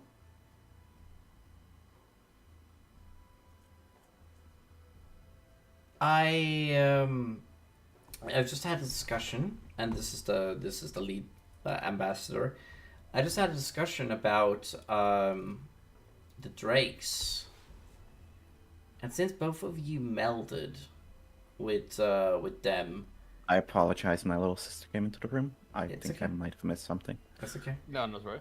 Since you both melded with them, I'd actually like to talk about someone adopting them.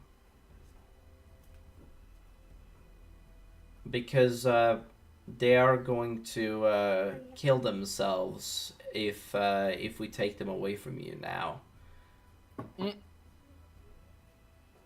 They're stubborn creatures. Well, all right then. I am going to say I've actually added character sheets for both of these. Do you want them? Crazy. I'm not even joking here. This is I me. mean, I don't. No, Bear, you will not steal them. And They're then, mine. Yes, I will. No! Yeah, Ibis just kind of says, "Well, I mean, if they're melded, look, I mean, I don't mind. Marcus Oh my god, they're so cute." Marcus has already adopted it. Just picked it up and left. Yep, it's like he's literally adopted a dog. It's the the picture of like someone carrying a husky and they're just like, how the fuck did you pick me up? The one that I'm walking away with a drake in my arms. I want to specify that the one that you have, Will, is very similar to a cat. The one that Bird has very similar to a dog in behavior. Interesting. It is why. Okay.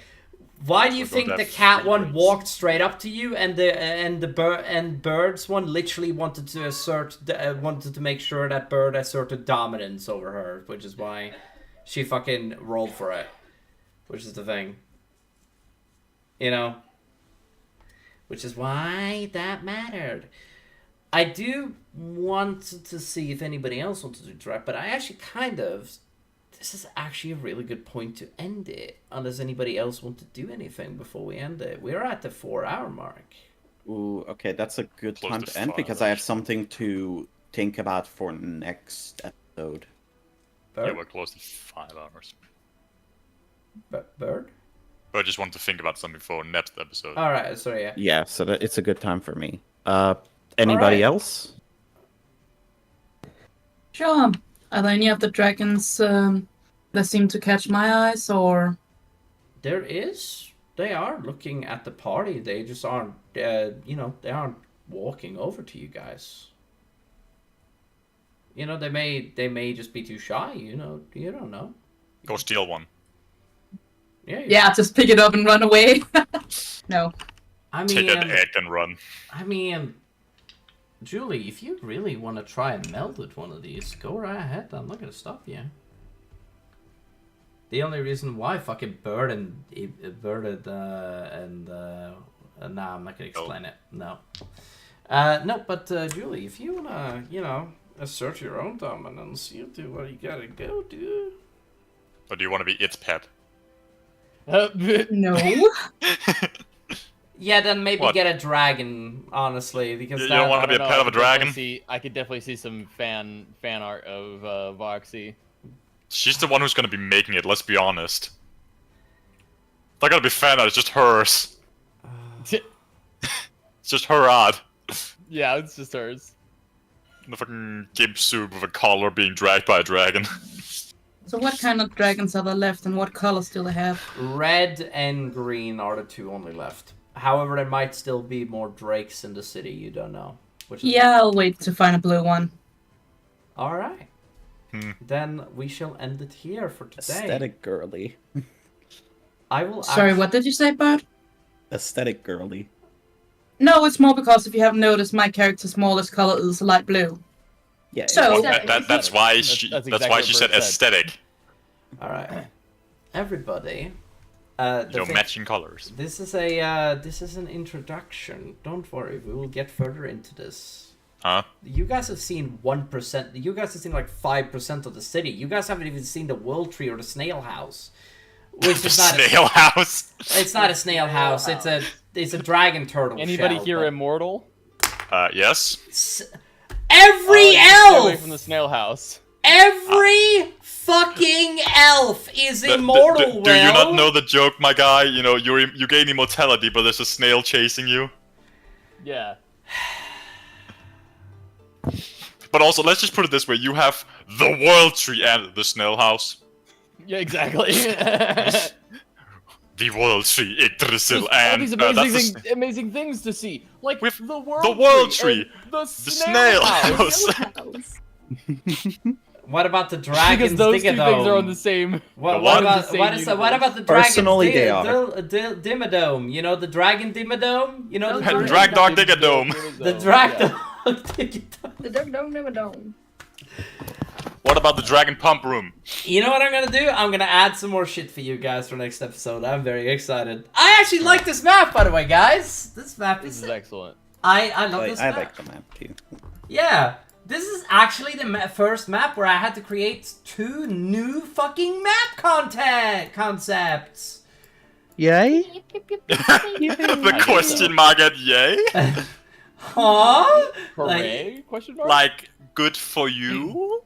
Like, Huzzah, I had to do a lot of work, and I liked... Okay, I want to say this on stream, so it's on record. Golden, thank you for exploring my city. I love you. Marry me, please. Alright. Hold up, what? I wanted to explore it, but I had to babysit Ibissus. No, the good news is you guys can explore One of them had to babysit. You One of guys them had to have babysit Ibissus, the other one had an as actual long- child. The good news is you have as long as you want in the city. This is like... You guys deserve a little bit of rest and reprievation, like, unironically. Like, Oh not... yeah, we gonna after do a the flippin' downtime Balvanian episode? ruins. This is the downtime episode. This, Yeah, it is like an kind of actual, it. like, These 3 I suppose it episodes is. that are coming in the future now, like, you guys can stay here until the world ends. But I don't want Do you to. not recommend it, but you know. Not recommended, but you can.